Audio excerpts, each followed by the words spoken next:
we live, my people, we live, guys. Like the vid, guys. Like the vid, subscribe to the channel, guys. Subscribe, like the vid.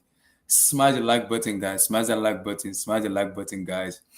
We're gonna talk about Kalidou Koullibally, Raheem Sterling, Levi Colwell, Presnel Kimpembe, Nathan Ake. So, guys, we're gonna talk about them right now because after we already getting Kimpembe, we're gonna be talking about another players also to Presnel Kimbembe. I don't know how to spell it. I just spell it somehow do. Pardon my spelling. I think when I finish the same, I'll probably gonna change it. His name is Presnel Kimpembe.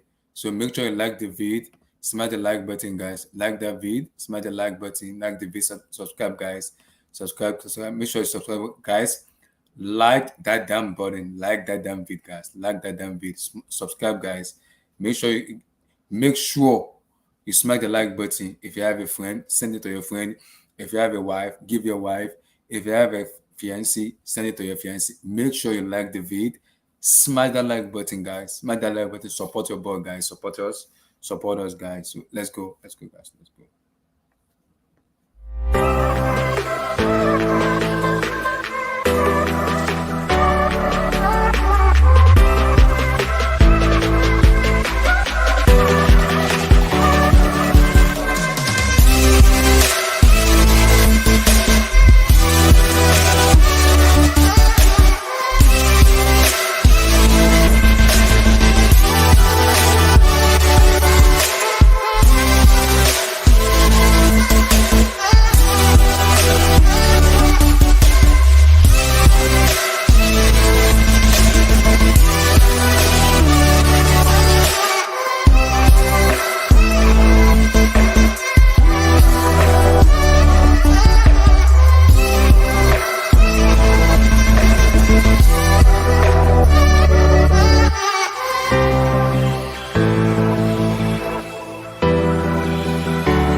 So guys, we live, my people, we live. Like the vid, like the vid, like the vid, guys, like the vid, subscribe, smash the like button, guys. So we're gonna be talking about Kalidou Koullibally is official, guys. I'm very, very happy, guys. I'm very happy because finally that has been a center back I've wanted for a very long time. Someone that can actually defend, a proper defender. I'm very, very happy right now, guys. Very happy. We're gonna talk about Kimpembe, we're gonna talk about Raheem Sterling. We're also going to talk about Levi Colwell, Presnel Kimpembe, and Nathan Ake because according to the report we're hearing from the French reporter, Demazio, Fabricio Romano, Matlo, that once Koulibaly is done, we're going to go for Presnel Kimpembe. So guys, I will have my say on Presnel Kimpembe and Nathan Ake. Is it my first choice? No. Do I back the manager? Yes, because that's exactly what the manager wants. I don't support what the manager wants, but I trust him because it's Thomas Tuchel. He has my respect and my trust because that's exactly what he wants. Is it exactly what I want? No. But I trust him because that's exactly what he wants. I'm not going to afford that because that's exactly what he wants. What I'm going to do is give him my support and give him every damn support I can give to him because for me, after winning the UCA, it deserves some support and some huge, massive support. So surely, I will give him my support.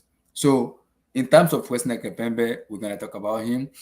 Firstly, I want to talk about Levi Colwell because according to Fabricio Romano, he talks about Colwell. So, let me bring Levi Colwell out. Hold on.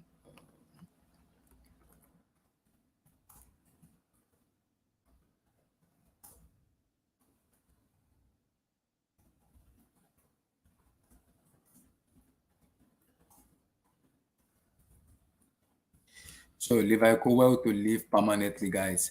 So according to Fabricio, he said Levi Colwell will surely leave permanently. So guys, I saw the people in the chat in terms of social media getting angry, getting mad that why is Levi Colwell leaving and everything. But guys, you need to understand that we are building a team that can compete for the Premier League title. I don't want to take a risk on someone that is gonna be upcoming. We're gonna give him time we're gonna give him time to like, okay, it's not yet time. This guy still needs to gel. I don't want to gel because you bring in a defender, you want to win. So for me, yeah, this man wants to win. You gotta give him the time for me to win. You can't just say, hey, it's time. When I give him time to gel. No, no, no, no, no. There's no time for me to gel. You bring in the president, you bring in Koulibaly, you want to win for me. You want to win. So for me, I'm just gonna say, you want to win, you gotta win for me. So guys, so this is what Fabricio said about Levi Colwell in terms of bringing in Levi Colwell.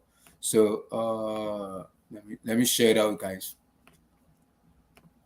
So guys, this is it, guys. This is in terms of Levi Colwell, guys. So Fabricio said more on Chelsea, guys. More on Chelsea.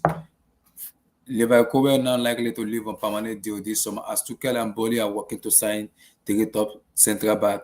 Chelsea and Levi Colwell will make a decision as soon as possible as Koulibaly is doing Kimpembe and Ake in talks. Okay, so guys, I think once we done announcing and making sure it's official for Kalidou Koullibally, okay, so we're surely gonna talk about Nathan Ake and President Kimpembe, guys. So we're gonna talk about President Kimpembe and Nathan Ake, guys. So for me, is Nathan Ake what I want? No. Do I trust the manager? Yes. I trust the manager to kind of do his magic in terms of making sure the defender he wants fit into the style of play he wants to play, his implementation of play he wants to play. I trust him to make those decisions. I trust Tuchel to make those decisions. Is it my first choice? No. Is it my second choice? No. Is it what I want? No. But I trust Tuchel because it's Thomas Tuchel. They will always find a way to make sure it works out for him and it works out for the team for me. So let me talk about Levi Colwell. So I've seen Chelsea fans getting angry, getting pissed off, getting mad. I'm like, what is going on? Why are we not keeping our hold? Blah, blah, blah, blah. I can understand Chelsea fans getting angry and getting pissed off, but people need to understand that you're bringing in Kalidou Koullibally, you're bringing in Kimpembe, you're bringing in Ake. There's no way Levi Colwell will stay because if he wants to fight for it, he has to stay. And I will not be surprised if like Amanda Boja and the rest of them girls because this Tuchel is bringing the team that wants to win. If not win the Premier League, at least compete for the Premier League title. So you can't say Levi Colwell is going to be given chance to come in from the bench and play. He wants to play regular football. Is he going to bench Thiago Silva? No. Is he going to bench Koulibaly? No. Is he going to bench President Kimpembe and Nathan Ake? No. So is he okay to sit on the bench? I'm 50-50 because I'm not sure if he's really going to sit on the bench because he wants to play regular football. So Chelsea fans getting real pissed off and getting mad. You got to understand that Tuchel is actually being back, and I've been saying it. We have been saying it that manager needs to be backed, and I'm happy Thomas Tuchel is getting back and is giving his player he wanted.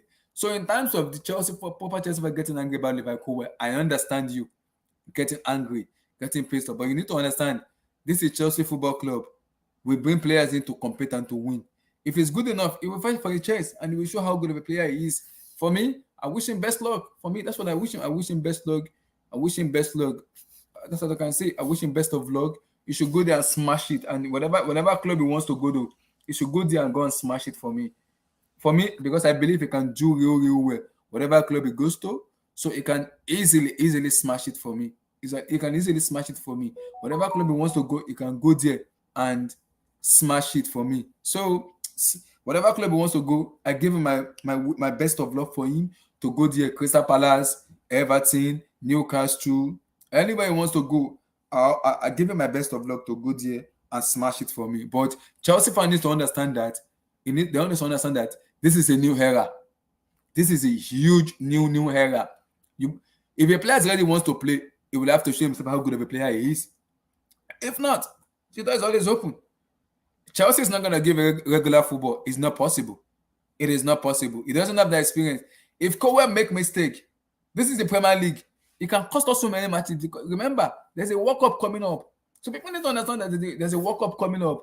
So I don't want the player that's going to be in the team that's going to be given time to gel and everything. No, that is what Tuchel go for Kalidou Koullibally because he believe, okay, I need experience, I need leadership, I need experience, I need quality, I need leaders in the team. Someone that can accommodate the defense from defensive auto like passing and coordinating of the team. So that in Levi Colwell, I'm not mad and I'm not angry. He wants to leave. I'm not mad and I'm not angry. He wants to leave. But that is Tuchel's decision. And every Chelsea fan needs to needs to support and back Tuchel. He make that decision. Let him face the reality. He make a decision. No, if Tuchel says he doesn't want it, that's it. So please, because I've been seeing some proper Chelsea fans selling "fuck you" Tuchel. No, please, guys, please. Let our emotion just stay with us, please. I'm begging you guys. Please. We can't just be cursing and swearing and abusing 2K. It doesn't make any sense. It doesn't. It doesn't make any sense. Please, it does not make any sense. If you want to start abusing, you can abuse as much as you want. But guys, you have to respect the manager. This man want to use you for what? At least, please give him some time. He's actually getting the backing I've always wanted for every manager that has been Chelsea Football Club. So please give this man his massive respect. He's won it. And I'm so much happy and I'm excited to see what the season is coming. Koulibaly, Raheem Sterling, is Kimpembe one I want? No. Am I going to back Tuchel? Yes, I will support Tuchel. If that's what he wants, I'm going to give him a massive support. But Levi Colwell, if you're going to get your chances in Crystal Palace, Brighton, Southampton, whatever club he wants to go and get the playing time, Everton, I don't mind. I wish you best. Adios, my brother amigo. So I don't get angry. I don't get mad. Yes, you deserve your playing time.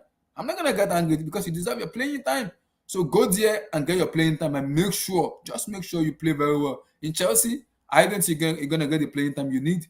So for me, you deserve to get the playing time you needed. So I wish you best of luck. Whatever team you want to go to and play. And I'm going to be keeping my eye on you just to support you and give you my massive support. I respect you. You want to get the playing time? That's fine with me. But please, Chelsea fans, we have to respect and support and trust Thomas Tuchel decision making. Please support him. Make sure you like the video. Smash that like button, guys. Smash that like button. Support us, guys. Smash that like button. Like that video. Like that video. Vilton, how you doing, bro? I'm good, man. How you doing, man? How you doing? Pretty good. Firstly, give me your take on Levi Colwell because he's a Cobham graduate. So the Chelsea fans are angry that Tuchel is not giving him the time he needs in terms of, we need him to gel. But you need to understand, Koulibaly coming in, there's Silva, possibly Kimpembe coming, Ake coming. That's a fourth central back. Where will Levi Colwell play? No, and he wants regular football. He wants to be playing week in and week out. It's not going to happen in Chelsea. It won't happen in Chelsea. It would not. For me, I would rather let him go to or maybe go out on a permanent deal to different club where he's gonna have that playing time and assurance of the club and of the manager and he's gonna play regular football. That's fine with me. I'm not getting angry with that because he's a young guy that he needs betterment for his career. But Chelsea fans need to understand, stop abusing Tuchel. Trust his decision making. Respect whatever decision he make. Trust his decision making. That's what I'm begging for. You can't just Chelsea fans need to just stop this. Stop abusing Tuchel. I'm sorry. Stop abusing the guy. Please. For the very first time as a Chelsea fan, this man is getting the support he needs. Support him, whatever support he wants to give him. Stop cursing him. Stop swearing at him. Stop being emotional. Please. It cannot get... See, Levi Colwell cannot bench Kalidou Koullibally. It cannot bench Thiago Silva. Preston Kimpembe is coming in. I don't say he's going to bench him. Nathan Ake. I don't say he's going to bench those four. So he wants to play regular football. He can go to other clubs to regular football. Crystal Palace, Southampton, Brighton. There's Southampton. So many teams that need a defender. They can go there and play football. Please, guys, Chelsea fans, respect and trust Thomas Tuchel. It's his decision. I'm gonna support it and I'm gonna respect his decision. So, give me your take. Vilton. Personally, I don't know how old is this guy? He's 19 years of age. I don't know. He's not good. He sucks. I don't. He's not I don't really know. good. I don't know anything about him. So honestly, like with Koulibaly coming in, and also this guy. So I don't see how he's gonna get paid too.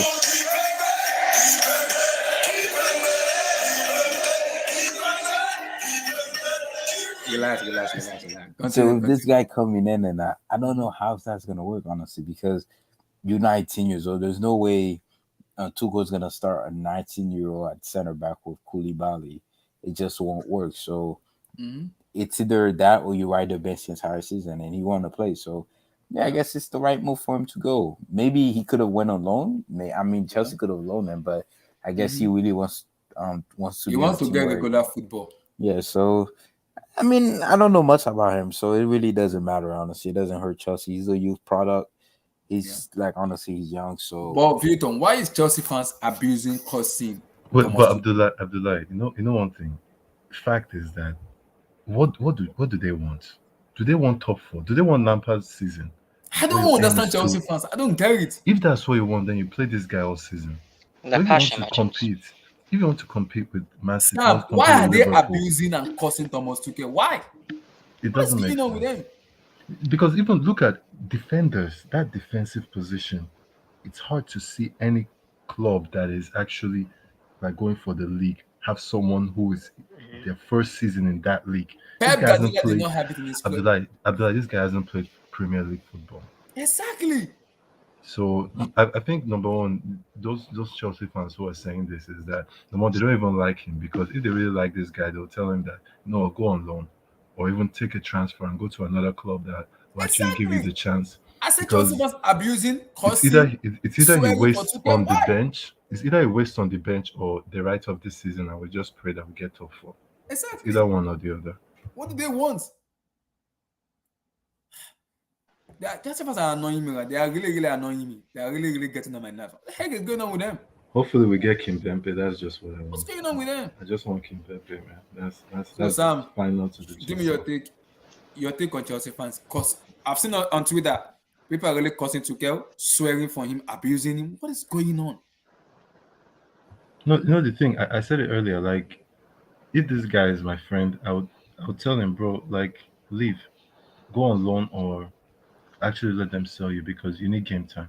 At this age, if you want to be one of the best defender in the next like 7 or 8 years, you need to be playing consistently. You need to look at like people like Delict who have been playing top level football at the age of 18, 19. You need to start being part of that. Look at Mark Gurley going to Crystal Palace. You need to actually be doing that. So, and you can't do that if you're in a club that is fighting for the major honors, that want to win the Champions League, that want to win the Premier League. It's unheard of, especially for that position.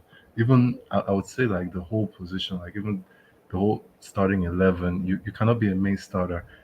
I personally have never seen it.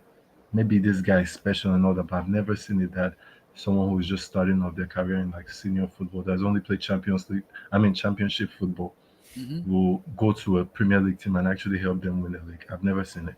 So yeah, the Chelsea fans who are losing sleep over this, they're confused, they're delusional, they don't really know what football is about at its highest level. And yeah, I personally don't think we should give them too much airtime here because I don't think they're worth it. We just signed one of we just signed a top level defender that actually I feel that can add something to this team. Someone who has put in the work to be where they are is and wants to actually take their career to the next level. Look at Koulibaly, for example. This guy's been playing in the top team, but maybe not a team that More is than fighting for like eight honors. years already. 8 years. Exactly. Colwell needs to put in that work. This guy has Koulibaly is captaining his national team. Colwell needs to put in that work to deserve that kind of thing. Even look at Chalobah at Chelsea right now. Let's be real here. Tuchel knows that if he relies on Chalobah too much this season, we might not make top six. Yes, Chalobah he is a knows. player that you need to rotate. You need to ease him in. He still needs experience. He still needs to be nurtured in a way. He's a young player. You don't want to rely on him and say, you know what, I want to win the league and you're going to play week in, week out. And that's Chalobah, who has actually had 1 year of Premier League football, 1 year of Champions League football. So they need to calm down with this whole academy stuff. We already have Chalobah who is coming in. Maybe Conor Gallagher will come in too. And yeah, let's get some experience. Let's get people like Kimpembe who have actually played Champions League final. Let's get people like Ake who I'm not saying Ake quite right, maybe not at the highest level, but this guy has actually put in the work to be playing the Premier League consistently. And we know he's actually Premier League quality. So yeah, this whole Levi Colwell, good player, good boy. I have nothing wrong to say with him. He needs to go to another club and actually learn his trade and learn the art of defending because let's be real here, he doesn't know what it is yet. He's a baby. And yeah, that's basically it about this guy. I respect him and all that. I have nothing against him, but it's not time for him yet. Sage, Levi Colwell, please, can you educate Chelsea fans of who are abusing Tuchel, cursing him, swearing for him? What is going on? What is going on? I'll tell you what's going on, Delay. I'll give you two reasons, two parts. I want to start with the fans, right? honestly, I don't even take this fan base seriously. Like, we know, like, me, you, and H and the other complicated Chelsea fans, right? We're not like them. We are like level-headed. We actually use our brain. These other Chelsea fans, they're passion merchants. They're like John Terry, blah blah blah. John Terry was a very good centre back, but like I think he's the best in the Premier League. But you know what I'm trying to picture, you know what I'm trying to get at. But I think it's more of like the reputation of like Cobham recently. In their head, they're thinking anyone who comes through from now on will be like Reece James, will be like Mount. So the manager has to invest in the young talents. I don't think so. I'm sick and tired. I've seen Mason Mount and Reece James growth from Francis to Tuchel. Each season they're getting better and better. I just don't want to see another one. I feel like we're taking a seat back. I feel like we've got enough young academy products in our starting 11 already. They've got the right amount of experience for their age.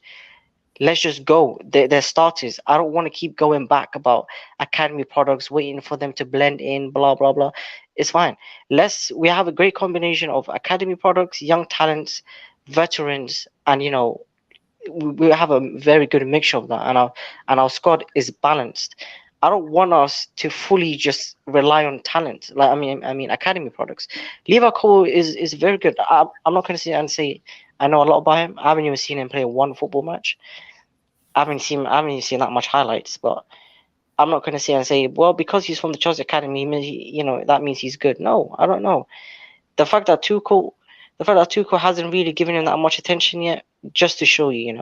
And Tuchel's always watching for young talents. I think this season he was watching the academy products very closely. So he's already seen Levi Colwell play live, and his judgment wasn't sound, or like he probably didn't think that well of him.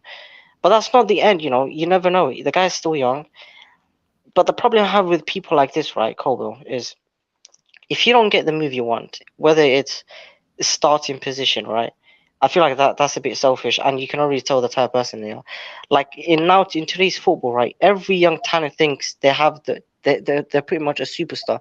Like nobody wants to be patient anymore. Nobody wants to take their time to get into the squad, prove to the manager. Everybody just wants a big contract and just be a starter.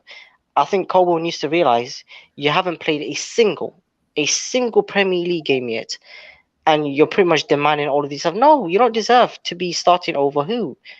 We just signed Koulibaly. You're not starting over him. You're not starting over. Listen, Thiago Silva could be 58. You're not starting over him. You're not. I don't care. That man. I know how we make fun of Cristiano Ronaldo freezing his body. I think Thiago Silva also freezes his body. I think I've seen tweets about or like videos of how well he takes care. Like that guy also takes. But he needs to give more credit. People give credit for Cristiano Ronaldo how he has the body of a 25-year-old. I feel like Thiago Silva is the defended version of that Cristiano Ronaldo. That guy is just insane. He's not starting over Thiago Silva, and he's not starting over Chalobah. I know Chalobah has had his moments and stuff, but let's not act like this season Chalobah has not, proven that he could be reliable when he's needed. Like he can be reliable. So you're not still him. So that's three centre backs I named. And you know what? I'm even gonna take it there. I don't think you start over Aspie. I just with the amount of experience Aspie has, I feel like Aspie, is just Aspie. He will always be consistent. He will always run out of breath in the first 10 minutes, breathing like a heavy dog. But it's fine. So Colwell, you have no choice. Also, you are in no position to be demanding. Is he? I don't even know what he's demanding, but I'm assuming the fact that he wants out already, or the fact that it's looking like it's close that he. Listen, I'm not gonna blame him for wanting first team stuff, but the problem I have is at Chelsea. This isn't Leicester Football Club where you're demanding first team football. This is Chelsea Football Club. We won the Champions League 2 seasons ago. Right? You can't just come in here all of a sudden and knock the door and say, you know what, I want to be started. No, you have to prove yourself. You have to prove yourself. And that's my issue with him, pretty much. Yeah, no. Abdul, Levi Colwell, can you please educate Chelsea fans, cursing, abusing, swearing for Thomas Tuchel, please? This is the era of social media. He has to just stop. We can't just continue. This is not Abramovich era. This is a new era, new people into the boardroom. Please, Chelsea fans need an education, please. Can you educate them?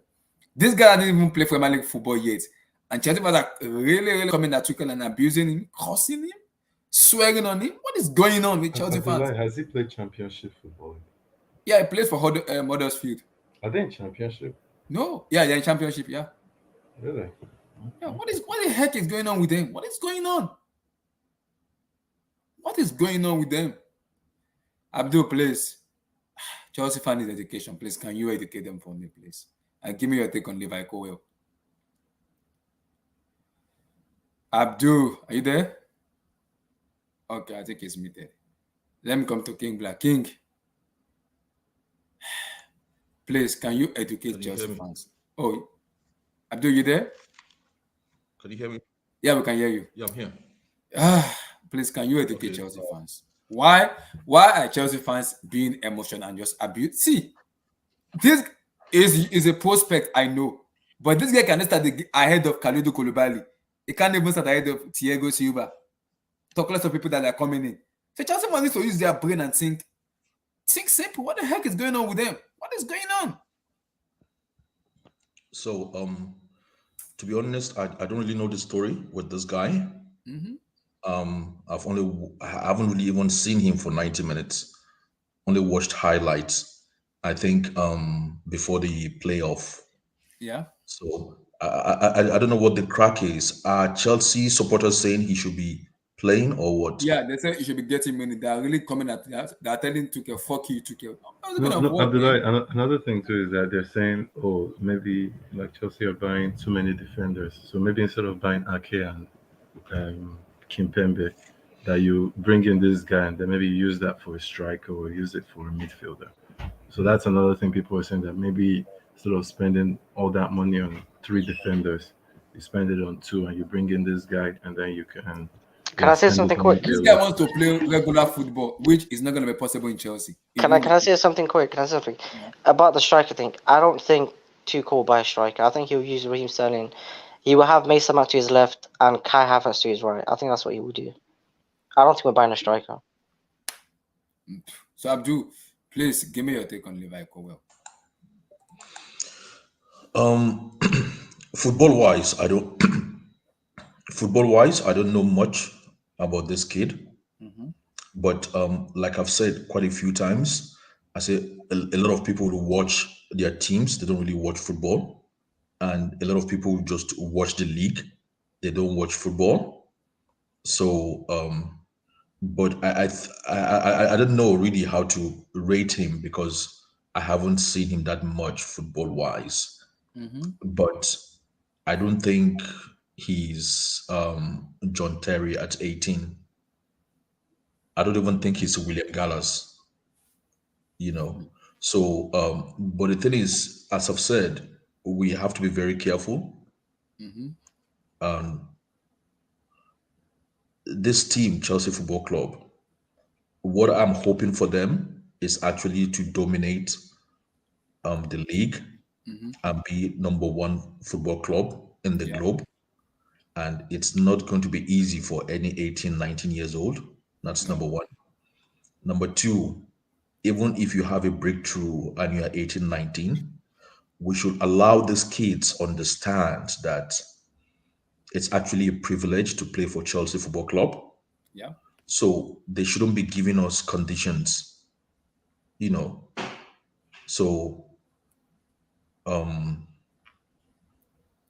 and the thing is, the team cannot be packed of youth players. Yeah. Like somebody said earlier on, we can't keep going to the beginning of the circle. Oh, we've got 2 academy players. We've got to wait for like 2-3 seasons for them to build and develop again. Yeah. You know, I think the kind of education we should give to our 18, 19 years old, okay, is to do what we did for Thibaut Courtois. Send them to a very good team for 3 seasons straight and let them be playing regular football there. Yeah. In a top team, either at home or abroad, and let them play regular football, learn their trade a bit more, have better exposure to competition. And after 3 seasons, then they can come back to Chelsea. When they come back to Chelsea after 3 seasons, if they stay for one more season, if they play one season for Chelsea, and they are unable to actually establish themselves, then we should just sell them. There's no point holding on to these players forever till they're 25, 26, 27. You haven't established yourself at 22, 23 after spending like three seasons at a top tier club. You can't come and establish yourself at Chelsea. Then we should just sell them and let them go. We can't have all these players. They cannot all play for Chelsea Football Club. That's just the reality. What we are doing is more or less a social kind of corporate responsibility. We're trying to give them the best football education, especially the players or the kids that live around the Cobham area, around the Chelsea area. We're trying to give them the best football education so they can make it as professional footballers. Yeah. That should be all what the objective should be about. The first team, if you can make Chelsea first team, then that's a privilege. So I don't know who will try to, with the stage we are at the moment, I don't know who will try and force an 18-year-old onto Tuchel. It doesn't just really make sense to me. Yeah. So there isn't much I can say about this kid anyway, because I don't really know him. And I haven't seen him that much. But to be honest, I'm more excited about us signing. We'll talk about him. Relax. We'll talk about him. I'll tell you who's forcing the 18-year-old. I'll tell you who's forcing. It's those bomb scouts that need to get hit by a bus. Relax. King Black, how you doing, brother? You there? King, are you there? I think he muted himself. Okay, I think he muted himself. So, I'm done talking about Levi Colwell because I've already given my say about it already. Chelsea fans, please, I'm begging you, you have to be respectful, please. Please. Abdullah, have you watched him play 90 minutes? I only watched him once, and I see someone that is prone to make mistakes. He's young because he's young, so he make them. He's good, but because he's young, it will make a lot of mistakes. And this is EPL. When you make mistake in EPL, you're gonna be in trouble, massive trouble. Even if you even look at John Terry, when John Terry was 18, what was the ambition of the club then? Was it to win the Premier League? Yeah, because when John Terry was there were Jose Mourinho there, and John Terry was playing with Carvalho and Co. No, but even when John Terry was 18, the ambition wasn't even win Premier League. It was lower. It was more about top four, all that. If you want top four, that's another thing. But if you really want to push in for major titles and all that, it's not with an 18-year-old that has only one season in the Championship. Yeah, fair enough. Emmy, how you doing? Please, your quick take because Chelsea fans are coming at them. Tuchel that abusing him, cursing him, swearing on him. Why? Because of Levi Colwell. So Levi Colwell is not ready to play Chelsea yet. He's not there. He's not there. Sorry. Our ambitions are bigger than Levi Colwell. He'll probably need a season or two. He needs to do what Christensen did by going 2 years on loan somewhere and then coming doesn't want to sell him permanently. With a buyback clause, I guess, right? Yeah. So it's not his time. We have huge ambitions next year. We are no more a team that's trying to, brew youngsters. If he was here 2 years ago, he would have gotten in the boat of them, Mason Mount and Reece James. But I always tell all Chelsea fans, if you want academy football, be prepared to finish seventh. 6, 7. Or support Dortmund. Preach, my brother, preach. Or pretty much go support Borussia Dortmund. Actually, they're Chelsea, using this as cash. Chelsea's not where, I'm hearing a lot of people say, I actually saw it a lot on the timeline, So what happens to Levi Colwell? Oh man, Tuchel, why do you hate our youngsters? But Tuchel is the one that has improved the youngsters the most out of any coach. Not just give them opportunities and just tell them go play, but actually show them how to play. He's the one that's done the best. He also gives them time. Yes, out of all the coaches that we've ever had. So, Tuchel knows that he needs to chase Manchester City next year. He's not chasing Manchester City with Levi Colwell, and a bunch of kids, Harvey, All those guys are young. You know, you need men. Even look at Broja, who has even put in the work. I don't still feel he's really He's not ready for ready. that. He's No, not he's not ready ready. yet. No, Like he's not ready. One even season at Gallagher, Chelsea. Gallagher is more of maybe there's a spot that he can fill. Maybe I just think Gallagher, is a Gallagher little and bit Mount closer. might, Yeah, yeah, might slug it out for one spot. But the thing is, exactly. Reduce the playing time that Mount is even getting, just yeah, so you don't yeah, overwork the guy. Because Mount, yeah, even with the exactly, national team too, is playing way exactly. too much. But yeah, the rest doesn't make sense. Yeah, I Yeah, said this. there's nothing. If people are saying, Harveyville, all those guys are youngsters. They can get the opportunities in the Carling Cup. Tuchel will give them that opportunity. But you see, someone said Mount and Yeah. Gallagher is stop. Relax, relax, No easy. Mount hate. Yesterday, the Mount hate caused Abdullahi space to crash. He crashed his I space. don't want to see, guys. Please, I don't want to talk about. I don't want to go to that territory. I'm begging you, guys. I'm And he not was going. saying it to Abdullahi kept saying, this space is going to crash. This space is going to crash. Boo. This space, the Twitter space just crashed. Anyway, That space immediately just crashed when we were talking about Mount. I was like, what the heck yeah. is going on? Anyway, it's just see. So we're getting Nathan Ake. Nathan Ake had to go make his own bones, right? Mm-hmm. He went to Bournemouth. We sold him for 28 million pounds. He went to Bournemouth, made his bones from Bournemouth. He went to Man City, and from Man City he's back to Chelsea. He's a Chelsea player. He's coming Mm-hmm. back at 26, 27, and he's ready to play now, right? Mm-hmm. His Yeah. body is now formed to actually play And I'm football. hearing, based on the Athletic said, Ake might be a backup to Chilwell because they don't want to overwork Chilwell too because Yes, and I tell you, Ake can also play that DM role, I right? was So about to bring that. Yeah, go on. yeah, he can play right in front of the back four and be that center guy that drops like Marquinhos does for PSG when Tuchel used to play that style. So yeah, fair enough. Right, here's what I was gonna say. Quick. Mm-hmm. Someone brought Broha. I think it was Emmy. Mm-hmm. I think, and I also said this before about the whole how I think Sterling's gonna play as a striker. But now that you brought Broha, right? I don't think Broha has the right amount of experience in his bag yet for Tuchel to trust him to start.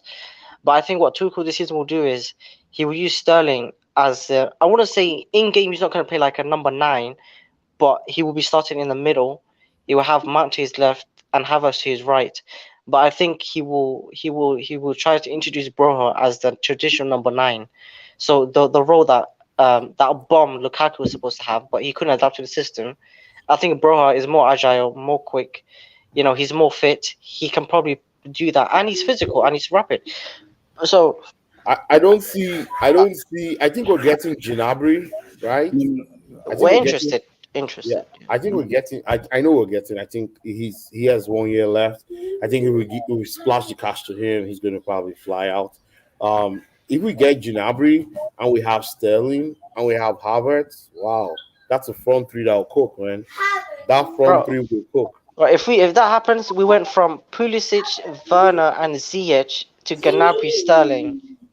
Wow, that would be an upgrade. Yeah, that would be a huge upgrade because But those how will front you three. sell all these players then? That's What? another thing too. If you're getting all these players, how do you sell the Ziyech is linked Pulisic? to Milan already. He's No, pretty much. Ziyech is And leaving Werner. there. Yeah, Who's, Ziyech is who's leaving. going to buy Werner? The way it's looking, I don't think anyone is interested in that dude.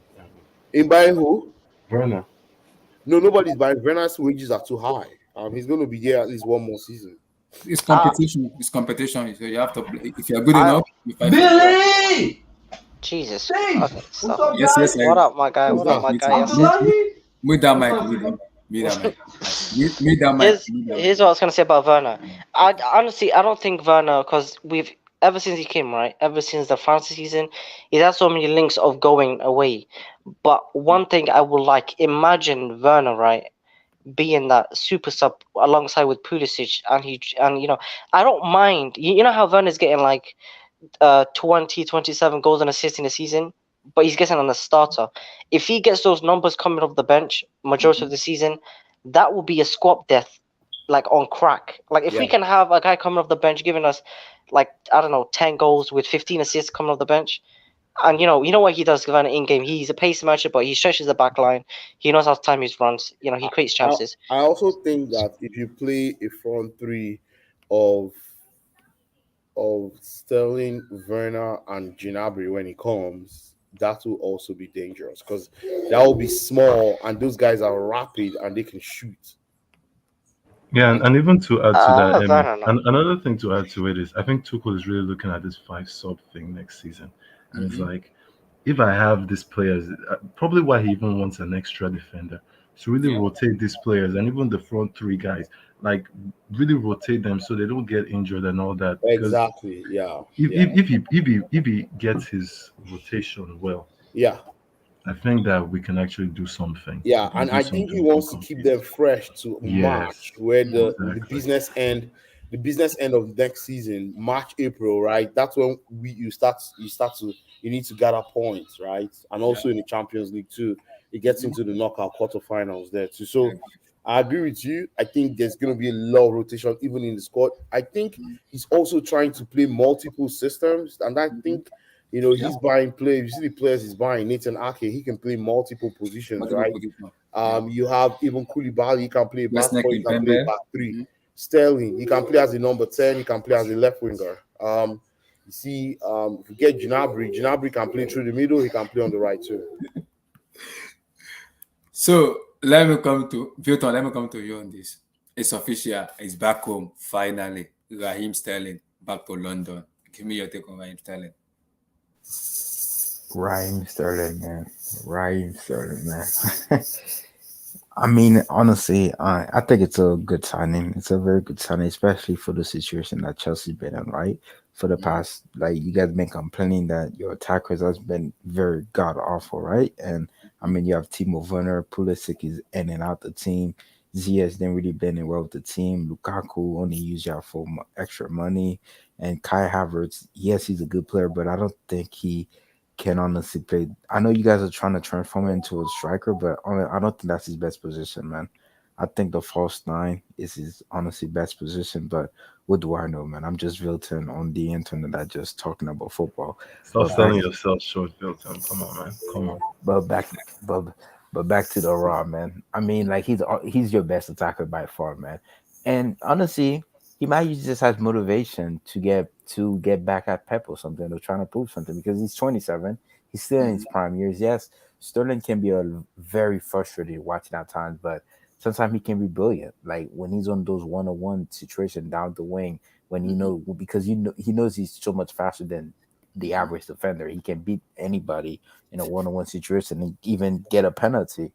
But it just sometimes, man, this guy, I don't know what it is. It's like a mentally blocked. Sometimes when you watch him in a game that really, really matter, or it could be a game where Chelsea are destroying the opponent, you think he was trying to get his stats, but it's just this mental block that comes out of nowhere, just stopping from scoring. I don't know what it is.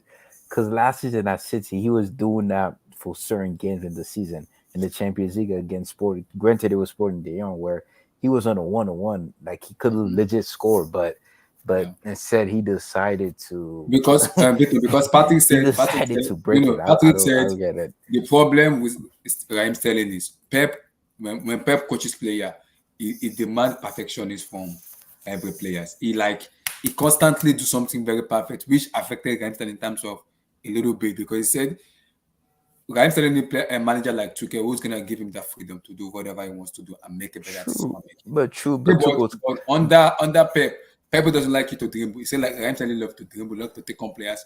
Pep doesn't like it. He likes to hold on to the ball. So he said the difference between him and what's called Thomas Tuchel is that Tuchel will give you that chance to express yourself and show how good of a player your ability.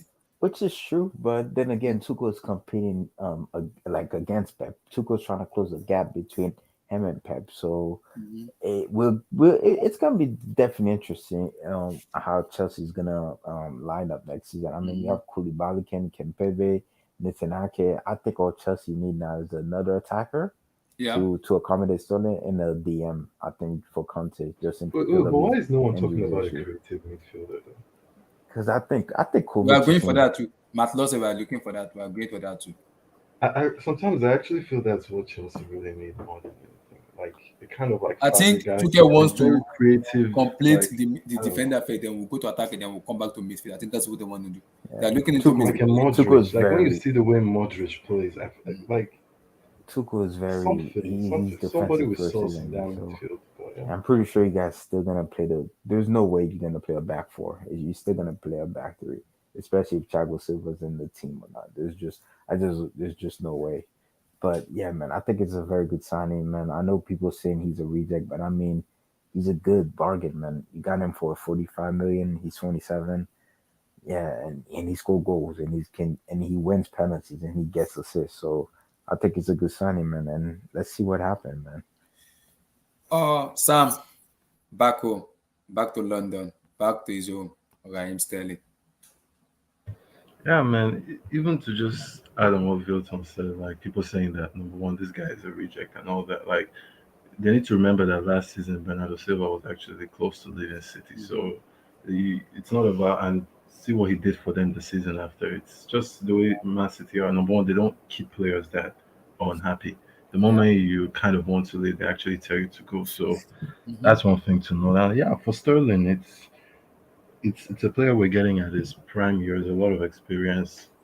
He still has something to prove, even though some people will say that he shouldn't at this stage with what he has done for City. But he still does, and I think there's no better place to come and actually prove it because if it comes to Chelsea, where let's be real, man, the strikers they don't normally perform to their best.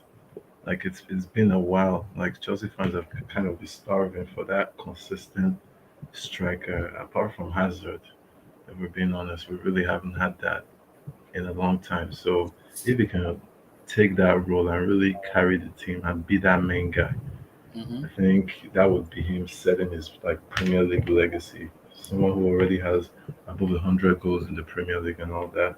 Yeah. You can see that, yeah, he's a good player, good one on one, has an eye for a pass.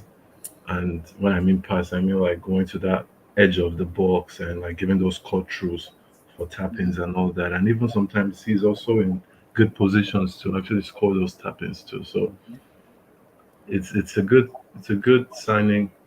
I hope he and Tuchel can actually build a chemistry and all that, and they don't fall out Mm-hmm. and all that because Tuchel too has to kind of show us that he knows how to nurture his signings.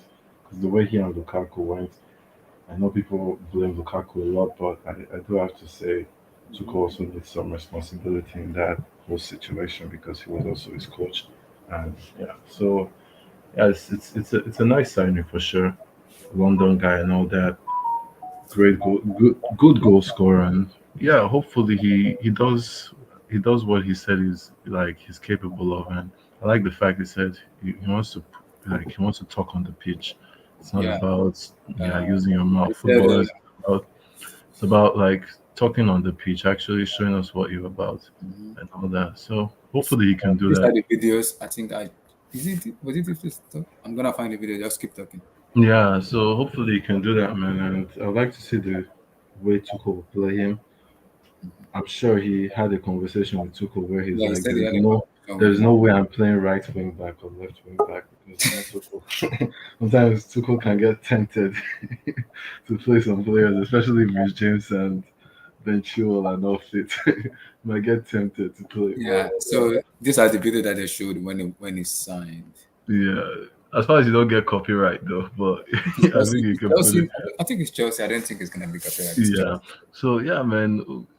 I want to see the position he will really play if he's going to be a striker. One thing I would say is when Chelsea won the Champions League, the front three were always interchanging, and I think Raheem Sterling fits that well in the sense that he can play on the right, he can play in the middle, he can play on the left, and if you combine that with Kai Havertz, who basically can do that too, and you Mm-hmm. combine that with either Mason Mount or Pulisic or even Werner coming off the bench, yeah, you never know. One thing I was like what this team needs is chemistry. We need Yeah. chemistry in that front three. Either it's Sterling and Mount, Sterling and Havertz, Sterling and Werner. We need some kind of chemistry in that whole thing. And yeah, hopefully he switches it up and we can get a star attacker like Hazard because we've been starving for that for a while now. Fair enough. Let me come to King. Is your mic working? I think it's muted. Abdul, Raheem Sterling, back home, back to London. Finally, he's back to where he's been born. So give me your take on him. How important will it be for Chelsea going forward? Yeah, I suppose we've all been waiting for this moment, Yep. and I've said it before. I think I mentioned it in your stream a week or two backwards that I actually wouldn't panic until it gets to the end of July. Yeah. You have So blue eyes. yeah, thank you. So yeah, and I was waiting for this moment, even when there were rumors. I Yeah. was waiting for the time he will be officially announced by Chelsea Football Club that he's our player. I think, I've said previously, him coming in as Chelsea Football Club stands now, then he's our best forward player. Yeah. So it can only be a good thing, really. And I don't know why people are talking about position. I think Raheem Sterling is a very mobile player. I don't think we should worry about position. He's the kind of players you need to give him some kind of free role or some kind of free will to display his talents. So I think it was Vilto that said it earlier. I think next season we're still going to go with a back three, and it will be having a front three, and the front three players will be mobile. They will interchange. They will rotate positions and things like that. So I see him as a starter. I don't know who the other two will be. Maybe Mount and another guy or another player. So exciting times. I'm really happy with the signing. Yeah. People are talking about Koulibaly, but I will talk about him. Don't worry. We'll talk about him. Don't worry. Relax. Relax. okay, I know you are okay, getting excited. Just easy. Relax. Chill. Chill. Chill. Chill. Chill. yeah. I mean, you can't really blame me, can you? Yeah. I know. So So this is a farewell to Manchester City when it was announced at Chelsea. They said yeah, 7 seasons, 11 million to blah blah blah blah blah. So to the coaching staff who has played a major role in my development over the years, to my teammates who have become more than just those I share pitch with, to the backroom staff, to the office staff, to the fans who have really supported the team, and everyone involved with the Manchester City. My respect for you couldn't be greater. What a ride it has been. I'm always thankful for the ups and downs, and it's down that have at times tested my strength and resolve and enabled me to stand here in front of you as the best possible version of myself. I arrived in Manchester at 20 years old today and live as a man. Thank you for endless support. It's been an honor to wear the shirt of Manchester City. That is his farewell to all Manchester City fans. yeah. So the good thing is he's coming in when he's 27.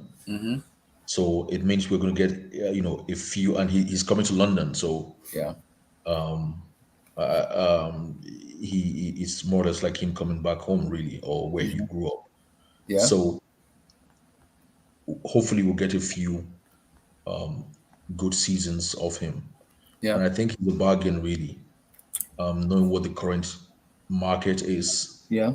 in 2022, Yeah. and us getting him for that amount.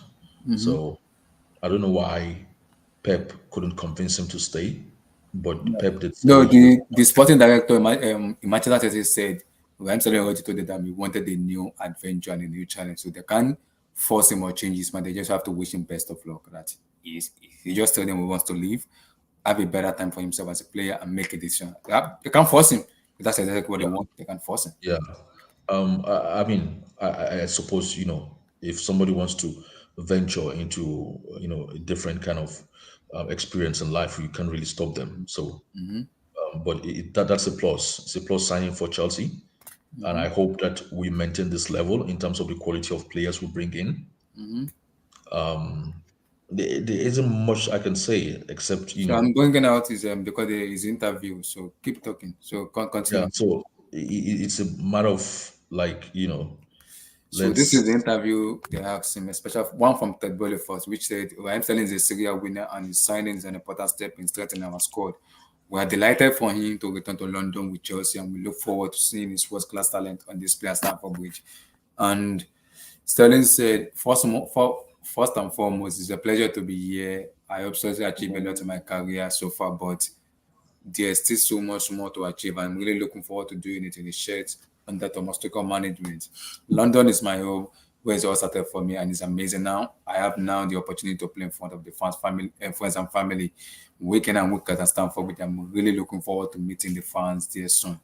I do want to take the opportunity to thank Todd, Behad, the ownership group, Thomas, and all involved in the process of getting me. I cannot wait to get along and to get going now and continue to do my talking on the pitch. That's what I said in terms of that. No, fantastic. So hopefully he delivers. I don't have any negative thoughts towards this guy. Yeah. I still cannot forget that goal he scored playing for Liverpool against Man City. Man City, I remember that goal. Oh my God. I still cannot forget that goal. So wow. Maybe he's gone a bit flat in the past season, or maybe it's just how he's been used. Yeah. But I think this guy will, he will blow in at Chelsea, especially under Thomas Tuchel. Tuchel. And he doesn't really have any problem in terms of his professionalism. His recovery is very good. He plays game after game after game after game. So exciting times really. So I hope other signing will bring in at this kind of level or maybe better. Yeah. And that's what I want to see with this new era. I mean, people keep talking about, oh, we're not going to like compete next season, or we're not going to win the league next season. I don't know why they'll make up such a thing really, or why they'll think along this direction. We're a big club should be challenging and competing every season after season after season. I That's agree. what you do. So that's why you cannot really plan as a big club. You can only build a team for the following season, and that's what big clubs do. Yeah. You have to compete every season. So I don't know where people get this excuse that it's okay for us not to compete or not to challenge. Yeah. If we can make it, we can make it. But just to sit back and say, oh, we're going to wait for another 2-3 season. For what? I don't understand. Exactly. That's true. So Casey, back home, back to London, is here. Raheem Sterling officially announced as a Chelsea player. I think. Yeah, he's a good signing. But I still don't know where we'll play him, winger or a striker. I'm kind of confused on that. I think Tuchel wants to play him on the left wing, more as a left wing. Maybe like an inside forward a little bit, and something like on the left wing though. Yeah, because if you do it as an inside forward, right, his stats have been horrible for the past 2 years. But for a winger, his stats are good. Yeah, I agree. Yeah. Fair enough. So let me come to Abdullah. I'll come to you, Kim Black. Emmy, Raheem Sterling. Back home, back to London. Your take.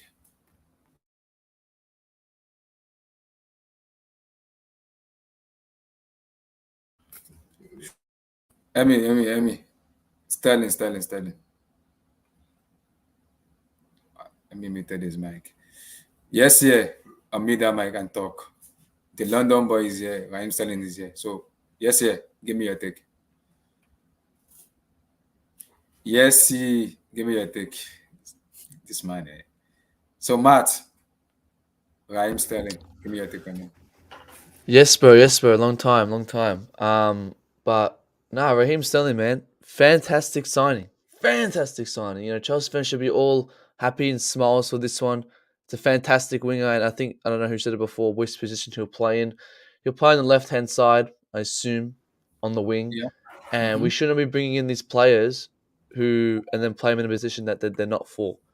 Yeah. Like, we should be putting him in the natural position. But is Sterling enough? That's the question. Is Sterling enough? I think We'll find out in a couple of weeks. What was that? Yeah, I think we're gonna go for more though. Who? We're gonna go for more than Sterling. More. Yeah. We should. But again, just starting off with Sterling. Yes, we're getting there. It's fantastic to see him at guys, we hit the views, guys. We hit the views. Thank you, guys. Keep liking and keep subscribing, guys. Just keep liking. Keep talking. Yeah. Now it's good to have him early in America as well. Get him in that preseason training, get him ready because he needs to come on that pitch first day and make an impact. I don't want to hear no time, no settling in. This guy's been in the Premier League for 8 years already. He has to come in, he has to show what he's got, bring it instantly. So it's a good signing. We're going to have it cheap as well, 45 million. That's a steal. Every City fan right now is crying because we've just got their best winger. Even their own players are crying that we somehow signed Sterling. So great signing. Let's get to the next one. And hopefully he can bang it out in America. Fair enough. Emmy, is the mic working right now? I know. Yes. The boy is home. He's back to London. Yeah, Raheem Sterling is an amazing signing for Chelsea. I think he's gonna play that. He's gonna hang that on that left side of the attack, right? And sometimes he'll drop a little deeper. Like a left attacking mid, or it depends on how you want to say it. Could be that fourth player in the midfield. He's a good runner of the ball, dribbles, creates, shoots. I just want him to remove that part of his game. I guess he's grown now. When he was much younger, he just dribbles to the touchline and just dribbles himself to the throwing, right? But now, he's going to be a very huge impact for Chelsea. I see him as one of the leaders in this team. The more we sign leaders in this team, the more we're able to turn those losses to draws or to wins, and then draws to wins, right? And gain more points on the board. And those tough nights where everything doesn't seem to be working, this guy can kind of churn out some magic and just dribble his way and just shoot and score. So he's a very huge addition to that front line for sure. It's a big facelift. I still don't think he's going to be the only one. I think they're going to buy another winger. I think we're going to talk about that. Yeah. Fair enough. Blue Eyes, you have been shouting, let me say, for the past month, maybe 2-3 months. Excuse me? Relax. Like 6 months? Wait, relax. 6 months? No. You've been shouting for like a month, 2 months now. I want Raheem. You had a conversation with Kaba, like, give me Raheem. Finally, your boy and your dream is here. Raheem Sterling is finally home. Yes, sir, man. Absolutely excited. Top signing. Shrewd business move. Exactly what the doctor recommended. It's not. We didn't get ahead of the snake, but we got somewhere very close in that region. Like I always say, we don't need someone we don't need a profile with the keys to the lock. We need a profile of someone who can kick the door down. I've said this before. And I think Raheem Sterling is that profile. And just to piggyback off what I think I heard someone say earlier today, that Raheem Sterling is a consequential player, which I really appreciate. I really appreciate that statement, meaning that there's a consequence at the end of every Raheem Sterling play. Yeah. And these are some of the data that we need for our side. Somebody who can go in and shake the trees. So again, if you're thinking you want to get 30 goals from Raheem Sterling is here to replace Romelu Lukaku, you're on your own, man.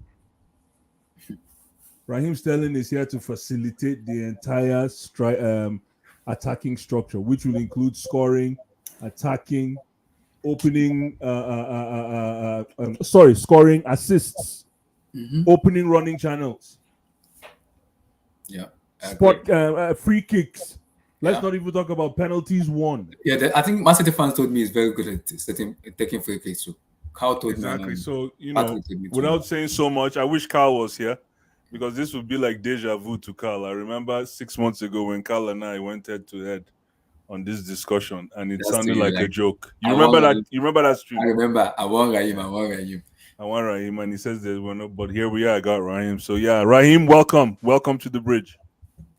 Yeah, King Black is here, back home. Back to London. Raheem Sterling. Wonderful signing. Wonderful signing. Wonderful signing. I just want to say this. Like, hopefully, we'll be able to get the attack firing this time because, like, Sterling is more than just a signing from Man City. I think he's one of, the English media kind of like him. So, like, he's probably going to bring a little bit of love.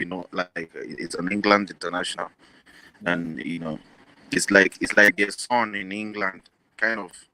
Yeah. After Harry Kane, I think it's him, or maybe him before Harry Kane as well.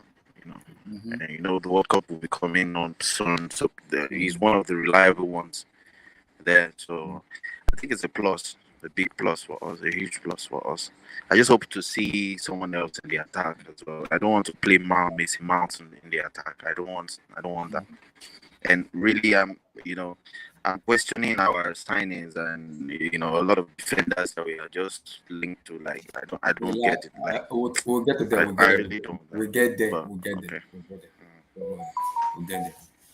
It's my take on Sterling. Yeah. Good. So fair enough. Yes, yeah. Is your mic working? Yes, is your mic working? Yes, yeah, we can hear you. Are you there?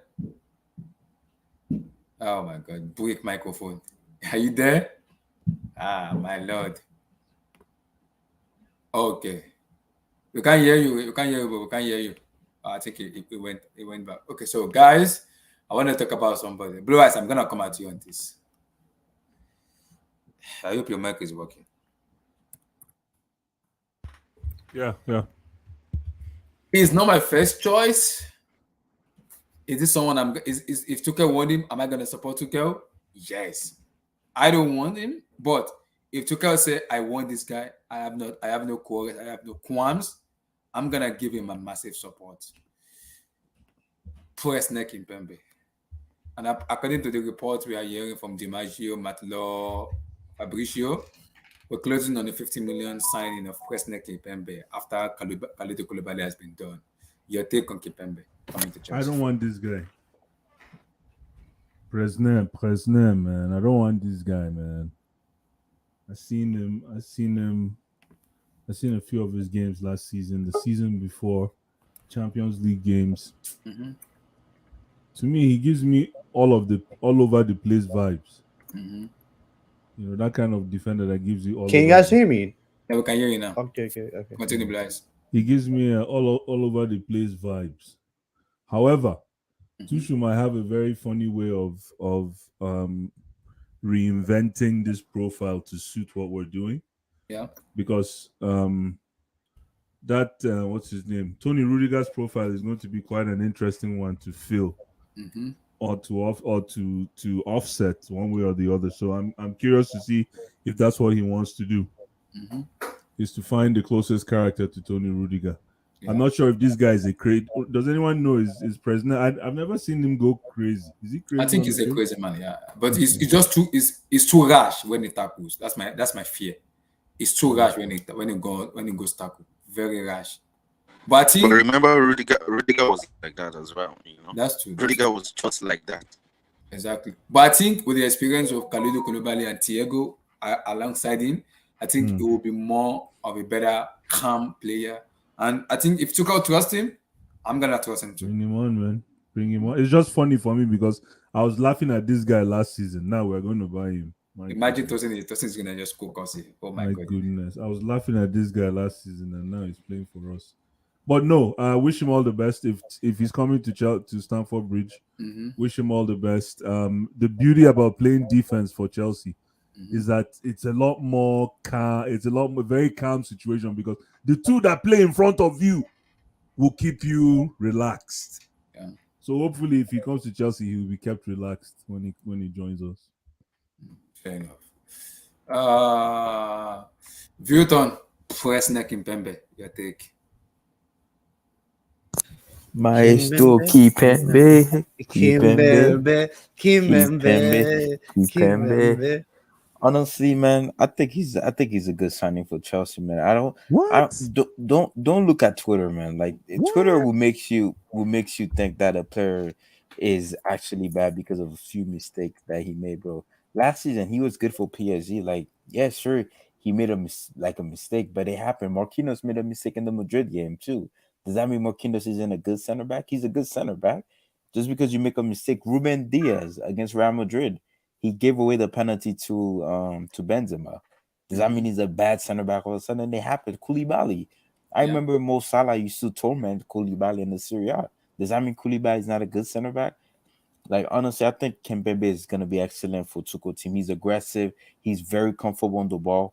He's figure stature, and he's a very good ball carrier too. So it's good, man. And I think it's a very good replacement for Rudiger. Like, it's a very good replacement, man. Like, I think it's a good rock because Thiago Silva. I think this might be his last season at the top level. I think he just want to play the World Cup so badly that he's staying at Chelsea. But I think maybe I could be wrong, but I honestly do think this might be Thiago Silva last season at the very, very highest level of football. Maybe he might go back to Brazil or something. But I think Kimpembe is a good signing, man. I don't see why people are saying, "Oh, this guy is garbage." Like, he's definitely better than Nathan Ake. I'll say that. And I still think Chelsea should still go for Nathan Ake for extra squad depth. But Kimpembe and Koulibaly, or even Thiago Silva and Kimpembe, or Thiago Silva, Koulibaly, that's gonna be good. That's very good center back. Yes, Kimpembe makes a few mistakes here and there, but I think the guy's a good center back, man. Like, I don't think he's as garbage with people. I think he's gonna do well, especially under Tuchel. We know how Tuchel is very good at setting up his team defensively. So it's gonna be very, very interesting. Like I've said, I think all Chelsea needs now, honestly, for me, is another attacker in the DM, or even like a Bernardo Silva type of player in that midfield, or even go for Declan Rice. I think Chelsea can honestly compete for the Prem or challenge in the Champions League. That's all you're missing now if all those signings come to fruition. So that's my 2 cents on it. Casey Kimpembe, President Kimpembe to Chelsea. Yeah, bro, he is not good. He is absolutely not good. Trust me on this. I've watched a lot of PSG. He's garbage. That there's a reason why they're ready to sell him, because Skriniar is much better than him, and both of you will play back three. He is not good. And I'm telling you, even Koulibaly, for the past 2 years, he has been a bit suspect. Relax. We'll get a Koulibaly. Relax. Just wait. No, because Ferran Torres, if you are being spun around by Ferran Torres, right, I don't look at you at the same way. Relax, easy. Relax. Let's my black border. Relax. I'll take on Kimpembe. But think about this, right? If a player makes so many mistakes, he has made mistakes for France, knocked them out of Euros. He made mistakes for PSG twice, by the way. You have to look at him in a weird way. Like I said, Casey, is it what I want? No. If it is what the manager wants, I'm gonna back the manager and I'm gonna support him. Yeah, that's it. Is it what I want? No. Is it my first choice? No. But if you say I want President Kimpembe, I have no qualms. I'm gonna support Tuchel and I'm gonna support exactly what he wants. I'm a fan. I'm gonna support him. So before we continue, guys, smash the like button, guys. Get the likes up, guys. Get that likes up. Smash that like button, guys. I like, bro. Isn't it ironic? Sorry, before you go to the other person, is it ironic that before Tuchel came in, almost half of the Chelsea fan base was saying sell Rudiger and Christensen right now, and Tuchel comes in now. Rudiger is leaving. Half of the Chelsea fan base is crying that he left because of what Tuchel impact put on the team. So who said it was Tuchel's impact? What do you mean? Who says it's Tuchel's impact on Rudiger? No, but it was Tuchel impact. It is. It's bad because system blue eyes. Yes, you guys trust system on the Tuchel because Lampard was trying to make you guys play with the ball more. And Rudiger was trash. He was absolutely horrible. I remember you guys. Let's not just get into this. I remember that West Ham game where I actually said we should sell Rudiger when Yamalenko took him to the cleaners. Like, he took him so. But don't you think? Rudiger was so bad. He was kicking air. Brother, this is what I don't like, though. No, this is what I don't like, right? Give this man Thomas Tuchel his props, man. No, Thomas Tuchel changed Rudiger, man. Man, come on, man. Rudiger was absolute doo-doo. He was the crap that I just took 10 minutes ago, bro. That's what he was, man. Chelsea fans were ready to sell. They were happy for him to go. They were like, yes, Lampard, yes. I was one of the people that said, sell this brother, man. Dude. Come on. Now everyone loves this guy. Come on, man. I remember the Sheffield Wednesday game, Sheffield United game 2, the season of Lampard, right? The first season after the restart, right? And oh my God, Rudiger was so bad. It was so bad in the game. He wanted to sub himself. Like, he was so bad. No, he was bad. He was bad. He was that bad. Tuchel, the only thing Tuchel did to Rudiger is that Tuchel covered Rudiger's. Don't get me wrong, Rudiger is world-class defender last year. But the only thing Tuchel did is Tuchel did not reinvent. He didn't try to coach Rudiger to improve on back two strategies. All he did is he just focused on back three tacks. Because we didn't play back two, though, Blue Eyes. We didn't play back two. We played back three. I know, but back There's three no point tacks, strengthening him in a formation that we'll never play. Hold on. Back three tacks favors most defenders, ladies and gentlemen. Why didn't he favor those guys in Manchester Ladies and gentlemen, back three tacks favors. Why didn't he favor Maguire? Well, why hasn't Tuchel experiment? Why didn't Tuchel experiment with back two with Rudiger last year? Yeah, but what back two? Because we played better than back three. No. Blue Eyes, you're a Chelsea fan. How do you not know your football club better than me? How can you play a back four when you don't have a left back? Ben Chilwell was injured from young. You guys had let me ask this question again for the people that understand the game. I'm talking about the formation, the game. Bro, hold on. Amy, like I was saying, if you play back two with Rudiger, then I know then Rudiger can play back two. He's going to play back two in Real. Yes, you're going to watch him. Yeah, but that's Ancelotti tax. No, that's not Ancelotti. No, everything's taxed for Blue Eyes. Back to bro, everyone's saying that this Lampard's second season. Let's get back on topic, man. Get back on topic. Sorry, guys. Get the likes up, guys. Sorry. Let's get back to Kimpembe. Sorry, get back on topic. Lampard, right? Guys, relax. Yeah, Abdullah, let me speak on this. So yes, two. Okay. The Chelsea back home and Wesley Kimpembe.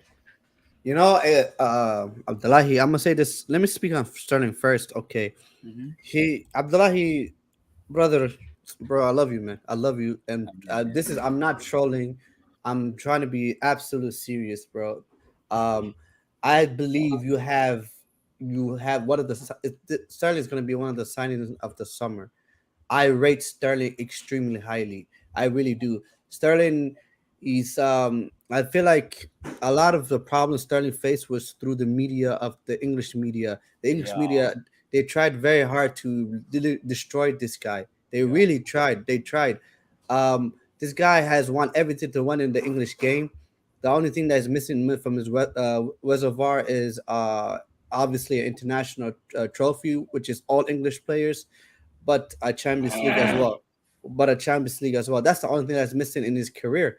Honest to God, this guy has won everything. He has been absolutely, at times, phenomenal, absolutely phenomenal for Manchester City. He did have bad periods. I will agree with that. But this guy, man, his adaptability. I remember when Man City signed him and Pep Guardiola came in, the headlines was, oh, he's going to sell Sterling. Sterling is not going to fit in. And he fit in Pep Guardiola's system. He was extremely effective. More effective than Leroy Sané.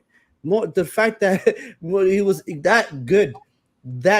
I will always say this: Raheem Sterling is one of those players that I put him in the category of Thomas Muller, another Pedro. These type of players where they're very, very effective. They don't look the best. Like when you watch them play, they don't look like a Ronaldinho and those guys. They don't look like that. And then at times you look at him and say, you know what? Maybe he is limited by like other players. They show more of their talents. But this guy, he is phenomenal. He's going to be very, very effective for Chelsea. And he's going to be one of your favorite players because he's going to he's gonna be one thing that I believe that is more the most important thing when you get a signing is he's gonna be reliable. You're gonna rely on him. There's the problem I see with a lot of Chelsea attackers is they're not reliable. Abdullahi, there's the players that you just don't know what you're gonna get. You know, so he won't be the most talented because I believe the most talented attacker you will have by far is Kai Havertz. Kai Havertz is the most talented attacker you have, but he's gonna be the most effective attacker you will have. He will give you the numbers. Abdullahi is more talented than Raheem Sterling. Who?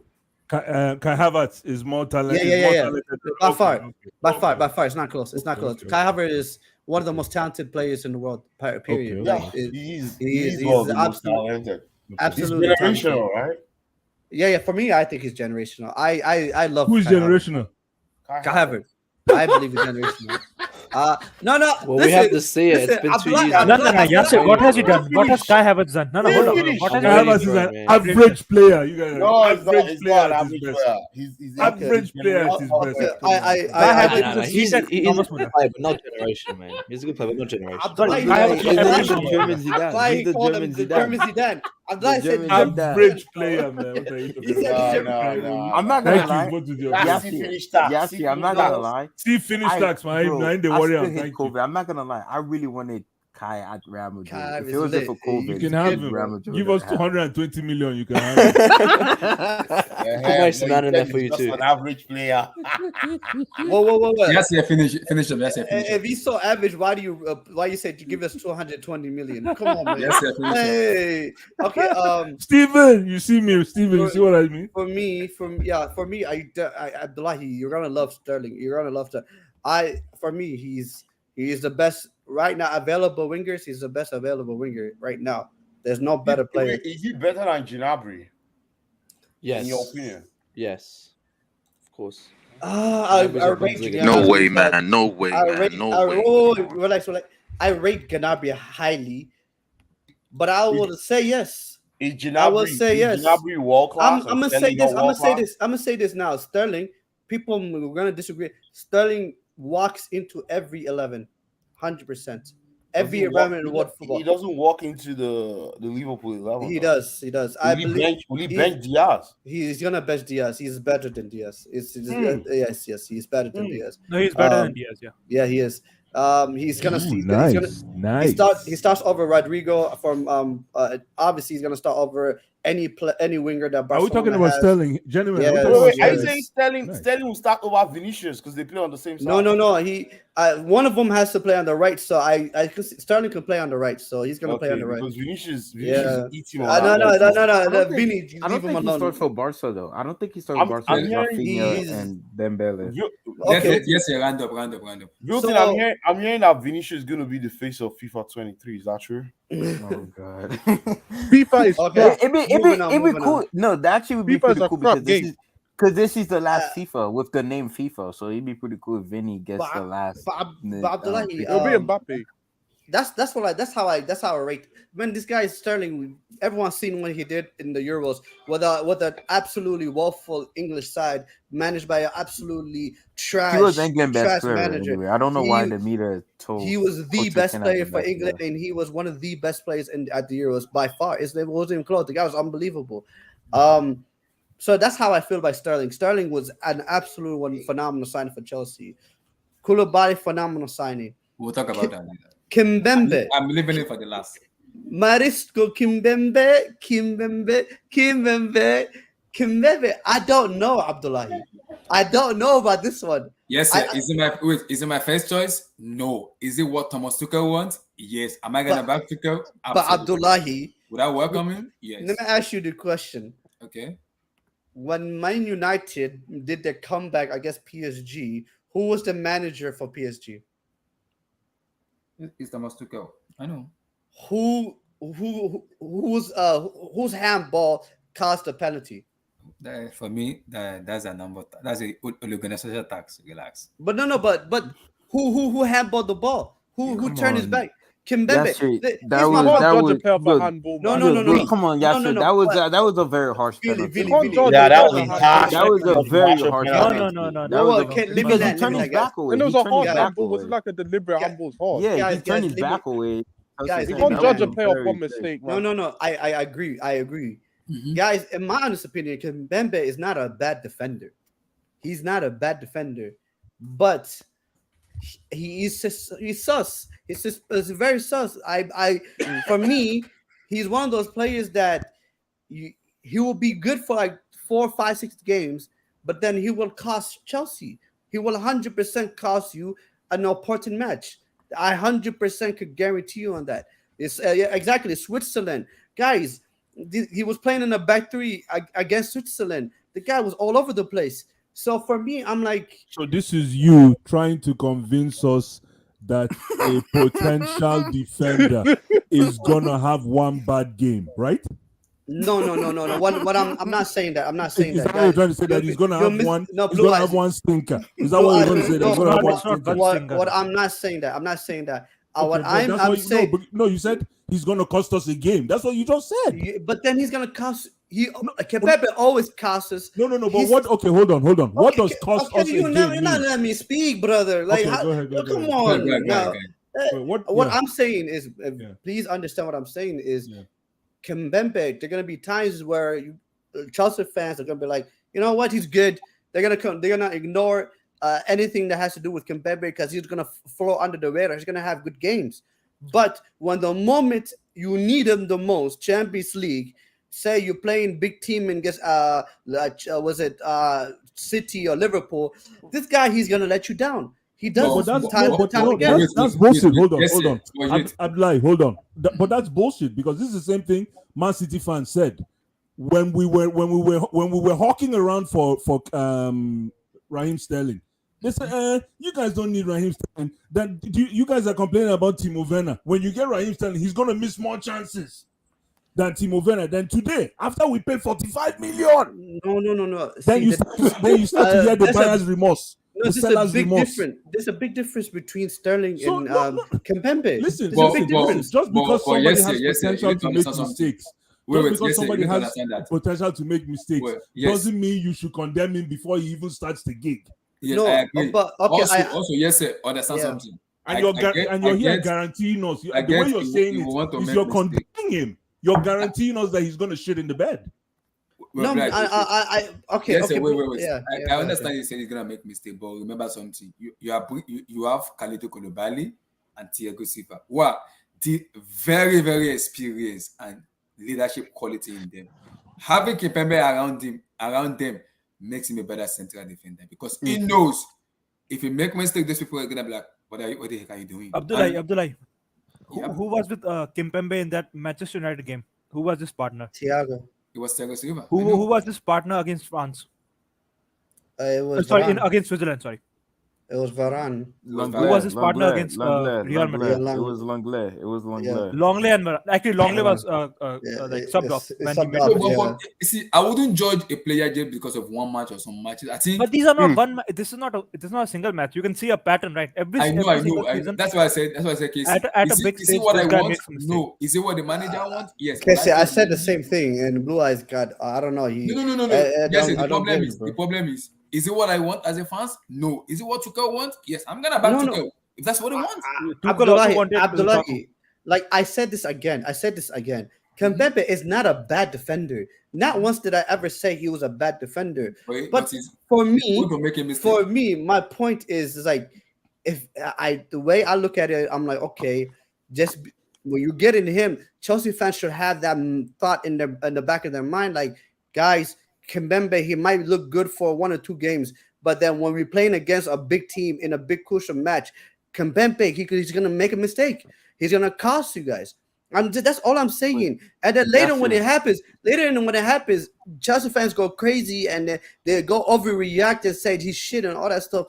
But my problem is that scouting report is just all over the place because you're basically saying to us that every player has a shitty night in the office. Mm-hmm. Every player has a guaranteed shit up. Even How many Jorginho. games? How many games have you watched him for PSG? Hold on, How many games have you Jorginho. watched? Hold on, Jorginho cost Italy the World Cup. Yeah. Yeah, and he's crap. Ballon d'Or nomination. No, he's crap. That was wrong. No, all I'm trying to say is it doesn't matter. Listen, even if you're guaranteeing us that he's going to shit in the bed, it still doesn't guarantee us that he's going to have a bad stint if he comes to Chelsea. So that's how I'm trying to tell you. Again, you misunderstand me. Listen, because I look at Chelsea, bro. I look at Chelsea. You guys are losing a lot of defenders. Yeah. The defenders that you need is defenders that you can rely on. Koulibaly, yes. De Ligt, I don't see him. Like there's players, there's center backs out there that like you can say, you know what, that is a reliable center back. You know what, Thiago Silva, he will have Chelsea's back in the Carabao Cup, in the FA Cup, against Real Madrid, against Manchester City in the final. You can rely on these guys. They will not. But when you're playing against a crucial moment, any crucial moment, you know you can rely on them. All I'm saying is, if the way Chelsea looking like they're very depleted in the center back position, your Kimpembe is gonna play one of those big games. He's gonna play a Carabao Cup final. You're gonna play a FA Cup final. He's gonna play, say, a Champions League final. If it's like around April and you guys are 3 points behind Man City and you guys are playing against Man City, he is going to play. All I'm saying is, don't be surprised if this guy lets you down. Because that's part of his DNA. You can say about any player. No. I agree with you. No, I agree with 100%. I agree with you. You can say about any player. You can say about You can say that about any player. Listen, if you don't like this, listen. Let me tell you something. Hold on. If you don't like this guy, right, just come out and say it. Don't tell us. No. Hold on. Don't spit on my face and call it rain. You come here and you tell us, just say you don't rate this guy. I'm telling you the honest. Don't rate this guy. I'm telling you no. I'm telling you my honest feeling. Let me just say one last thing. Okay. What you came here to say is, I think Kimpembe is. Don't get me wrong, Kimpembe is a fantastic player. But Chelsea fans, I think that if Chelsea fans don't think that Kimpembe has one big mistake in him, then they got something big coming. That's what you're trying to say to us. Like no. See, again, brother, you're not understanding my point. My point is, you're right. That's the same thing you are saying. That's your point. No. Every player will let you down. Terry let you guys down when he slipped in the final. So then why did we get Terry? Why did we get Terry? No. Players that will not let us down. Wait. Well, what I'm saying, every player, every world-class player, there's going to be a game where they'll let you down. It happens. Everyone has those moments. Absolutely. But what I'm saying is, even John it Terry. is not. What I'm saying is, somebody send me something to say. So for me, Abdullahi, what I'm saying is, it is not expected. Kimbempe, you expect this from him. Wow. You expect him. This is what you expect him to have a bad Somebody game. send me something. Hold on. Continue. What I'm saying is, at United Yasir. That's a tough question. If there's no other center backs that we can get, yes. Okay. Is Kimpembe a better defender than Nathan Ake? I'd say yes. Yes. Okay, so it was a no-brainer for them to go for Kane. It's not like there was other great center back available in the market. No, Skriniar is going to PSG. Again, I don't know how many times, dear Lord, God help me. I don't know how many times I have to say he's not a bad defender. I actually think he's a good defender. I've said this multiple times. But what Blue Eyes is not understanding is when I say this is his MO. Built on, and everybody here is not understanding. A lot of us are not understanding. No, what I'm saying. Let's move on. This is his MO. Let's move on. It's okay. Don't worry. Let's move on. We appreciate it. Let him learn, bro. Land, my brother. My point is, the fan is learning, bro. This is who he is. This is who Kimpempe is. This is his profile. This is part of his DNA. This is part of his makeup that he will eventually. We'll manage it. We'll manage it like that. We'll manage the problem like that. No problem. Then don't cry to me. We'll manage the problem. Don't cry to me when it happens, brother. I told you. I warned you. You know it is. Let me come to Abdul. West next. No, but let me just say. Look at guys. Abdullah. Look at Let him crash. I hear you, man. Let him crash. let me say something quick. Hold on. Somebody sent me the something way to he's share to the wording guys. it. Hold on. Somebody sent to share to the group. So here it is. People are saying it's not good enough, but this is the start of Kimpembe. Under Thomas Tuchel. You know, Christensen had better passing at the best passing percentage at one point, right? Relax. CFC Steven, my brother, Christensen isn't a man. bad This defender, guy though. hasn't even stepped on the plane to come for a medical, and they're already telling us that he's guaranteeing us a bad day. To do this experiment, you can look at who the top 5 are. I mean, I've said this. I've said Kimpembe. Kimpembe is the worst playing from the back. Help us explain. I've said he's very good on the ball. His ball carry is going to be very good for Chelsea. Yeah, he was the number one. But Wilton, so was is the Eric highest Garcia. last season for Eric him. Garcia is also good on the ball. Yeah, but Eric Garcia is not a good one-on-one defender like Kimpembe. though. Kimpembe is not a good one-on-one defender. No. Yes, he I is. would He's take decent. Kimpembe in a I'll heartbeat. take Kimpembe over Eric Garcia any day of the night. No, he's better than Eric Garcia, but not that better. That's my point. Eric Garcia is not He's I not don't better. understand. I don't understand. See, guys, I don't even understand this. Wait. I don't understand this slating of Kimpembe. Like, I don't get it. Wait. Abdul, question Kimpembe. It's because he plays for PSG, bro. Relax. Yeah. So And he keeps starting over everybody. Once Koulibaly is already done, so the next defender, Matlo just tweeted that we're closing on President Kimpembe. So your take on it? To go for me, the best part of it. For me, I started watching this kid maybe like I think 2 or 3 seasons ago, and I really like him. And I don't know how to say it because I don't have the responsibility, but I will have him at Chelsea, and I've always wanted him since I've started watching him. I don't know what some people are saying by saying he's not a good defender or something like that. I will take this guy over Christensen. I think he's a better defender than Christensen. I think he's a better defender than Kurt Zuma. If I have to simplify it and I have to take either him or Ake, I would go for Kimpembe because I like his level of intensity and his aggression as a defender, and I think he would really suit the Premier League. And I can go as far as rating him and saying he's going to be our Rudiger replacement. And I don't really know what people mean by he's going to cost us or whatever. Do you mean he's going to cost us like we should expect maybe 2 or 3 own goals from him every season? Oh yeah, and one handball, 2 handballs to give us. The way he was saying it. The way you say he was making it out like you'll make. Or he's gonna concede a red card 90 minutes at the 95th minute. Yeah, give them a penalty. I mean, we had Sergio Ramos, man. We knew the thing is, I think for you to succeed at the Premier League, you have to be very good at anticipation, and I think that's where people like Kojima are lacking. People like Kojima do a lot of ball watching as central defenders.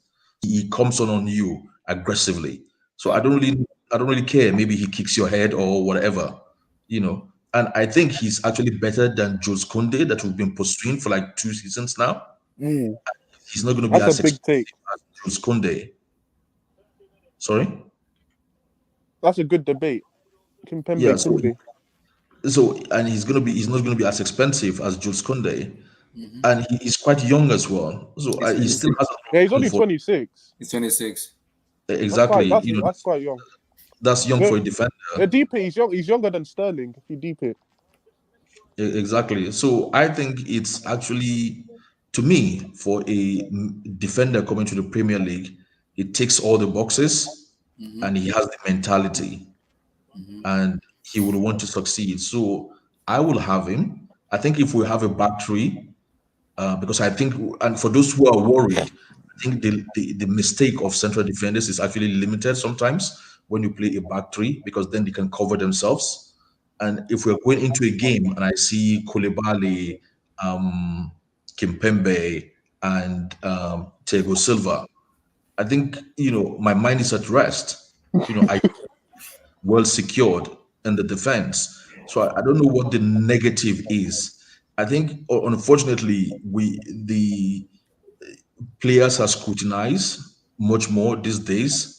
So to me, sometimes it looks like maybe they make too much mistakes and whatever. And somebody said on the chat earlier on that Modric nutmegged him. Twice. I mean, we're talking about Modric here. Modric can nutmeg anybody. True. You know. So to me, for me personally, it's a plus. He has everything I want as a defender. You know, and I don't really see all those mistakes people are talking about. Yeah, he might have made a mistake sometime. Well, defenders makes mistake, you know, from time to time. But I don't know how I mean, I kind of understand what you're saying that sometimes in the big game he might cost us. But are you saying he's going to cost us like Christensen cost us against Barcelona at home, where tight situation and you panic and then you make a deliberate pass to the opposing team? Is that the kind of mistake? Don't mind He actually might. He actually has. I think he But did you know it, it's crazy though. I You know don't it's crazy. No, no, no, no. I don't agree. I don't think he's that. Under what manager? Wait, One after the other. One after the other. Yes, at PSG, right? Under what manager did Kimpembe had his best season ever? Under what Thomas manager? Tuchel. Thomas Tuchel. Exactly. Okay, I mean, 1920, like was his by far his best season at PSG, and that was what Thomas guys. Tuchel last season at PSG. I'm not gonna say it one more. I'm not gonna say it again. I'm not gonna explain it again. I'm not. But it is what it is, guys. When you guys see it for yourself, then you have to watch Kimpembe play. We've watched Kimpembe, you know. The problem is, guys, the problem is, it is. For me, I get it. You're Chelsea fans. I'm not you Chelsea fans. You guys are hyped. It's not I just that. understand that. Yes, hold on. When I watched him play, I don't think he's a bad player. But yes, he's rash in terms of his tackle. But personally, Kimpembe is not a bad player. It's not that bad. And the positive thing about it is playing with Thiago Silva and Kalidou Koullibally. That is an experience with leadership. Who has played the football for a very long time. But he played with Thiago Silva before and Marquinhos also. I will say Marquinhos is better than Casey, we all know very well. We can say this. Paris Saint-Germain is a terrorism club. We know that very well. Okay. Every club that goes there, hardly get than succeed. We know that. Abdullahi, let me ask you one simple question. No, but let me ask Vilta before you ask me a question. Let me ask Abdullahi, you personally, a question. Mm-hmm. Would Kimbembe be your first choice? First choice in terms of what? Say you didn't get no center backs, nothing, and you had all these options: Koulibaly, Jules Koundé, De Ligt, all these guys. Will Kimbembe be your number one choice?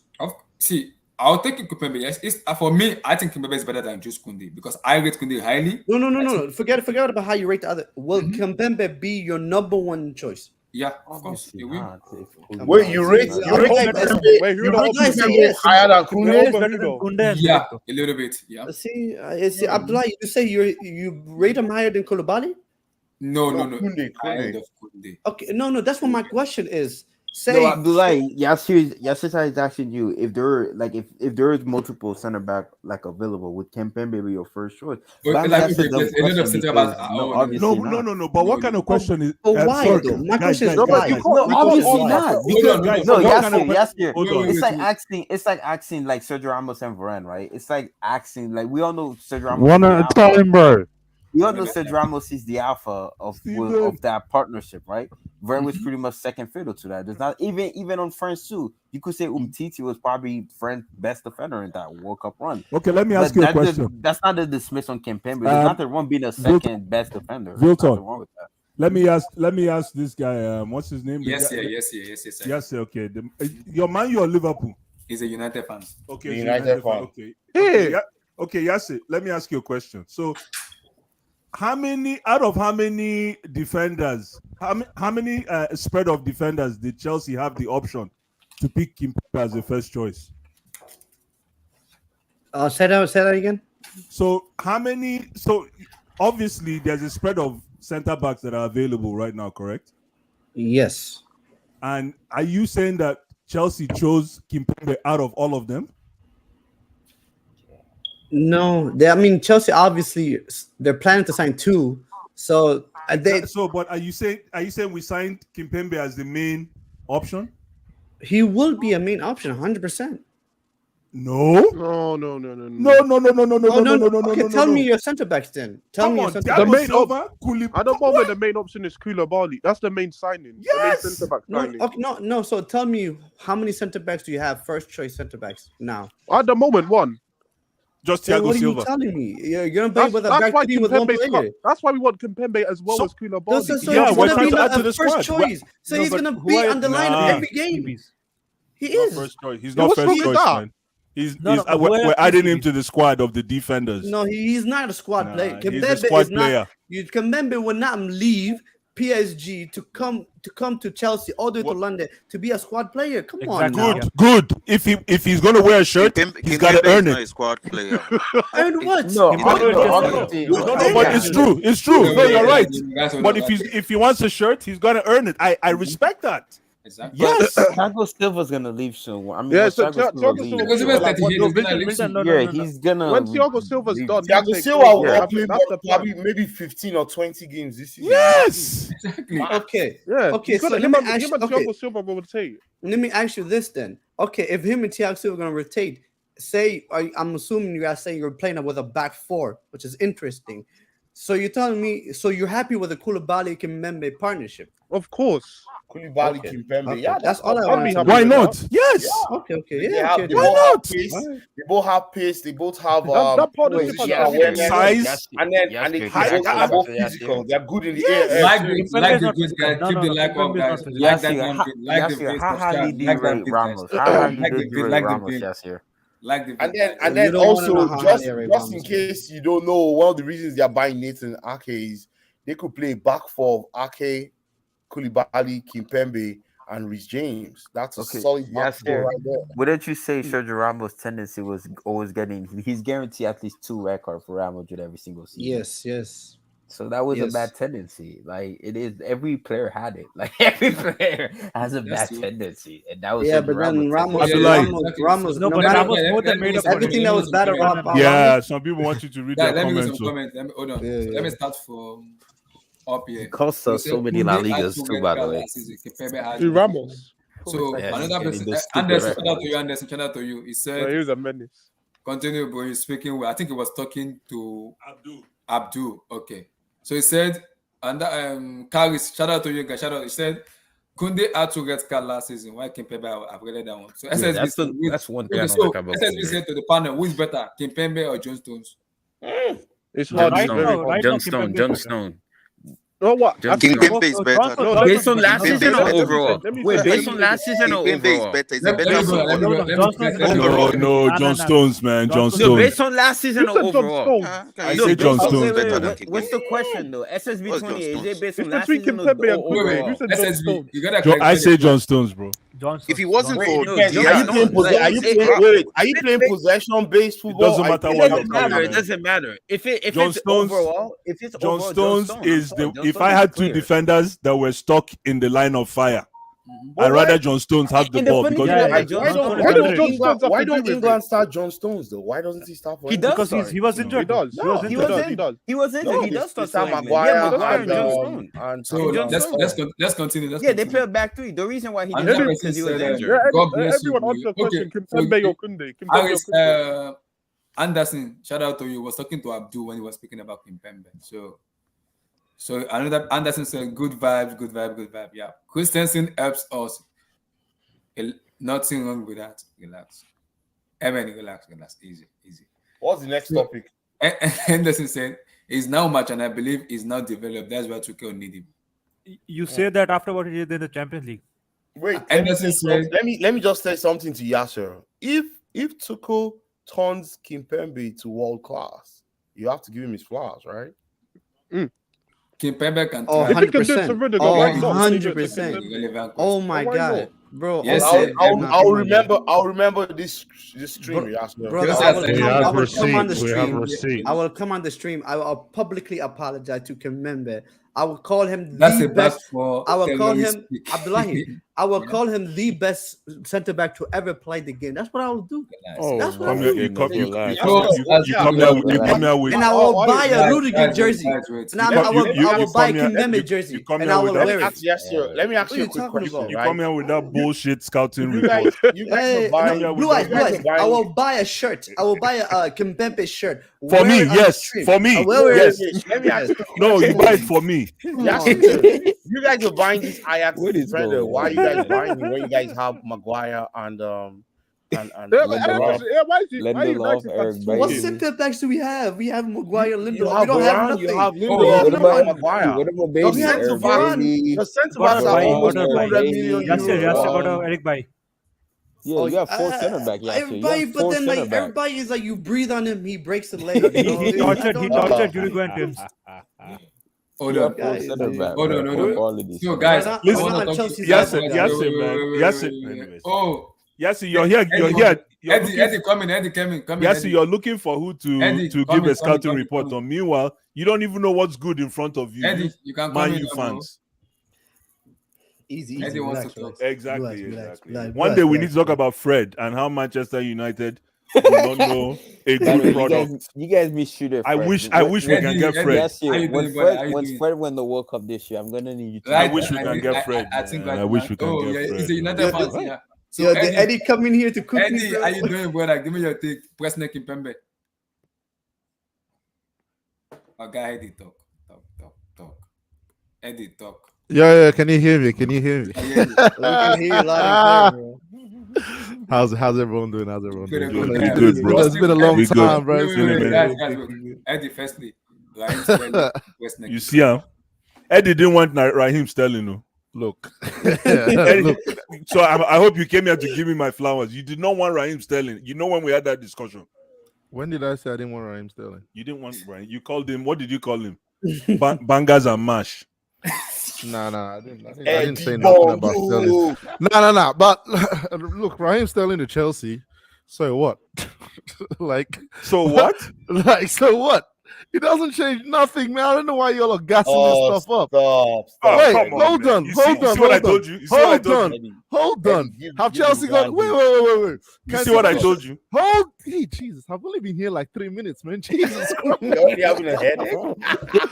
Yo, hold on. This is it.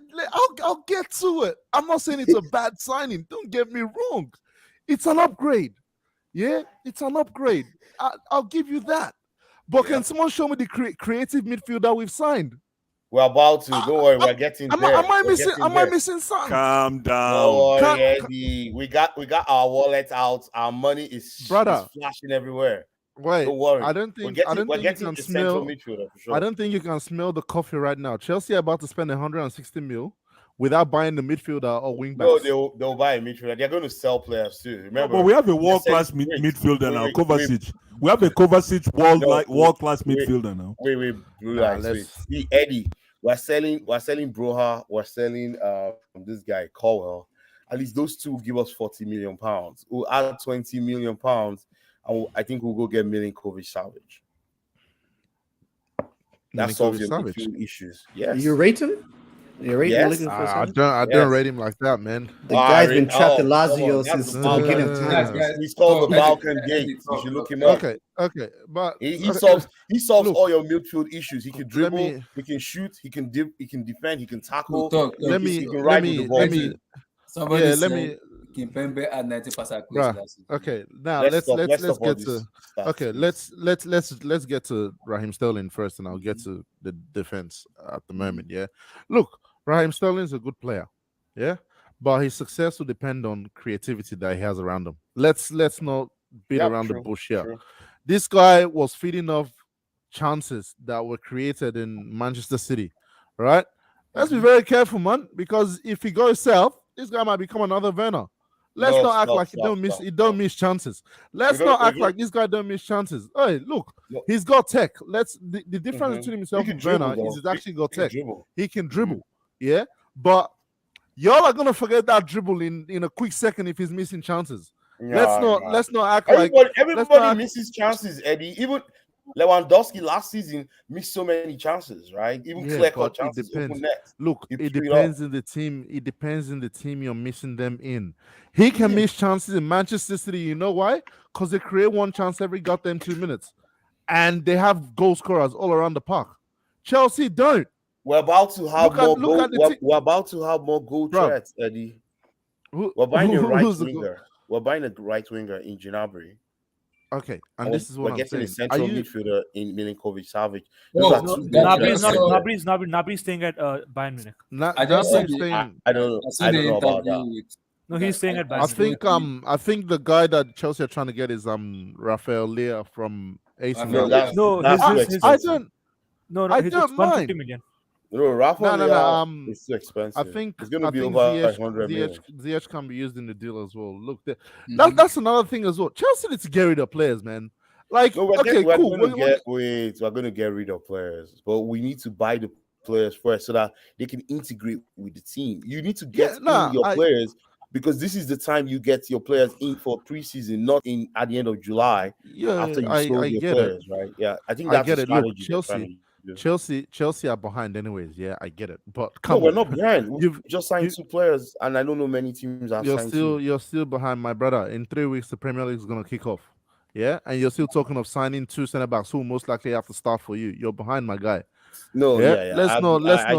I see where you're coming from, but we are not doing badly. We're doing. We'll have another 2 players. I won't say we're doing poorly or badly like that, but at the same time, we're behind. I mean, if the goal is winning the Premier League and and all that this season, you're behind. Are you really thinking we're going to win the Premier League, Eddie? Yeah, I think it might come. Yeah, I think so. Look, the delusion in some Chelsea fans that I've seen on the TL, like, I mean, Chelsea are winning the league next season. Don't understand football. They've not watched it long enough. I'm thinking of let me. In your heart that we're going to win the league? Nah. Let me just team, right? I'll just give my take on it. Like I was saying, we need outgoings first of all. Sterling is a very good signing, very, very good signing. He's an experienced player. I think what he will do, what I like about it is what he will do for the rest of the attack. Because something that's been underrated is we haven't had a quality senior presence in attack for a while, right? And people were missing the likes of Willian and Pedro from the last season. Yeah. So we haven't had something like that in a while. So he'll bring that balance to the attack again. And hey, you might see boys like Hudson-Odoi pick up his game. You might see boys like Kai Havertz have to pick up their game. Pulisic pick up their game because that's what I want. Now they know that it's not just you better perform while you're sitting down on the bench watching. Sterling. Especially when we get that right winger, right? Because once we have the right winger and we have Sterling, those 2 will automatically start. That means there's only one spot. Exactly. Which means his project name was still on, Eddie. But then meet your mic. But then I'm interested in seeing. I've been hearing Tuchel wants to play the 4-3-3. He wants to play. The Athletics said he wants to play 4-3-3. I think there's some validity to that. But because of the kind of players we're buying, right? The Athletics said let me give you a little news flash. Jorginho might be playing DM. No. I hope y'all are ready. I hope y'all are ready. Wait, Eddie, look, you know Nathan Ake can play DM, right? He can play the Marquinhos role. You know the Marquinhos role where Marquinhos sat in between Silva and Kimbembe in PSG. I think that's so now you want to play Nathan Ake. You want to play Nathan Ake ahead of Jorginho. Right, no, it doesn't matter. In place of it doesn't matter. It just depends on what Tuchel wants to do, right? Finish, man. Look. I get it. Let me tell you, yeah. If you're really spending 40 mil on Nathan Ake to come play DM for you, bruv, I'll be the first to give Tuchel a sack letter. I'm sorry. Why? That is the. He's a very good ball playing. Bruv, if you're gonna play Ake at DM, go play Chalobah instead. Play Chalobah at DM instead. Why? I'd rather that than Chalobah distribute the ball more than. Oh my! Did you just say can Chalobah distribute the ball? More in that center. You see, it's one thing to distribute the ball in the right center back. And then to do it under pressure in the midfield, right? Okay, when have you seen Ake play DM effectively last? Because he didn't do it at Man City. That guy hasn't played DM in nearly 3 years. He did a beat our Bournemouth, right? He was their center back. They played the back. Bournemouth, bruv. Come on, man. Let's not two do seasons this. ago. It wasn't so far. Don't make it look like it was 3 years ago. Talk about I'm gonna get to the person in a bit. Well, I like to talk because to I'm hearing the 4-3-3 thing going on. And like I said, look, Jorginho is one person that I wanted out the door, but looks like he's gonna stay. And he's gonna play the end. And the reason I say that is because to be able to get someone like Koulibaly in, you need people who's comfortable with. And we already know Mendy is one of them. Jorginho is the next, unfortunately. So I see Jorginho staying now, and I think he's been discussing trying to get a new deal. Yeah. But it is what it is. And this is why I don't think Chelsea are signing a midfielder. Because if you're thinking of playing you're thinking of playing a 3-man midfield, Mason Mount has to go back into midfield. I'm sorry, that guy's not playing attack this year. No, he's not. You're bringing in we're getting two wingers. Hold on. I think Mason You're keeping Kovacic, yeah? Everyone keeps Kovacic, everyone keeps Kante. Guys, what is Kovacic? What's Kovacic doing in my midfield? Gallagher. Hold on. You have Gallagher. You have Gallagher come in. That's four midfielders who can play the 8. And then you have Jorginho and Loftus-Cheek. That's 6 people. Where are you putting a midfielder into this? Guys, Fabricio just tweeted and this is what he said. I have one ballon. I have 2 Ballon d'Or. Finish Fabrizio. Let me get into the defenders thing now. When asked him, he said Thomas Tuchel when asked about Cristiano Ronaldo, I will not getting another striker, but it's not our priority. The priority right now is our defense. Okay, Ronaldo is not coming to Chelsea. Let's forget. We lost top players, so now we need to replace them. Ronaldo is not coming Chelsea. I thought you were going to talk about a defender or something. Ronaldo is not coming Chelsea. All right, let's get into the defenders. Koulibaly, I love it. I'm putting in last. I love that signing. Yeah. Now Kimbempe. What about personnel? Tell me, look, Eddie. That's a brother. What I don't understand is what I don't understand is why are we going for so many left-footed centre backs? Like, what happened to going? Maybe that's why I think we're buying a right winger. I think we're going to attack through that right wing. With a right winger that can cut inside. Because those left center I think so. I don't know. We'll just release the ball to the diagonal on the other side, right? For me, if I'm Tuchel, I don't sign 3 center backs unless you're thinking of playing 3 at the back again, which I don't think he's trying to do. Okay, I think one of the reasons he's signing Nathan Ake is Nathan Ake's versatility. He can play left back too. He can play left wing back too. So okay. Let's bond this here. If you're signing Nathan Ake to back up left wing back for 41 mil, yeah. You know why?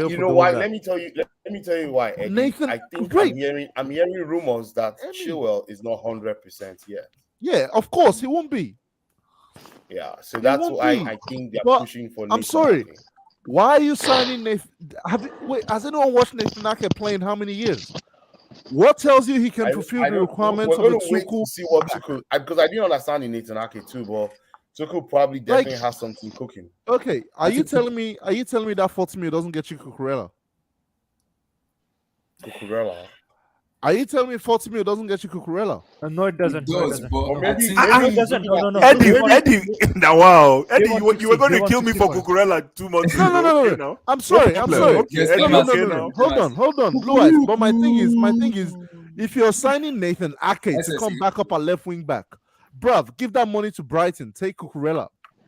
Like, I hear you. Nah, give me. I'm just sure. I'm just thrown off, man. What is that nonsense, man? Like, all last season, I was hearing Bonasosa, I was hearing all these names and stuff. Come to the summer and there's nothing. Amen. Stop. Relax. Like, Amen. Come on. Okay. This is the thing. Stop. If you're thinking of get out. If you're thinking of playing 4 at the back, you already have Thiago Silva. You already have Chalobah. But Thiago Silva is not going to play more than 20 games. Yeah, he's not going to play more than 20 games. But you already signed Koulibaly, who's going to play the bulk of the games. Yes. All I'll say is you need one more quality. Oh Jesus! What is Kasim? I don't know. All I'll say is you need one more quality center back, right? who can then you bring in Chalobah as your rotational player with them, and have Thiago Silva there. Yeah, would you prefer to have Koundé instead of Kimpembe, who is the right-legged defender? That's Koundé pairing with Koulibaly. No. Look, my thing is based on their game. Yeah, I don't care about left or right foot at the moment. Yeah, Kimpembe is taller than Koundé for sure. My thing is, forget about left or right foot for a second. Look at their games. Who do you think is the more polished defender? And I think for me, it's Koundé. Right, he's a much better defender. But then whose game will translate more into the Premier League? I think it's Kimpembe. I think it's Kimpembe. He's just taller than him by an inch, though. I think Kimpembe's game will. Who is breathing this heavy? Translate. Who's that? Somebody's there? Bro. Somebody's sleeping? Yeah, it's check Kasim, man. Kasim, is that you? Yeah, it's me, man. Just mute yourself, bro. Mute yourself for a sec, man. It's okay. It's okay. Just mute yourself. But that's the thing I'm saying, where you just decide which option is the best way, and if you need extra defenders, like I've been seeing this whole thing going on about Colwell and Ampadu today. Like, what do you think about that? Get a fifth, sixth option. Okay, about that, yeah. Look, I don't care if they sell him. I don't know what the fuss is about, man. Eddie.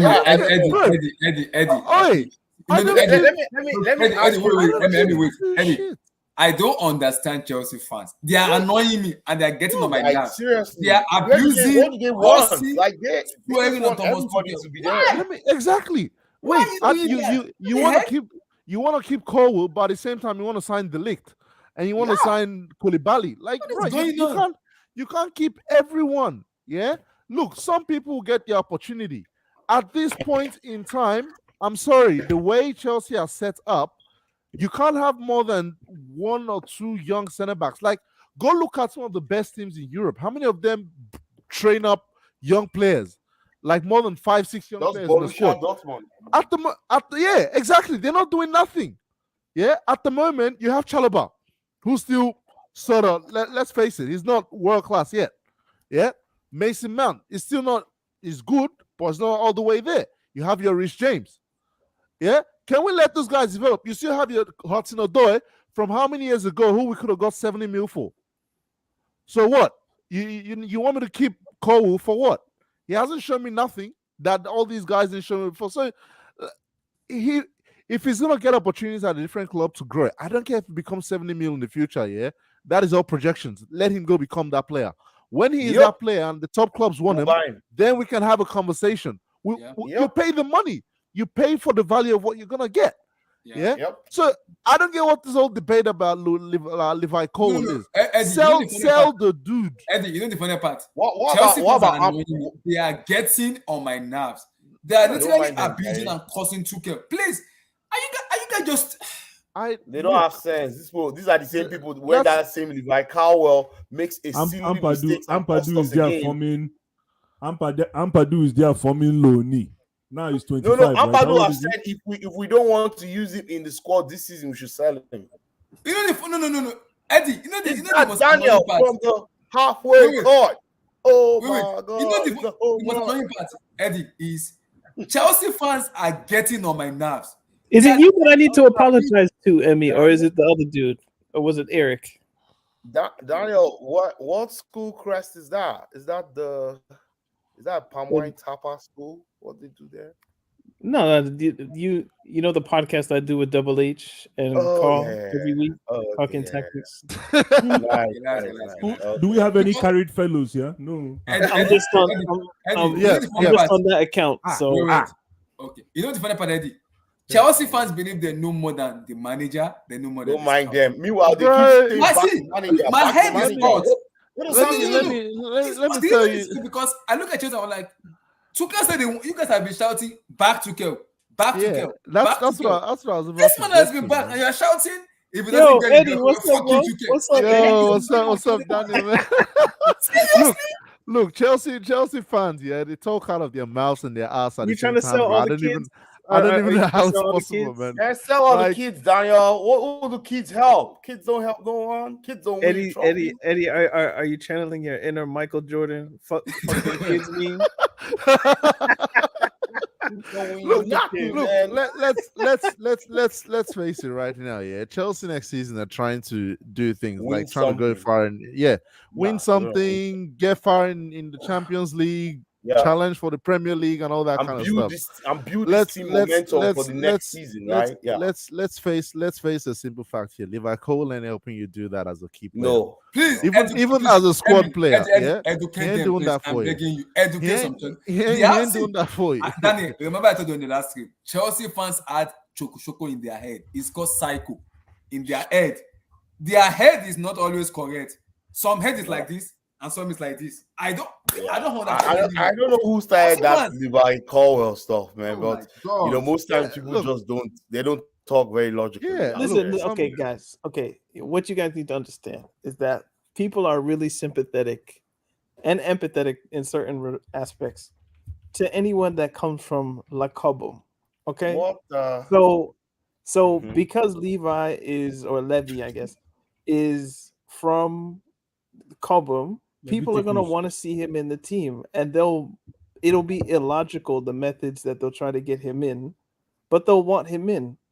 The same way they want Mountain, the same way they want Reece James in, the same way they want Chalobah in, even the same way that we wanted Ake at one point. And I say we because back then I was we.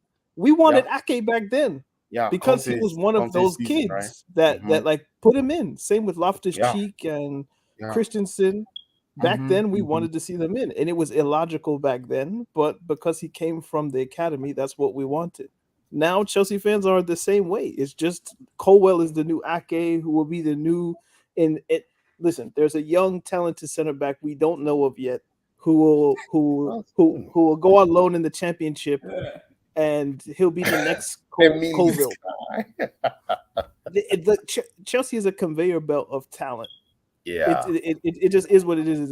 Basically, most of the young talented players in England go to either City or Chelsea. I don't think we are a conveyor belt of talent. I think that's far fetched. No. I think they are in England. I think most of the top, most of the top players, young players, they go. You know the reason I say that? 5 years, or even 3 years, you could look at Guehi, you could look at Tomori, you could look at Livramento, you could look at Lamptey, you could look at. But that's not conveyor belt. Okay. This is what that's not conveyor belt, man. Look at the names. That's conveyor belt of talent. No, it's not. Hold on. Not conveyor belt. Oh, that's not talent.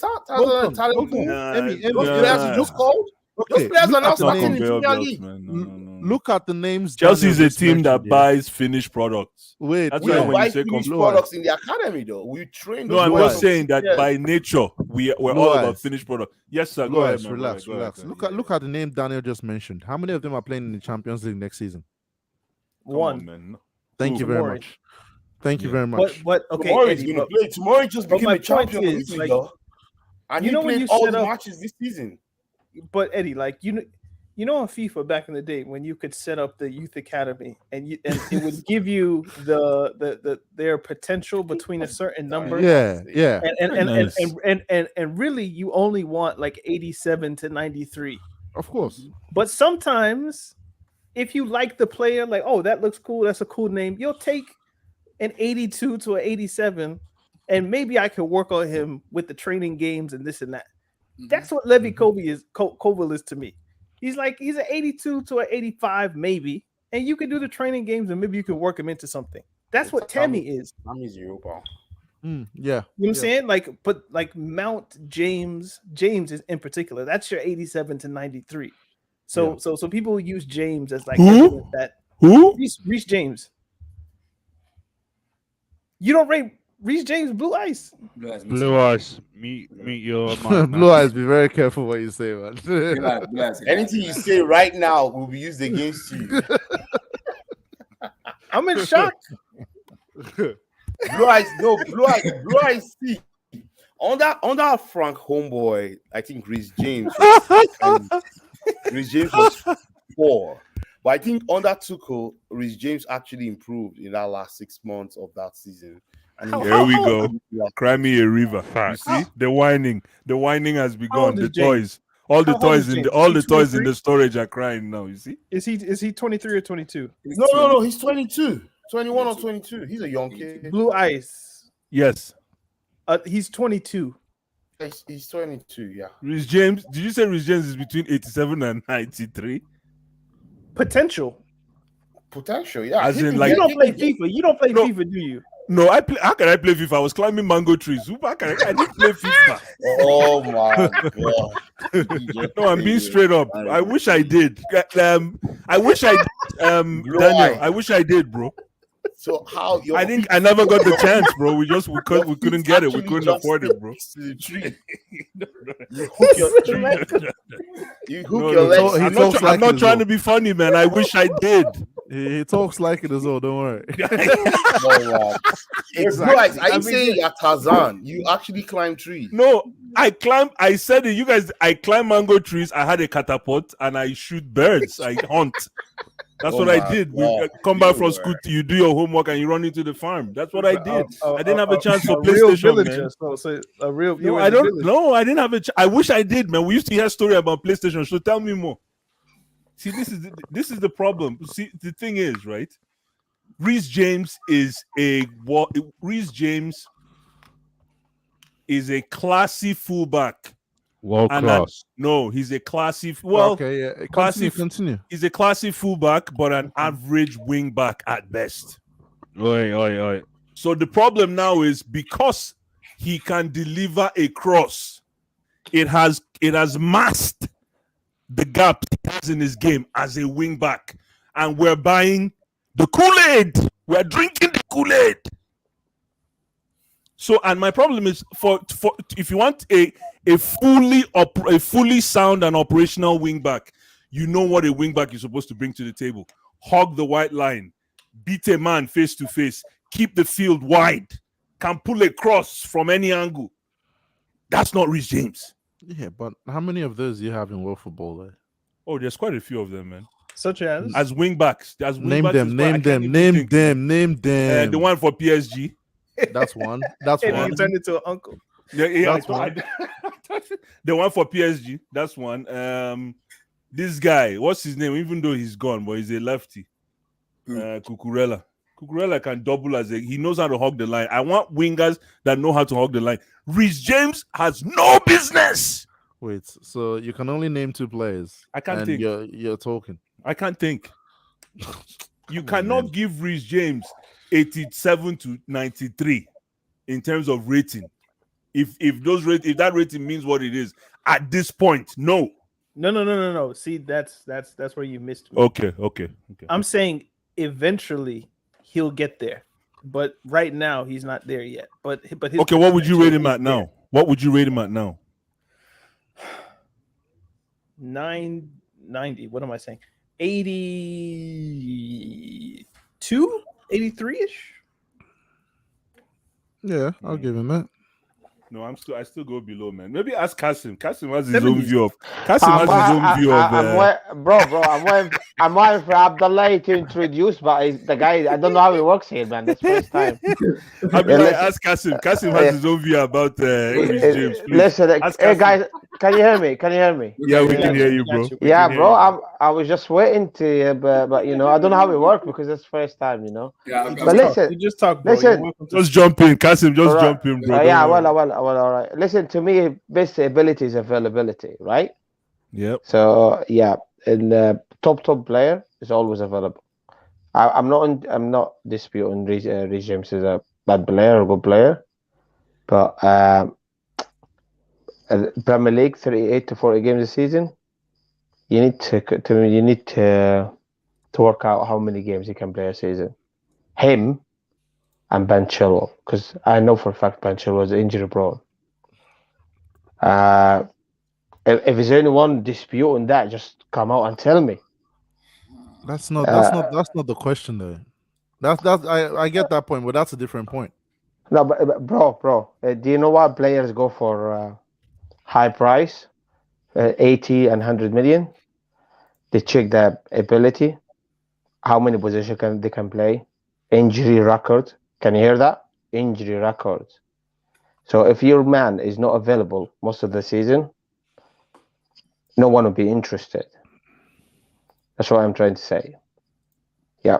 So Ben Chilwell going for 50 million. He was out of the season. Reece James, he was always off. Do you agree? I know what question you ask. Blue Eyes asked. He told me you speak about Reece James, so I'm doing full conclusion. I'm making it easy for you, bro. I'm making it easy for you. That's all. So listen, I'm a Chelsea fan, but I spoke about that. I don't want to upset obviously Stevie because I know Stevie likes him. But I like Reece. Yeah, I like Reece James. Don't get me wrong, but look at Trent, right? He's always available, isn't it? Because for me, I think a better defender is Reece James ahead of Trent Alexander-Arnold. Yeah, I'm not disputing that. Trent is not a defender, is it? He's originally played in the academy as a midfielder. But going forward, Trent is better for me. Do you dispute that? Reece James can finish better than Trent, though. I agree. Well, that's up to you if you want to agree, bro. But listen, I think Trent is a top player, man. But listen, I'm not gonna go around in circle. I think, as I said to you, I'm a Chelsea fan. It's tough. Listen, Reece James has got a huge potential. Don't get me wrong. But I think Chelsea fans, let's put this. Let's keep it 100, right? Chelsea fans they don't rate much Trent because that competition Trent and Reece James. But listen, man, Trent is. I'm gonna say it now, and I said it before. I think Trent is a world-class player, man. That's it. Oh my god. Oh my god. It can't be going like 3 Champions League winning the league, and he's saying, "Oh my god, bro." Of course, he's world class, but I don't think he's a better right back than Reece James. So, well, that's as I said to you guys. That's up to you. But I wanna speak to the guy and say, "Oh my god," right? So if he gone to three Champions League, won 1 and lost 2, and he won the league. Trent is definitely okay. Yeah, wait. Just wait, bro, wait. So why are you saying, "Oh my god"? Excuse me. Did they go to those Champions League solely because of Trent? It's part of the main players. Yeah, he's part of a squad. Yeah, he's not the key player in all of that. He is a key player. You're mistaken. Oh, Jesus. Oh. Listen. I want you, before you say it, I want you to think about it. Right? You don't think he's a key player? I won't say he's not a key player for Liverpool, but let's not act like you said it. Let's not act he's like not a key player. No, come on. Let's not act like he's the one carrying Liverpool. In Liverpool, there's a pecking order. There's Salah, there's Mane. Yeah, they got the midfield. Then they've got what's his name? What's the defender's name again? Jesus Christ. Virgil van Dijk. Before you even get to Trent, bruv. Like, let's not act like Trent is top tier the list of Liverpool. No, he's not. He definitely is. Sorry, bro. Wait. Let me. What's your name? What's your name? Let me see your name, bro. What's his name? Right? Don't get me No. One second. Let me talk. Yeah, come on. Don't get me wrong, yeah. Trent is a quality player going forward. But I don't buy this whole Trent is world-class thing. When Blue Eyes is out here talking about wing backs and fullbacks, if you're gonna do that, keep that same energy for Trent. He ain't a fullback. Simple. Right. As a fullback, it's trash. Okay. As a wing back, okay, cool. Good. Okay. Test it. This guy can't even get into the England squad. Same squad that Reece James plays in. Fair argument. Say what you want. Eddie, I use it for Trent. Say what you want about Southgate, yeah? But if the difference is that clear between Reece James and Trent, Trent's in that England squad. Yeah, but sure. there's politics that goes into that. We all know each manager have different favoritism because look at Benzema. Benzema was shut out the team because his son didn't really particular on them. And let's be real, right? Kyle Walker starts for England, right? It's all about favoritism. I guarantee you, if it was a different manager, they probably would start Reece James or even Trent. Like, I know I get that he doesn't start for England, but I wouldn't say he's a bad player because of No, stuff. Because I didn't. it's all good. Look, that's where you're getting me wrong. I'm not saying he's a bad player. No, of but course he's the not. way, But I think he's you said he's not a key player. You no, bro, wait, Kasim, hold on, man. I'll let you say your thing. You didn't let me. I was listening, bro. I was listening. Okay, you go. You said, listen. I'm gonna ask you the question again. You said literally he's not a key player. Are you sure about that? I didn't say he's not a key player. Now you're No, you said that. me. You said that. You said that. I said, listen. I said he wasn't the key to Liverpool getting to all the Champions League finals. Yeah. Listen. They get to those Champions League finals without Trent. I'll say that right now. Take Trent out of that team, they still do what they do. No, bro. Come on. No, he is. He's their main playmaker. Bro. Yeah, I think is it Eddie Hospi? Sorry, is your name is Eddie, isn't it? Eddie, yeah, Eddie. I think you're mistaken, Eddie. I think you really are, because I think he's a very, very, very key player, very, very important player. Yeah, it's got. Come on, bro. Come on. Let's know. Yeah, but that's what I'm saying. If you're gonna go there, a conversation, you really. I did ask you the question 2-3 times to think about it, right? And you're still going around that circle, and I ask you, are you sure he's not a key player? And he's still banging. You just going left, right, and center. Okay. 1 second. Yeah. Yeah. Go ahead. Take Trent out of that Liverpool team and put Rhys James. Do you think they'll still make the Champions League finals? Yeah, probably, yeah. But I'm underestimating Rhys James. I'm talking about. Bro, these guys, they just keep it real. Someone, huh? Someone talking. What's Wilson saying? What do you guys think about? Let's not do hypothetical, man. Let's just leave it the way it is. Leave it the way it is. Cool. The Liverpool system, yeah, allows Trent to be successful. I'm not disputing that. That's you don't. This guy came and said Trent is world class. That's why I'm like, yo, okay, cool. Where's that same energy for Rhys James? I'm not saying Rhys James is world class, but I'm not saying Trent is world class as well. That's what I'm saying, man. For me, this guy. Trent is not world class. Kasim knows. We've had that discussion exactly. before. Trent is not world class. Kasim came here and just said Trent is world class. That's what I'm going at. Like, yo, okay. You started saying Rhys James is good, and then you finished with saying Trent is world class. But you're talking about ability and availability. I'm curious though. I think overall for me, RJ is a better defender than Alexander Arnold because of the system club plays. And if you look at the way they play, in terms of defending, RJ is a better defender than. But Abdullah, he's essential to that system though, because he's their main playmaker. Who's world class in that position right now? Yeah, that's why I was about to ask you guys. Since you guys don't think Trent and Rhys James in Trent's position, who's the best right back in the world then? Since you guys don't think Ashraf Hakimi. Based on what? Based on what though? Why do you have Hakimi as the best right back in the world? Based on what? No, I think it's one of. I said one of them.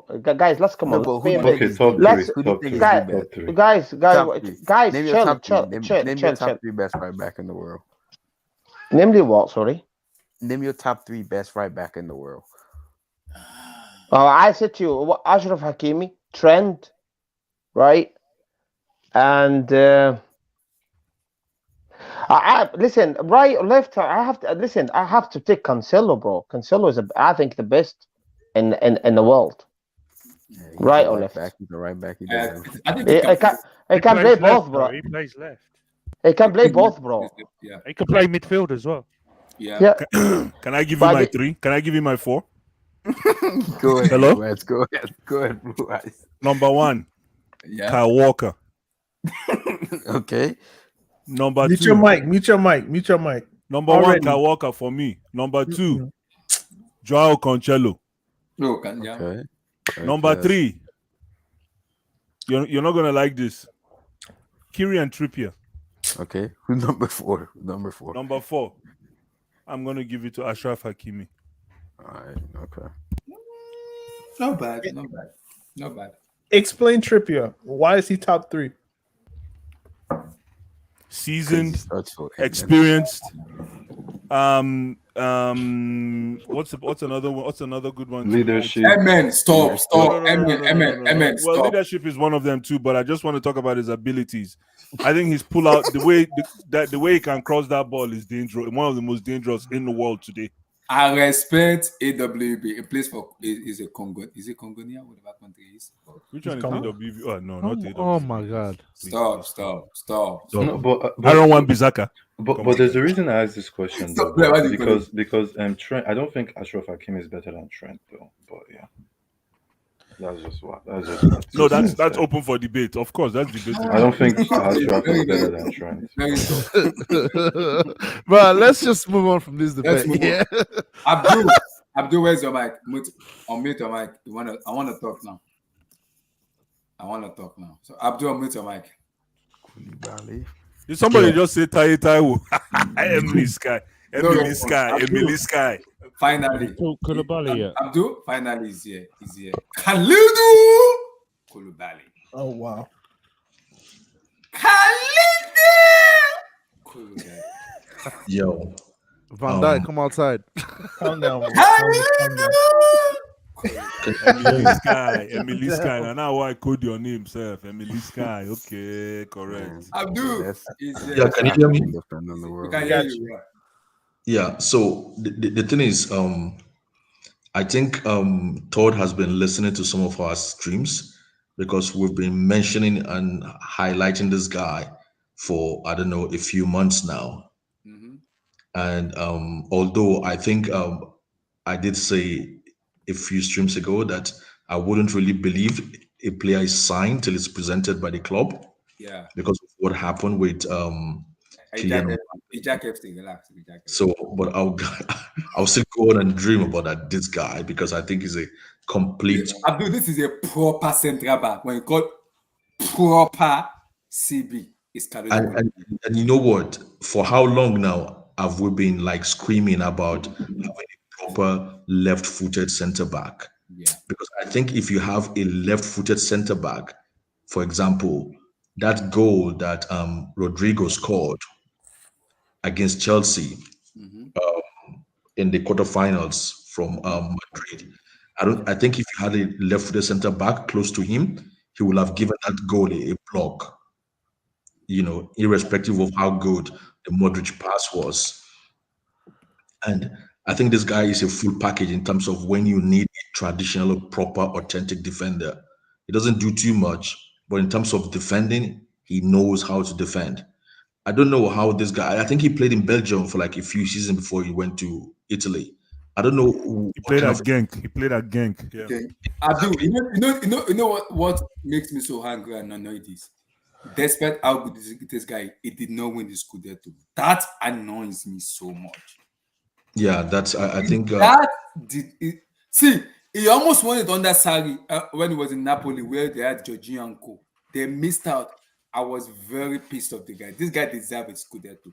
I don't think he has a good agent because the guy was born in France, but then they still had to take him to Belgium for like a few seasons. And then when he went to Napoli, he was stuck in Napoli for a while, even when everybody was like sort of like praising him. Was he a late bloomer in that sense? Like, was because he was born in France. Senegal. Normally they try to capture you pretty quick, but maybe he developed a bit later. No, because right from the first day I started watching him, when he got to Napoli, he exhibited this quality of being a very good defender, and it would take time before everybody came to notice. I think he has one of these agents where he's like, my brother is an agent kind of guy. I think that's the kind of agent he has, or my neighbor is an agent, or he can help you out. I think this is the kind of agent he had then, because for me he even stayed too long in Napoli. He's 31 now. Yeah, he stayed too long. I mean, the reason because of the president ADL. That man was even when he was living today. I heard the news that the president was fighting with Spalletti, the manager. His agent is Leon Sports Group. So his agent is the agent of Chiesa, Leroy Sané, Marcos Mugabe, Luka Jovic, Marcos Alonso, Pjanic. Yeah. So he has a decent agent if you go by this Handanovic. So he's got people. If you are highly rated as this guy, I don't think you should have stayed that long. Maybe he was comfortable. Maybe he's one of those players who was like comfortable, and they feel like they had to do the club a favor because the club did them a favor by taking them from the Belgian league. Maybe it's a loyalty kind of thing. But to me, in my own opinion, he stayed too long in Napoli. But I'm quite glad we got him because I've been screaming for a left-footed centre back for a long time. He's right-footed. He's right-footed. The only thing is if he did you say he's right-footed? He is right-footed. He's right-footed. He can play with his left. He's like JT in that way. Like he can play with right and left though. Right and left. So to be honest, I've not seen this guy kick a ball with his right foot before. So wow. But he did that in AFCON though. Question. At Napoli, he wears shirt number 26. In Chelsea, 26. No, nobody has worn 26 since. No, that's not. They should just give it to him. Just give it to him. Since Anton Ferdinand's abuser has retired and left the club. So do you think Koulibaly should put that number on? Only proper Chelsea keep in fans mind there will is say a no to tradition that. at Chelsea where some shirt numbers they're not officially retired, but effectively. So like 25, nobody's worn that since Zola. I think it deserves the weather number. It deserves it. I think it would be dope for him to put on 26. The fans are saying they want him to wear the number 2 jersey. They want him to wear the number 2. So the thing is, I think we're getting him for 30-something million or so? 40 million euros. Something. Yeah, so that's another steal by Todd Bowley here. That's a lot of money for a player that's 31. That's not a steal. That's not a steal because it's just 1 year left on his contract. I don't think it's a big steal. It's just okay. And how much did you say? 30-something euros. Yeah, 33.5. It's on the screen. It's 40 million euros according to Fabrizio. I believe so, yeah. It's about 34 million pounds, mate. 34 million pounds. Okay, that's decent. Well, I mean, and plus, center back Abdullahi, I've seen a lot of people talk about his age. He's 31 years of age. Yeah, center backs aren't box-to-box midfielders. Like, put it this way: Koulibaly and Kante are the same age. They're both 31. You wouldn't say that the 31 that Kante is the same that Koulibaly is because of the style of play, the amount of miles one has to run, it specifically with the way that Kante plays. So if somebody were to buy Kante this summer, that's an incredibly more risky purchase than Koulibaly. But it's still apples and oranges. You're talking about a midfield, and this is exactly my point. So people look at 31 and they just take that number as if he's 31. He must be at the end of his powers. I'm surprised he's given 5 years. 5. But no, that's good because center but backs. then the thing is, especially in the modern era, if I can land, I'm in mid-flight. I can see the runway. Center backs. If you want to look at Thiago Silva on the team already, he's 37. If you want to look at someone like Pepe, I think he's 39 and still playing fairly well. If you want to look at what Chiellini and Bonucci and those guys were able to do into their mid-30s, center backs age well. It's a thinking man's position at the end of the day. So if a guy's 31 years old, that's really middle of his prime. So he has 3, 4, 5 years left if he avoids major injury to play at a top level. So people worried about he's 31. He's not Kante. He's not a winger. He's not a box-to-box midfielder. He's a center back. So he can or a fullback. It can work. It can work, but you're not putting together an image of building a defensive line. You're bringing him in as a band-aid to the problem right now. So that's the image. You're not really. Koulibaly doesn't say you're building a defensive foundation. If you understand what I mean, the league says, okay, you're looking at 10 years in your defensive line. No, it's true. It's true. No, what I'll just say is why people is more short. No, Koulibaly is great. Sorry, Koulibaly is going to be here for 4, 5, 6 I know, seasons. but I feel like you rightfully said, Daniel, we could probably get, if we were to really be the most efficient that we can probably squeeze out 2 good seasons from Koulibaly. I don't think so. I didn't say that. You just put that in my mouth, Paul. I thought you said 2-3 seasons. No.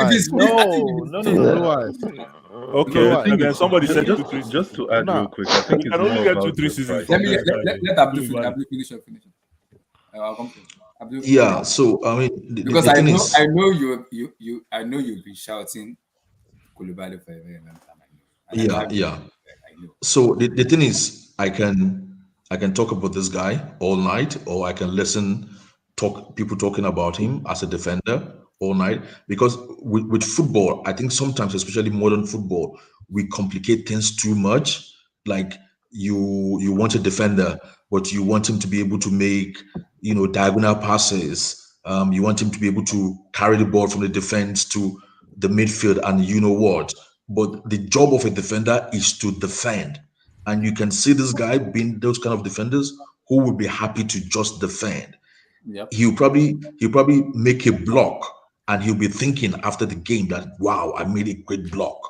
You know what I mean? So it's that kind of defense. I mean, it's that kind of defender. So I don't want that kind of defender. I don't want that kind of defender that is very okay. I like that kind of traditional defender. When you want to just you just want to leave everything on the pitch by being only focused on your job, which is defending. I don't know when defenders have to start being something else. So that's number one. That's the thing. And then somebody mentioned about will only be okay. Blue Eye said, "Oh, he's only a bandage or whatever," but we don't have top tier defenders, and we cannot go and get a 22-year-old defender as a top tier defender. We still need those top tier defender. This is actually one of the proper replacement since the era of the John Terry, the Gary Cahill, and co. This another defender that is actually coming in as a top defender. I think is defenders like Zuma that we can actually call bandage defenders, because he's young, but he's not good. Not Zuma. Don't put Zuma in there. Maybe Sar. He was young. He was very limited. I mean, when Zuma was at Chelsea, I don't think anybody realistically who understood defense saw Zuma being at Chelsea or us relying on Zuma. Respect Zuma, bro. If you want to go at somebody, go at Malang Sar. You don't think Zuma and Koulibaly, who is a better defender? No, I wasn't thinking. What? No, I wasn't thinking we were going to have Zuma for 7 seasons, despite him being like just 25. Who's a better defender? Some of the comparisons on this stream. I swear to God, Daniel, bro. Zuma and Koulibaly, who is a better defender? Stop now, Blue Eyes. Stop. Oh my goodness. Blue Eyes, stop. Yeah, but Koulibaly, Blue Eyes. I think Zuma was very. Okay. Zuma was very clumsy, bro. But listen, I think Koulibaly is. That's the cat. Yeah, I think Koulibaly. I think it was a second choice. I think Tuchel, his first choice was Delete, but he couldn't get him though. So I want. You don't want a 22-year-old, 23-year-old defender, really? Yeah, exactly. Because exactly. you're gonna have to deal with the growing pains of what. Wait. Can I just say? Wait, let me ask you this question. Sorry, Kasim, you go after I ask this question. You're talking about 10 years and all that stuff. Can you name me the last player that spent 10 years at a club? No player. John Mikel Nchekuwobi. Thank you very much. Continue, Kasim. I think Ashby is no comment. John Terry. Right. Okay. Right. No, but my point is I think his first choice was Delete, and I don't understand why he didn't get his first choice. Me too, bro. No. Because Cousin, of Bayern. the problem is Bayern wants to pay 90 million. Chelsea pulled out, said it's too much. And the scary part why Chelsea pulled out was, I've been saying this for a long time. Bayern are offering Matthias de Ligt 18 to 90 million gross per year. I'm not paying that for a central defender of 20 years. Yeah, but Abdallah, listen. If there is, remember something, okay? First, I don't know to now what is Thomas Tuchel is signing, right? We got last year Lukaku, and they blamed the game to me, to you. He said he's blaming it in the board. The board is saying no, he's signing. We don't. It happened under his watch.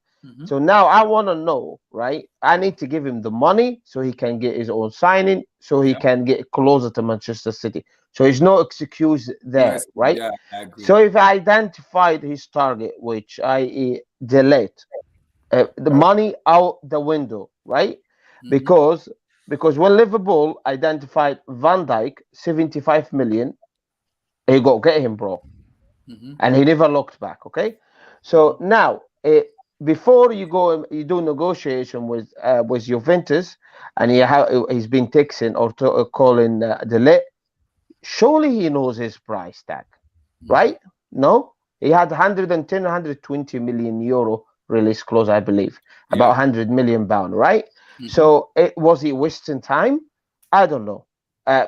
So why he didn't go for Delete? I mean, listen, I love Koulibaly.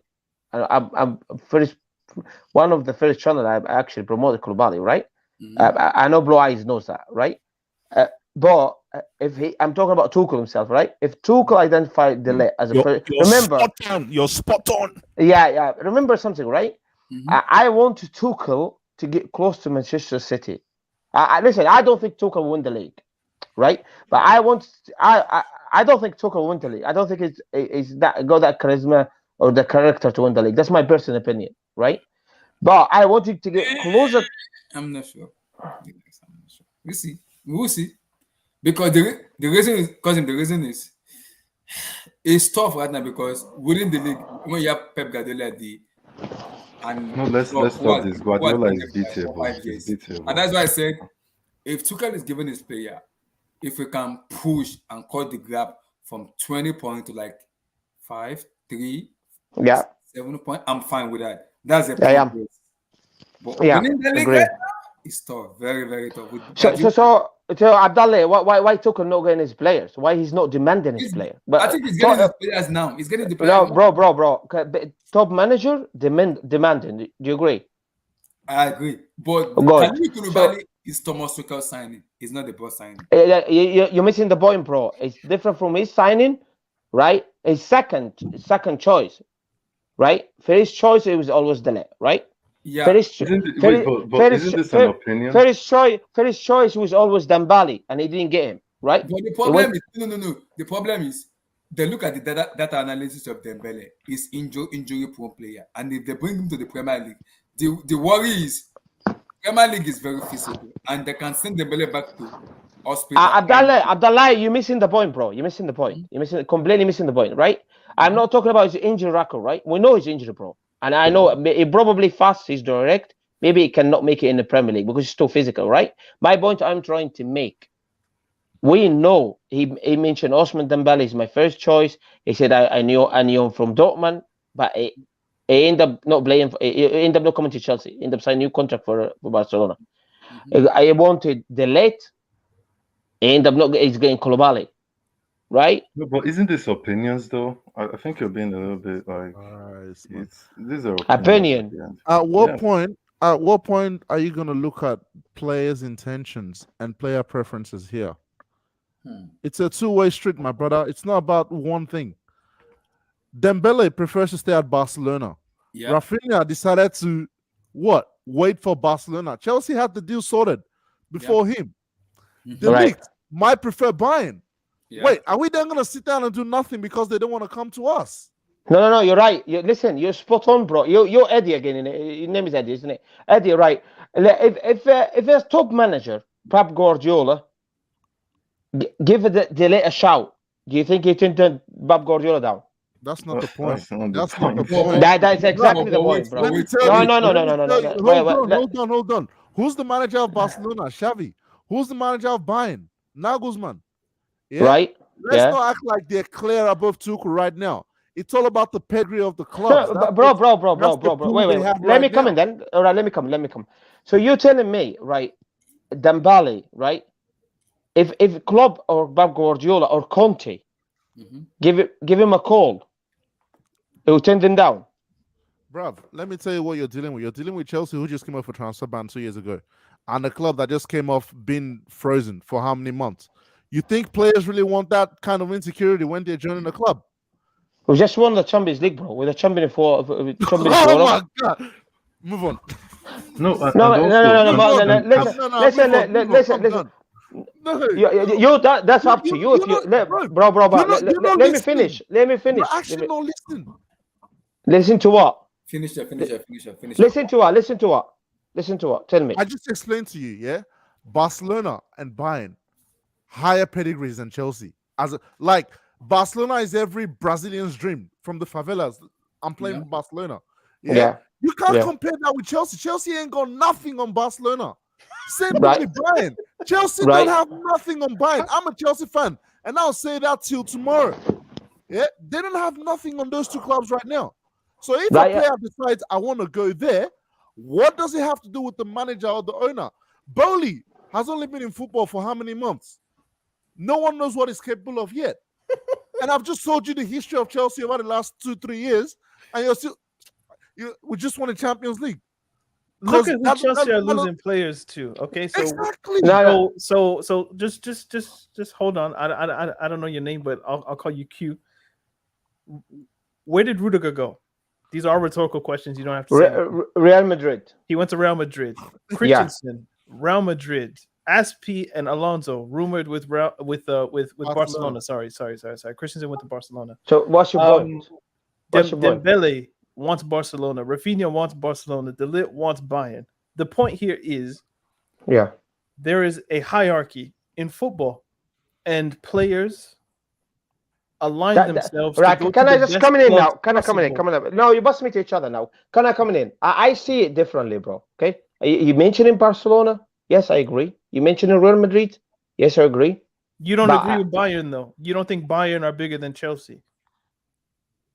Say that again. Sorry. I'm not looking at it as bro. I'm not looking at it as a club. I'm looking at it as a manager, right? If Pep Guardiola shouted for one, it will come. Do you agree? No. Jesus. No. But just to add something real quick, I think it depends on the player himself. Some players want to actually play in a different league. Maybe just real quick, Eddie. Like he might actually want to play in the Bundesliga. You hear it. A lot of players are like, "Oh, my dream is to always play in the Premier League." So there are different facets to this. It's not only the size of the club. Some players, it's the manager. Some are, I want to play under Pep. I want to play under Tuchel. I want to play on that or whatever. So it's still the person. Like at the end, we have to realize that these people are human beings. They had dreams growing up as kids and all that, and they want to fulfill it. That's exactly my point. To what Eddie just said also is that if you meet a player like that, you start negotiation with them, and you feel that they don't really want to come to your club, you move on and you look for the next viable choice in that sense, which is Koulibaly or whoever. You don't wait and beg. I don't disagree with people having dreams, but the point is, like, as Koulibaly is a 5-year-old, wouldn't have dreamed to play for Pep Guardiola because he wouldn't have existed in that way. Like, he might have, I want to play for Chelsea, I want to play for Madrid, I want to play for Bayern, I want to play for this, but the manager is very limited. I would say it's like temporary, and clubs are there forever. Managers. But can I just ask real quick? Ephemeral, I guess. A lot of people who go to City right now. What do you think is the pull at City? Money.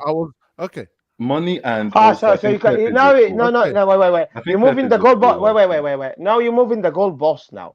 So when the guy what? Before you, you're moving the goal boss now because the guy, okay. Right. The guy before you now, he asked a brilliant question. Said why people going to Manchester City. Now you said because money, right? That's what you said. Someone of you said what is money, isn't it? Am I right? So it's not. Is it money? Now? Because I think the problem is, like, people know me and I keep telling people, I don't rate Matthias De Ligt because I'm not too faced about him in terms of. No, I think Abdullah, you're missing the point. We're not talking about rating him or not, bro. We're talking about right. You're telling me, guys. But the problem is, the problem is, Nagelsmann and Thomas Tuchel.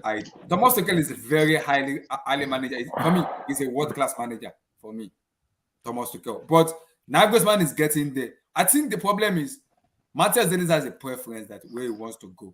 I think that's what we need to understand players, because players have where they want rather than this is what I want. Because he has a preference that I want to go there, I don't want to go there. And like, for example, Rafinha, Chelsea take money already for him, but he'll be saying it from day one. I want to play for Barcelona. I want to play for Barcelona. I want to play for Barcelona. I remember his agent is Deco, ambassador for Barcelona. He played for Barcelona before. So everybody have different preference because they all know what they want. And in terms of Matthias De Ligt, when the discussion was going on, and I was reading the news, Matthias De Ligt said when the sporting director and then Nagelsmann spoke to him, and Boli and also Tuchel spoke to him, and the reporter even said it, he preferred to go to Bayern than to come to Chelsea. He said he wouldn't mind going to Chelsea, but he preferred going to Bayern because he believed there he will be able to have more time to develop his game more and have more time playing. But in Premier League, he believes if he comes to Premier League, it's too physical enough for him and there will be too much eyes on him. And for me, and I keep saying it, that price tag on him is too much. You cannot pay 90 million for a player of Matthias De Ligt's caliber. He's young and you are giving him 18 million a year weekly. That is close to 400. Matthias De Ligt is not Neymar. He's not Kylian Mbappe. I'm sorry. They are not Neymar, Mbappe, or Lionel Messi. It's not even up to that level yet. That money is too ridiculous to pay for that guy. It's a stupid money to pay. I'm sorry. Chelsea pulled out. I'm happy they pulled out. Because that is a ridiculous money to pay a player like that. He hasn't even proven enough to pay that kind of money for him. What a stupid money to pay. That's not even something I'm arguing against. Yeah, my thing with what Q is saying is you're holding it against Tuchel because players don't want to come to Chelsea. Cool. Some players can go to certain clubs because of a manager. I'm not gonna doubt that. Yeah. But let's not act all of a sudden like it's Tuchel's problem that he can't get his targets. It's not. The players have clearly told you, my dream is to play for this club. My dream is to. Players are always gonna find a way to get to that club. Look at Hazard. Can I come in? Come in. No. Hazard is a prime example of that. Listen, can I come in? My man, right? Tuchel been at Chelsea 18 months. You tell me a player he identified. We know Klopp, for example, he got Robertson from Hull City for 7-8 million, right? Last year, Christmas time, we were 8 points behind Manchester City, and we lost Chilwell for the season. We had the transfer window January, right? And we know Chilwell is out for the season. We were only 7 points behind City because remember, Liverpool were 13 points and they end up finishing the season with a point behind City, right? Yeah. So we still had a chance. Do you agree? Yeah. So our man said, I'm happy with the squad. I want to know what is Tuchel signing and his targets. Because till now, he could be world-class coach, but he's not a world-class manager. It's two different things. You know that? I know. Yeah. Now, when it comes to January, he coaching Germany. Does he know someone there costs 7, 8, 9 million? He can make him world-class, like Klopp did with, for example, I.E. Robertson. Does he know anyone in France? You telling me now what is Thomas Tuchel's targets? That's what I'm asking, bro. Are you a Liverpool fan? I swear to God. You're changing the arguments left, right, center. This Liverpool comparison is a little bit too much, man. I am lost, bro. But no, listen, you tell me right now if it doesn't make sense what I say. Because if the problem is, but you no, don't no, no, no. necessarily I'm need. telling let me respond to what you said. Let me bro, respond I to what came you to bro. Chill. I came to your channel. I asked you that dude question. I got 3-4 people answer me. I just need that dude to answer me because he said to me, "I am jumping." So I want to hear it from that guy. First of all, we go from discussing Tuchel's pool power to discussing Tuchel's coaching and scouting. Like, which one? What argument are we having here? No, bro? you tell me his target. Just, I'm clear. Tell me his target. I don't know who Tuchel's, bro. I'm not in Tuchel's head. I don't know who his targets are. All I can go by are the players that he wants. Now you're telling me he can't get his first targets. I'm trying to explain why, and you're telling me to list players that he scouted and his targets. What do you want me to do? Bro. I'm not his secretary, bro. No, if his first target is going to Barcelona to Bayern Munich, right? So does he know players in French? But cousin, we can't judge Thomas Tuchel that way because those two clubs are the sporting director. Our sporting director, his name is Oh my gosh, we're going to Mars right now, man. Guys, come on. Listen, come on. I'm not gonna lie, guys. Come on. No, I think this is simple. I think what Kasim, anyways, if I'm not mistaken, from what I'm hearing here, I think Kasim is just asking a simple question, and the question he's asking is this: if Thomas Tuchel has been given the keys to the car to go ahead and identify talent, right? Last season they say he was only a coach; he was an X's and O's guy. This season, they gave him the keys to the car. Blue Eyes is about to do something mad. I see you. No. I see you. No. This season, they gave him the keys to the car. They said, not only are you a coach, you're going to identify talent. So what? Kasim, please correct me if I'm wrong. I think it's you're spot on, bro. I think it's a humble question. He's just, even though Kasim is saying, does Tuchel really know his targets? It's kind of a way of saying, is Tuchel really and a talent ID guy? That's it. How come? Yes, I understand that there's context. Tuchel might want Mr. A, but Mr. A might not be available. We get it, but what's going on? If you have a target, you should come close. But Blue Eyes, I swear to God, I cannot pay 90 million for Matthias De Ligt. I think he missing the boy Abdallah again, bro. I'm sorry. I can't pay that money. I cannot pay 90. Matthias De Ligt is not Kylian Mbappe. Abdullahi, Okay. We all accept that point. That 90 million for De Ligt is silly. The point here is, if Tuchel has his hands on the levers of power, how come he doesn't have in his mind a plan B or plan C that would also make sense for his system? But how which do we is know facilitated? Which is how do we know he doesn't? Because the window is not over. This will be my question. Because he's not how do getting we his know he signings. doesn't? So right now, because he's not getting his so for signings instance, right now. So for instance, Well, what he is just the made plan two B signings, to De Ligt? True, Sam. You're right. True. No, I think that we shouldn't jump the gun here. Like, there's still time. The window is not over. Time? Mate, the Premier League starts in 3 weeks. What are you talking about? That's time. That's exactly what time is. Guys, so Sam, there's still time. Like he's signed 2 players right now. Oh, bro, seriously, come on. Sam, Nathan when we Ake, got he wants to sign. hold on though. When we got Romelu Lukaku, we found out that it wasn't the coach's signing subscription. It's not signing. Yeah, it wasn't the coach's subscription. He wanted him. Okay, whatever. But we did what you know why I love how that Lukaku thing ended is that we did what big clubs do. Because more like Biggie, the legendary Biggie said, more money, more problems. So if you want to be a big club, you got to do what big clubs do. So we had to chest that one. We took that loss on the chin. That's what big clubs do. So there's nothing wrong with when you make a signing and it's wrong. And obviously that's not what we want. But if it's wrong, you do what big clubs do and you chest it. Without the Ukraine invasion, Lukaku is still a Chelsea player. We can put it that way. How? Was Lukaku signing though? Was Lukaku signing? Simple. I don't think so. Was Lukaku is signing? Was Lukaku is signing? Abdullahi, you're a big Tuchel fan, bro. I can see that. I can see through you, bro. I can see through you, bro. I'm asking you a question. Is Lukaku is signing though? No, it wasn't a signing. It was not. How do you know that? Because Lukaku is the board signing. It is the board signing. I can give some insight because if you look at, I keep telling, I've been Abdullahi, don't go far.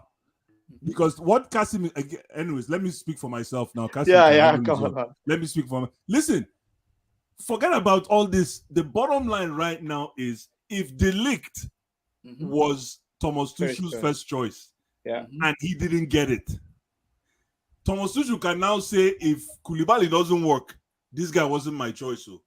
Exactly. That's what I did with Lukaku. But how do you know De Ligt was his first choice signing? Well, somebody has to prove that. That's what everyone is saying. That's what they. Yeah, it's his first choice, Stephen. That's what everyone is saying. How can you say that? You don't know that for facts. Because it was willing to pay 80 million about English Chelsea pound. Didn't even make an offer, and they've been in talks with Koulibaly since June. So I don't. Stephen, bro, Stephen, what are you talking about? The Chelsea bought an offer, bro. They bought. We haven't put any offer in, bro. Too many assumptions. It was only negotiation. They didn't even pay any money. They didn't put any offer in. Ask Abdullahi, bro. It was only negotiation, no money. Because when I think because according to Maslow and Fabricio was saying that the negotiation was up to 180 where Juventus was like he has 2 years, he has a release clause, and if you don't go towards 90 or 100, you can't get the league. And Chelsea was like, that's too much money for a player like that. You gotta back out. So are you telling me it's 70 or 80 million? 80 million? No, he has a release clause of 120. You're saying 70 or 80 million English pound is not first choice signing? Are you telling me that? Cousin, 80 million to 90 million, I'm not paying that for Matthias De Ligt. No. I think you keep missing the point, Abdullah. I'm saying to you, if he linked was a defender worth 70 to 80 million English pound, you're telling me that is not first choice? Is that what you're saying? If it is first choice and we are linked to it and the amount is 70 to 80 million, for me, that's way too much money. Because I don't believe it worth that amount of money. Is he first choice though? Is his first choice? But you can't know though. You don't even know if it was linked though. This might just be like conversation. Now it's gone to Bayern around for a week. So now it's gone to Bayern Munich. So now all of a sudden it's not linked, is it? No, you can't know for sure. At the end, Kazim, don't do like you don't watch Fabrizio Romano. Like that's where you get your information from. Like you don't have any hidden source or all that. It's from Twitter, so you can't be sure about all this. The guy every day, bro. What are you talking about? Because how do you know this? Can we? Okay, Kazim. Can we move on? Let's talk about Koulibaly, man. Because Abdul, random Koulibaly stock. Abdul is just laughing. Right, Abdul, unmute your mic. Unmute your mic. Yo, so Round up on Koulibaly. Can you hear me? Yeah, we can hear you. Round up on Koulibaly. Yeah. So I hope this deal is concluded or completed successfully. He said it's done. He's in London right now. In London already. No, I don't want to believe all those He speculations. just finished up, yeah. Why is he not in the US? He's not going to the US? You have to do the medical in London and he flies straight over. I don't care. He might have a cousin and one of his cousins might be getting married in London or whatever. So he can be in London for 1 million reasons. See what Rafinha did to us. Shit. I'm not going on that, on that trip, except I'm really sure. Rafinha. At the moment, if I say my mind, let me keep short. Anyway, at the moment, I'm just dreaming, really, and I think he's the complete defender. I don't like what Blue Eye said earlier, where he said he wants defenders to do other stuff. I think that's where we get it wrong. Why should a defender do other stuff? He should just stick to his defending and defend us conceding. I didn't say that though. Don't put things in my mouth. I didn't say that, bro. Sorry. No, but you said something along those lines anyway. No, I did not. Sorry, man. You gotta check your facts, man. Oh, okay. So you change your mind now. Okay. No, check your facts. Check your facts when you're going to quote. You have to make sure you quote correctly, my brother, man. No, I said something along those lines. I didn't say you said exactly like this. That's not what I said. Move Okay. on. Move on. Move on. swear. Not life or death. Fuck. Anyway, I think he's a proper defender, a natural, authentic defender. And what was I gonna say? If you have this guy and we're able to secure Kipembe, so we're going to be having Kipembe, Koulibaly, and Thiago Silva. I think then we can start dreaming seriously about challenging for the league. And I think that's what I've always wanted, and that's what I've tried to highlight to people who say like we should not think about winning the league, or we should wait for the next 2 3 seasons, or what, or we should build. If you're a big team, then your target every season should be win the league. So how you build to winning the league every season is up to you, but it's actually to win the league every season. So I think if we can secure this guy, and then we can secure Kimpembe, who I rate a lot, has been a top defender as well, then hopefully we can start dreaming about next season. And I disagree with somebody that said we don't have a creative midfielder. The last time we won the league, we didn't have a creative midfielder really. So Fabregas? depends on the system we are playing. Fabregas.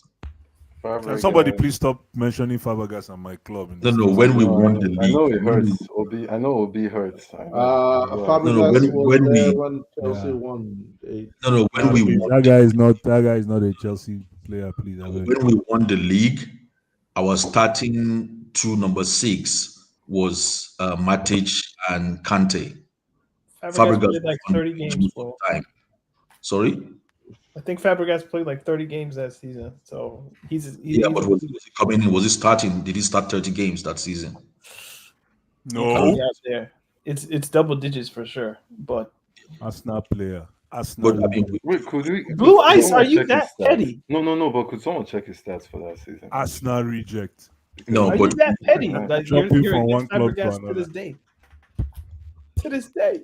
Yes, I do. Oh, I'm one of those, man. Yo, you don't come now, guy. Jumping from one club to another. Nonsense.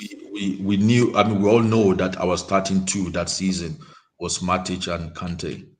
So I think it depends on how you structure the team, and yeah. So hopefully we'll sign this guy, and then we'll sign more players. And as we've said on this stream, and we've been saying it for like, I don't know, 2 months now, that we need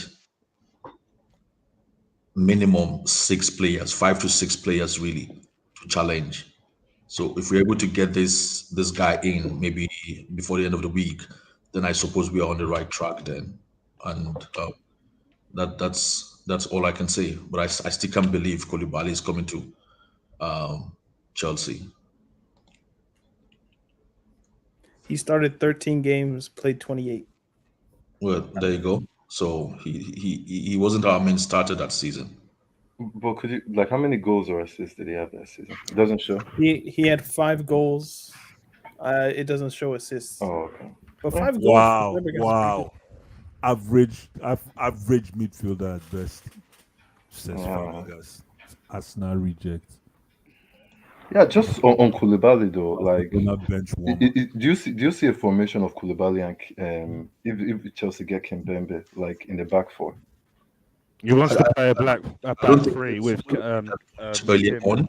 I don't think, in my own opinion, I don't think we'll play with a back 4, because if Kimpembe is coming, so we have 2 central defenders who are actually new to the league. I think in as much as we think they are good, we also want to protect them in a way.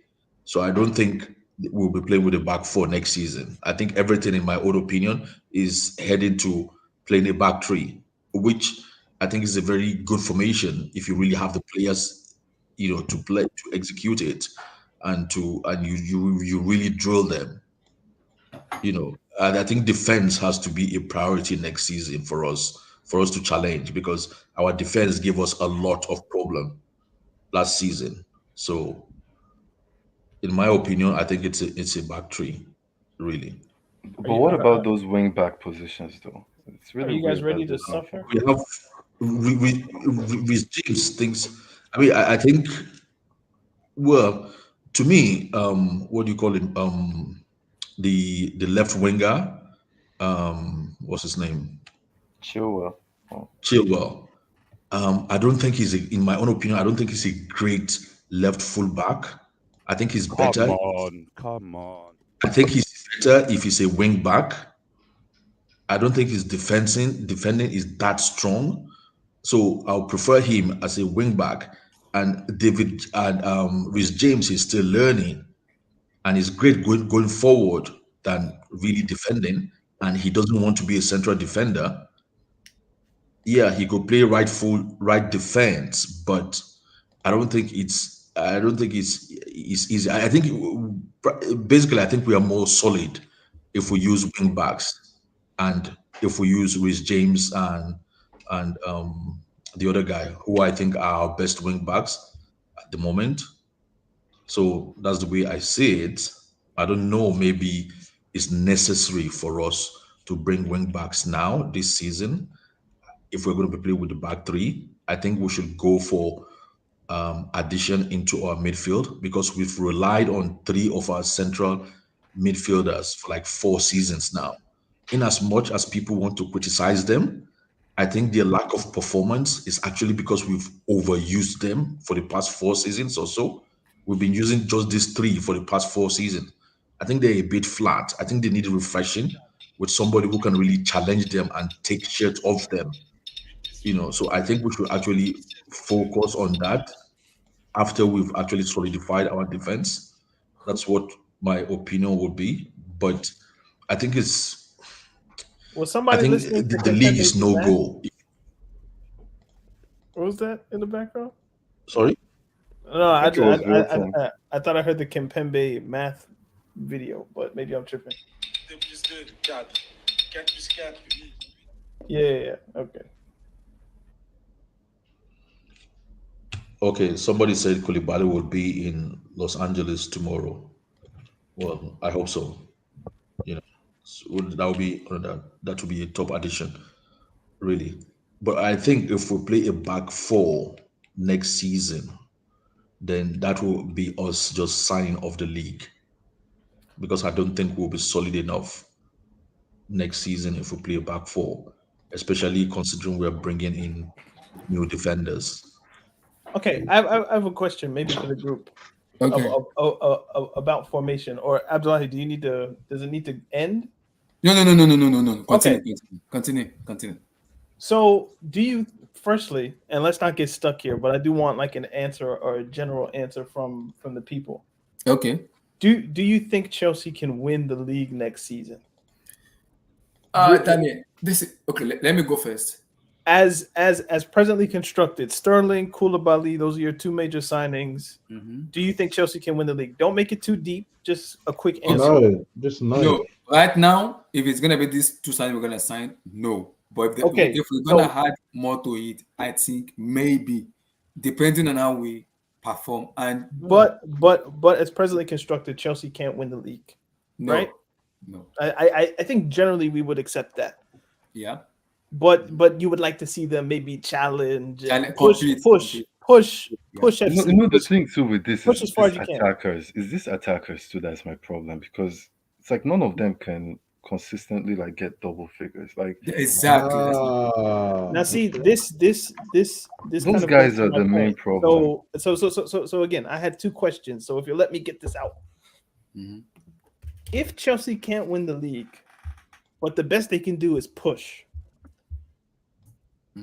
Wouldn't you want to set the club up for seasons to come where maybe they can win the league by being a bit more aggressive in the way that you set your team up? So the last person who spoke mentioned that he wants Chelsea to be more solid, and that means playing a back 5 instead of a back 4.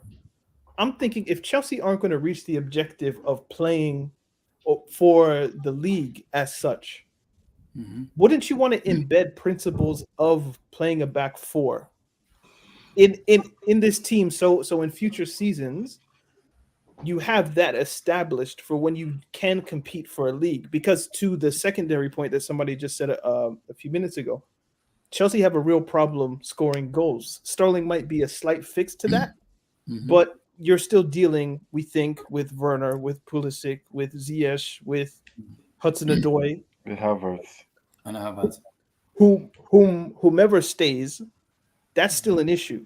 So Yeah. wouldn't the logical conclusion be, let's put more players in attacking positions with a different formation? Yeah.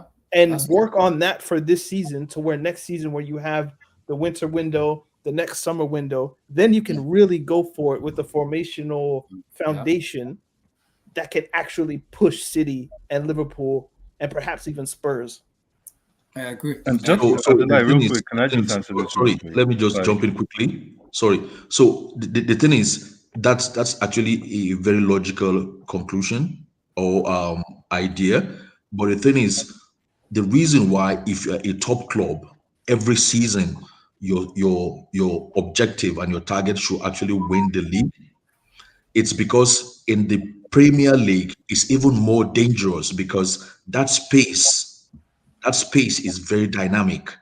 If you're ready to give up one season, things can easily change where you end up fifth or sixth, and then you are giving up 2 seasons because the following season you don't go to the Champions League, and then before you know it, you can be giving up 3 seasons, and before you know it, it's affecting other dimensions of the club. So you have to be very careful. So as Tuchel says, it's not that you don't embrace change as a big club, but you have to keep winning as well. So if we follow that theory that says, as we are currently constructed, we cannot win a league, it doesn't even guarantee you're going to finish third, because as every team is constructed now, even I would say Tottenham is stronger than us, than Right. Chelsea. So you might end up finishing fifth or sixth, right? And that's,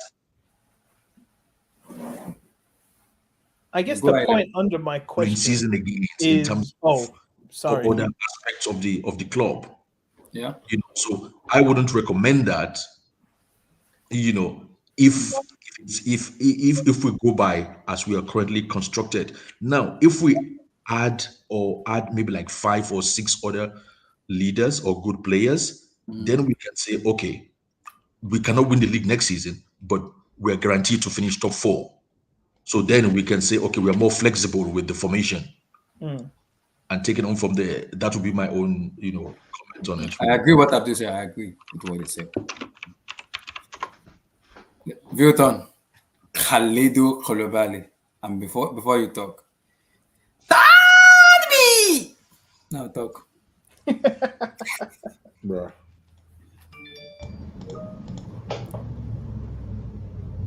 Vilton, are you there? Somebody's playing Sudoku on the stream. Relax.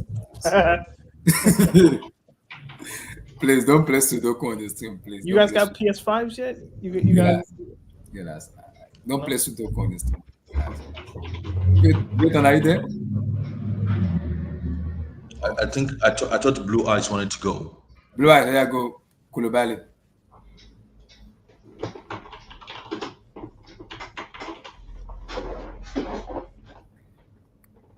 Damn. Somebody's buffing? What's going on? Somebody's buffing or swimming? It sounds like somebody's maybe doing homework. I don't know. Like typing an article or something. Wait, if somebody, Daniel, I know you. If you need someone to type an article for you, Daniel is here. You can do that for you. Please, you don't need to sell yourself, please. I know. I only write for money, bro. Yeah, but what do people really think about this? So let me come to Ogakao. Evening, Finally. guys. How are you? Kalidou Koullibally is here. Big up. Give us your take on Koullibally. I like the player now. I've always liked him. I'm glad he's left slavery and he's a free man now. Because he was under slavery under Napoli. You said he escaped the plantation? No, he was under slavery under the guy now. Seriously. That's deep. The guy. Listen, the guy wanted to leave now. The guy not agreed. The guy made the guy leave. How many years? How many clubs came after him? Until finally they got to 31. That's when last year of the contract, when the player had the power, that's when he was able to leave. Because of ADL. And even then, the man was making Shakara too. So, I call him K2. K2, is a good player. I like him. I've always liked him. I think he plays well, builds up from the back well. He's a good defender. Isn't that a drug? He's good on 1v1. Isn't K2 like one of those like drugs that fucks people? Never mind. How do you know, man? I don't know, man. I don't know. All I know is I call him K2. I've seen videos on YouTube. I'm sorry. Okay. Okay. but he's a good defender. He's a good defender. So it should be interesting to see him in the Premier League. Wow, you know what pains me most about it is, despite how wonderful this defender, it did not win to Scudetto. That is what annoys me most. I don't get that point, Abdullahi, because the last time Napoli won the league was the 80s with Maradona. They were close under Maurizio. They were close under Sarri. He's good, but he's not Christ. Like, he's not going to work miracles in that sense. So yeah. He's a good player. What he needs around him is other good players, and he'll do well. Absolutely. Yeah. What if you surround him with Marcus Alonso, though? Like, is he that good to where he can fix that? Stop. I don't think so. Stop. But that is. But yeah. think about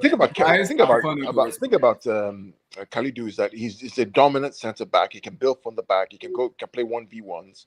He's good in the air. He's unafraid. He's brave. He's a good player. He's a good player. Now he plays well in a 4. I don't know about a 3, but he can play well in a 4.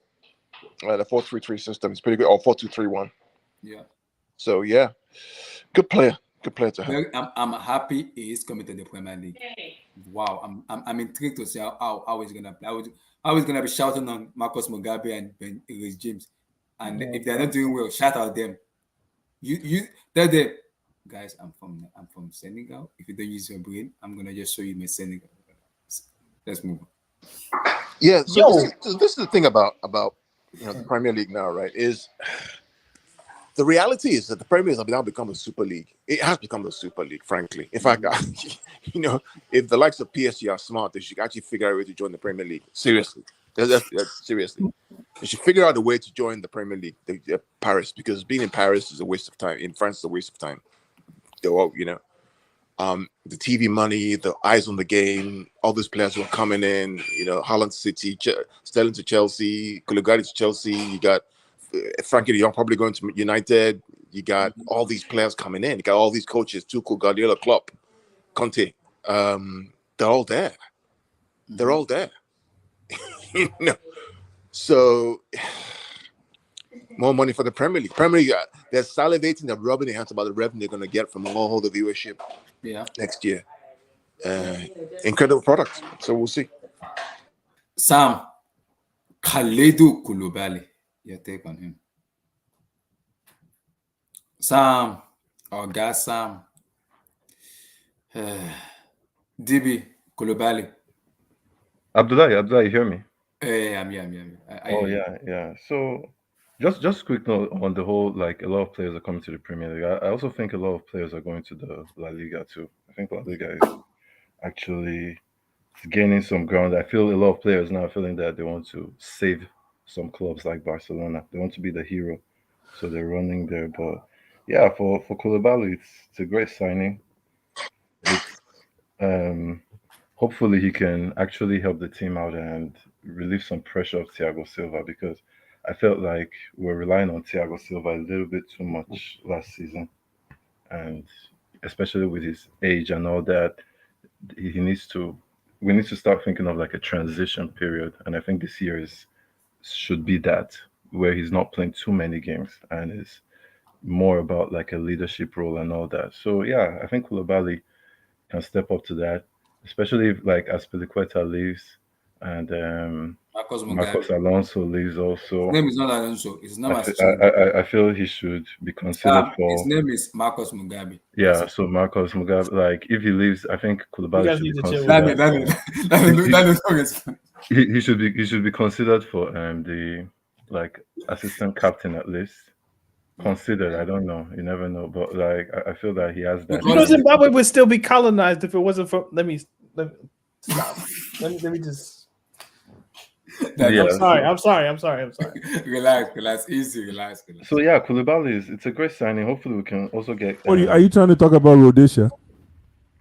Who's saying that? Somebody made a statement there. No, Black, don't mind him. Y'all are straight into geopolitics, man. Stop. Don't go there. Yeah, I really hope my antennas just went up. I hope we get Kimbembe though. I feel that guy is. I feel he's what we need. I like the way he played at PSG. I don't. This is one I don't agree with that Kimpembe thing. I feel Presnel. He just makes stupid mistakes, man. No, but who is an alternative to him? Who's an alternative to him? Well, I guess you're right. I mean, no, because I look at his experience. This guy has played the Champions League final. He's actually a regular for France too. Like, yeah, it's really hard to find that kind of experience. Let's be real. Yeah, Ake, as good as Ake is, Ake doesn't have the highest level, playing at the highest level. Like, I mean, to be fair with you, the choice of Kimpembe or Ake, I'm taking Kimpembe every single day. What about choice of Kimpembe and Pau Torres? That's a nice one. That's a nice. Yeah, I'm taking Pau Torres, man. I'm taking Pau Torres. Because I won't blame someone for choosing Pau Torres. Who was the last great Spanish center back? What Pau Torres does, Blue Ice, right? Pau Torres is what I call the ultimate safe player. 30 years ago? Yeah, safe. Yes, which means that safe. Absolutely. Yeah, he's the ultimate safe player, which means that Pau Torres keeps things very simple, doesn't complicate things, doesn't put himself in stupid positions or make stupid mistakes. He keeps it very simple, clean. Pass, move, tackle, pass, move, recover. That's it. None of this crazy running out of position, doing all that shit. Nah. He's very clean, but there very is something. nice. I like Kimpembe's spirit, though. I think he has that rugged, that like fight in him sometimes too. He has that fight, you're correct, but that same fight that might actually. It reminds me of Rudiger a little bit when Rudiger first came to the Premier League. Like, so maybe there might be a little bit of learning involved in it for sure. And I think he's for sure better in also a more structured system like the three at the back, where there's more cover for him. And even though he makes mistakes, there are people to actually help him out and all that. But also, when you talk about experience, like he played with Tuchel before as well. So exactly, he knows the system. There's that familiarism. There's no so like. Pau Torres is a good one, but I also feel there's a reason Pau Torres' name is not showing up at all. Like there has to be because he's actually a good player. Absolutely. Why? There's a reason he's not showing up. Maybe he doesn't want to move. Maybe maybe the club. He's linked. Pau Torres is linked to Juventus as of this evening. Okay, nice. So it can be that whole merry-go-round kind of thing too, where the league goes and then I think Kimpembe, people shouldn't sleep on him. I also like his age in the sense that I just worry about he's personnel. You know what I would say is how many defenders at that age do you see that are not prone to error? It's really hard to find defenders at that age that are. It's almost impossible even. Like I feel those ones are unicorns, and those unicorns, like, come on, if you rely on getting unicorns every time, you never. Like it's very hard to get defenders like that, basically. So it's a good signing if we can pull it through, and we move from there. I still feel the wing back though. Just to finish, like that wing back thing. I think these guys need cover. James and Chilwell. People like I don't get why they need to fix that, especially if Aspi and Marcos Alonso goes. Hold on a minute. Hold on, Sam. Are you saying Sam? Are you saying you're not comfortable with James and Chilwell as number ones? No. I don't think they can play. No, I'm not saying I'm not like. I don't think they can play the whole season if you want to win the Champions League or the Premier League. But you would start with them, is what you're saying, though. Yes, if they're fit, I would. Yeah. Depending on the Blue Eyes, real quick though. Depending on who you get to maybe cover, it depends on that too. to cover up because of injuries and everything. Isn't that Ake? Like, Relax. Wow. Wow. No, Daniel, don't. Daniel, is not that don't. bad though. For Daniel, sure. don't. Don't even do it. Daniel, relax. He can play along all parts of a back five, back Daniel, four, and in midfield. see, Daniel, yesterday I did a space yesterday, and they were going to do into one territory called Mason Mount, and my Twitter space crashed. And I told them, do not get into that territory because Twitter might try to crash me out, and Twitter tried to just crash me out. Please don't go in that territory because I'm begging. No, but Daniel, I'm just saying he's Daniel's Dutch, you know, point on total Ake football. is He not can play bad. all positions. Yeah, it's not bad. It's not a bad cover at all. It's not. But then you also have to look at the right side, like who is going to cover Rich James. But yeah, that would be the only thing. But after that, this strikers, man. Pulisic. No, Hudson-Odoi actually. No, it's Hudson-Odoi. It's covered. Cho. Yeah, Cho is covered. It's actually covered then. Project Yeah. So I think we move, man. We just hopefully this guy. Imagine you had to play. Okay, but pause. Imagine you had to play like Man City or Liverpool in the league, and James is injured. You're really gonna go with Cho? Yeah. I think he has the experience. Oh, he would get cooked. Project Neymar, man. Come on, man. He would get cooked but in the defensive aspect.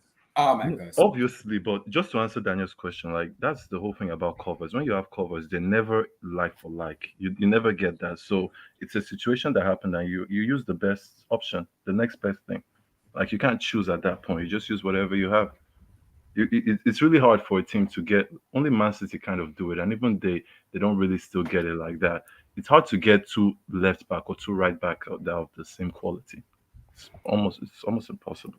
Would you take? This is a good one. Would you rather have Zinchenko or Ake? I think I'll go for Zinchenko without a doubt. I wouldn't even like. See, that's just racism, guys. Oh, come on. Daniel, mute your mic, bro. Just Yeah. mute your mic. He's Just been mute your trying to mic. slip I'm this in. joking. He's been trying to slip it. Daniel, don't do that. Daniel, stop. That territory is too hard to do. It's too hard. I mean, it depends, though. It depends what you want. Do Milton, you want a left back and a midfielder, like, or do you want a center back and a right Milton. back and a left back? Koulibaly, Koulibaly, man, like what a signing, man. 31 years old. I honestly, I'm not as hyped as I think I was gonna be for the signing. Honestly, I think if the signing was made like 4, 5, 6 years ago for Chelsea, I think it would have been more hype just because he's older now. But I mean, 31 isn't bad for a defender. It's actually pretty good. And you guys it's 40 million euros. And I think that's a pretty good deal, honestly. And perfect replacement for Rudiger, man. He's a leader. Help his country. He win the AFCON like the last AFCON. So I think Koulibaly he's a warrior. He's a leader, man. And plus the guy is also dark skinned. He's black. You know he has that Chelsea DNA in him, man. So Newton, why you and Daniel are going to territory? I don't want to respond. Would you rather have him or Rudiger though, Vilton? Like, I think I'll I'd rather have Koulibaly, just because. Give me Koulibaly every day, man. Yeah, give me like Koulibaly every day. Pull that Rudiger off, just or they didn't know or what? no. Plus, we already got Rudiger, so there's no way we're gonna get Koulibaly to. I mean, how would it work? Like, No. I mean, instead of getting Rudiger on a free, I didn't think Koulibaly was spend that time on Koulibaly. It makes more sense. One, Rudiger was free, right? And two, I didn't think Koulibaly was available because remember he said he was never gonna leave Napoli. Because I remember back a few years ago, correct me if I'm wrong, you guys were tried going for him, right? Then he rejected Chelsea, right? Yeah, it was because of that. What's his name? De Laurentiis wouldn't sell. Yeah, so something must have changed now. So for him to be going to Chelsea now, because you know what it is, it's Todd B, man. Todd B. Because De Laurentiis didn't want to deal with Granovskia. That's what I think. And also, just to add on that, so I think that a lot of defenders, I think Silva also did that. They want to come to the Premier League in their older age just because of the level. In a way, and the bag, too. Yeah, for sure, the bag too. But also the competition, because you know when you get to that older age, you're starting to think, oh, will my country start thinking of replacing me and all that? So you want to be playing at the like highest level, like the biggest intensity. Also, just to add on that part, because when you said country, it reminded me. This might be really good. In fact, I don't even need to qualify it. It's going to be really good for Mendy, because Mendy had a shaky period in last season. Big shaky one, man. So to add his national captain, somebody in the back who he knows, a friend, all of that, I think that's going to be key for Mendy.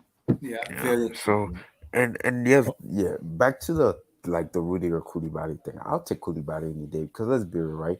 Rudiger, I remember a few months ago when Lampard was the manager, most Chelsea fans were saying Rudiger, he had a world-class season last season. Nobody's denying that. But Koulibaly, I think the past 3-4 years, he's been a top 5 center back. He's been very good for Napoli and for country. So, and plus he has the experience too. I know Rudiger had a fantastic season. His leadership is very key. His leadership and plus two, man. Daniel, man, is Rudiger actually a back 3 merchant, man? Are we gonna actually really resort to a back 3 like people say? You have to. It's terrible in the back 4. He played back 2 with Roma and was pretty decent, and with Germany they alternate. They alternate. Yeah. So because I can't stand the back 3 formation. I think one thing with Rudiger, with what you brought up about him not being good under Lampard, people forget he had a long-term injury then, so he needed time to really get back up to speed and all that. So I don't think you can really judge that whole Lampard thing, because also Lampard wasn't a great defensive coach. We were shipping in goals. Tomorrow didn't look that good. They were playing Kepa. So exactly. So there were so many. You're rude, man. You're rude. No. But am I bullying? Am I bullying, or am I telling the truth? But speaking fact, Daniel, they can't put all the blame on Rudiger. That's the main thing. You can't put even Christensen was bad, and to be fair, he was really good. He was really good for Denmark at the Euro. So you're gonna have really fun. You're gonna have a lot of fun. When everybody finishes, I want to ask a question to everybody in the panel. Well, yeah, man, good signing for Chelsea, man. Now go for Nathan Ake too for extra squad depth. Oh God. No, you need squad depth. Oh my goodness, what is this club turned into, man? Like, Wait, guys, are we listen, guys? I heard you wanted Nathan Ake, blew us. I thought he was your number 1. No, not me, man. No, not Nathan Ake. No. Wait, but do you want Kimpembe though? Kimpembe, no. Who do you want? I don't want Pesner. I don't want Pesner. The guy I want is Matthias de Ligt, but it's too. Abdullah says it's too expensive. It's too expensive. 19 so million. Scratch it. Matthias de Ligt. This is the guy I've always wanted from day one. Abdullah, man, why are we talking there as like it's our money on the line, man? Who cares? I know how much is it. I never understood that. Abdullah says it's too expensive, so I leave it. No. Vilton. Thank you, my brother. Wait, let me just say this, Abdullah, right? Me, right? I've never ever cared how much money Real Madrid ever spent. Like when people say we spent $100 million on Haaland, I never cared, because I'm like, it's not my money, bro. Perez and the boy are gonna have to do with the money, bro. Vilton, in a financial and a business point, I cannot pay 90 million for a defender who hasn't proven enough for me. See, Matthias de Ligt is not Neymar, Kylian Mbappe, or Lionel Messi. That money is. But that's the thing. The money is not for us to worry about. As long as we get the player that we want. Can you cash at me the money? Thank you. I have a question to ask though. When was the last time, like Chelsea, for example, spent a lot on a player and they actually delivered? Yeah, but you can't. But again, Sam, listen. The problem I have, and I love that question because, like I said, big clubs demand big problems. So if we get a player and it doesn't work, we got to be able to deal with it. So the risk, high reward. No, but there's a reason I asked that question. Bro, you've had like 5 high risks and no rewards. It's okay. We'll go for the next. We keep going. That's why you're a big club. But the reason I brought up this question. Look at our friend. Hold on, guys. Look at one of our panelists today. Vilton. Turn around to Vilton and ask him how many flops. I can count 3 right now in the past 3 years from Real Madrid. But look what big clubs do. Big clubs move on. The ship sails. It keeps moving. No, they don't. They're still trying to get Hazard fit. No, okay. What about what's his name? Jaime. Jovic? What happened to Jaime? Yeah. See, but Blue Eyes, the reason I asked that question is because I'm just telling you. Why Chelsea fans behave that way and why they care about price that much. Where do you want to start? Because of like, they've been hurt from all these big signings. Sorry, go ahead, Sam. Say that again, Sam. Yeah, the reason why a lot of Chelsea fans think about price is because they've kind of been hurt in the past with a lot of big signings flopping. That's why sometimes they don't want all these big names, and it's like, 90 million is too much. Yeah, because but guys, also the let's Premier be fair. League How many flops? Hype on them. You know what? Fair enough. If not for this last time, this Frank Lampard era, how many flops do you think we've had in the past 10 years? A lot of lot. A lot. Blue Eyes, a lot. apart from the Frank Lampard era. A lot. Name 5. 5. Kepa. Lukaku. Torres. Danny Drinkwater. Morata. Bakayoko. Tito Neboti. Babaramo. Can we keep going? No, but come on, man. If you do that, then you can talk to Werner, Pulisic, Havertz. Okay, I won't say Havertz because Havertz is good. Why are you opening our dirty laundry like this? Please, no, people are watching the whole point. This is the whole point. There's PTSD when it comes to big name signings. That's why Abdullah doesn't want the league because he knows that there's a probability he will flop if it comes to Chelsea. That's why. There's fear among the fan base. Let's be real. What if he goes to Bayern Munich? Besides the and fact that he becomes a flopped. top 3 center back in the world, man. What if he goes to Bayern and becomes a top 3 in the world, man? Do you really see that happening? I don't think. Not really, honestly. Nagelsmann can improve him as a defense. Wait, hold on. Question: really. I Does don't anyone actually believe the league is top 10 in the world right now? No way. Thank you very much. Then why are we having this conversation about what? Potential tax. About who? Here, man. Relax. Yeah, exactly. I mean, he's very young for a center back. He's still very young for a center back. Potential tax. I mean, he's only 22, so he. Let me ask you a question. But this guy was supposed to learn of Bonucci and Chiellini and all that, and learn to jack shit. I mean, you went to school. You went to school with the greatest teachers, and you learned nothing. It got worse. It got worse. It got worse. Get out of here, man. No, I mean, he played with Virgil van Dijk on the. So because of that, team, because he went to in the world. school, because he did not learn from the best teachers in school, we should not go with Presner. What about VVD? Is VVD not teaching them on the international level? Because Virgil van Dijk's the best center back in the world. Is he not teaching them? Stick to Van Dijk hasn't played much on the international level though, because he was injured last season. So fair. Eddie, but I don't rate any. Kalidou Koullibally. Give me your take on Koullibally. Are you excited? Are you calm? Are you like easily top 3 in the Premier League in terms of centre backs? He hasn't played the second yet, bro. I don't care. If you want to argue that, go argue with your mom. Top 3. Van Dijk, come outside. But look, I love the signing because one thing I've always said is that I ain't trying to do all these test tube babies, all these people that want the leak and all that, man. Yo, go somewhere. Give me Koulibaly and Thiago Silva and some experience done at the back, and we'll move. And that's what someone else is saying 22. Again, we're in the modern era of football. No one's staying 6, 7, 8, 10 years at your club anymore. Yeah, 4, 5 years, they're gone. So if this guy gives me 3, 4 years, I'm happy. Yeah, he's 31. He's 31. He can give me 3, 4 years.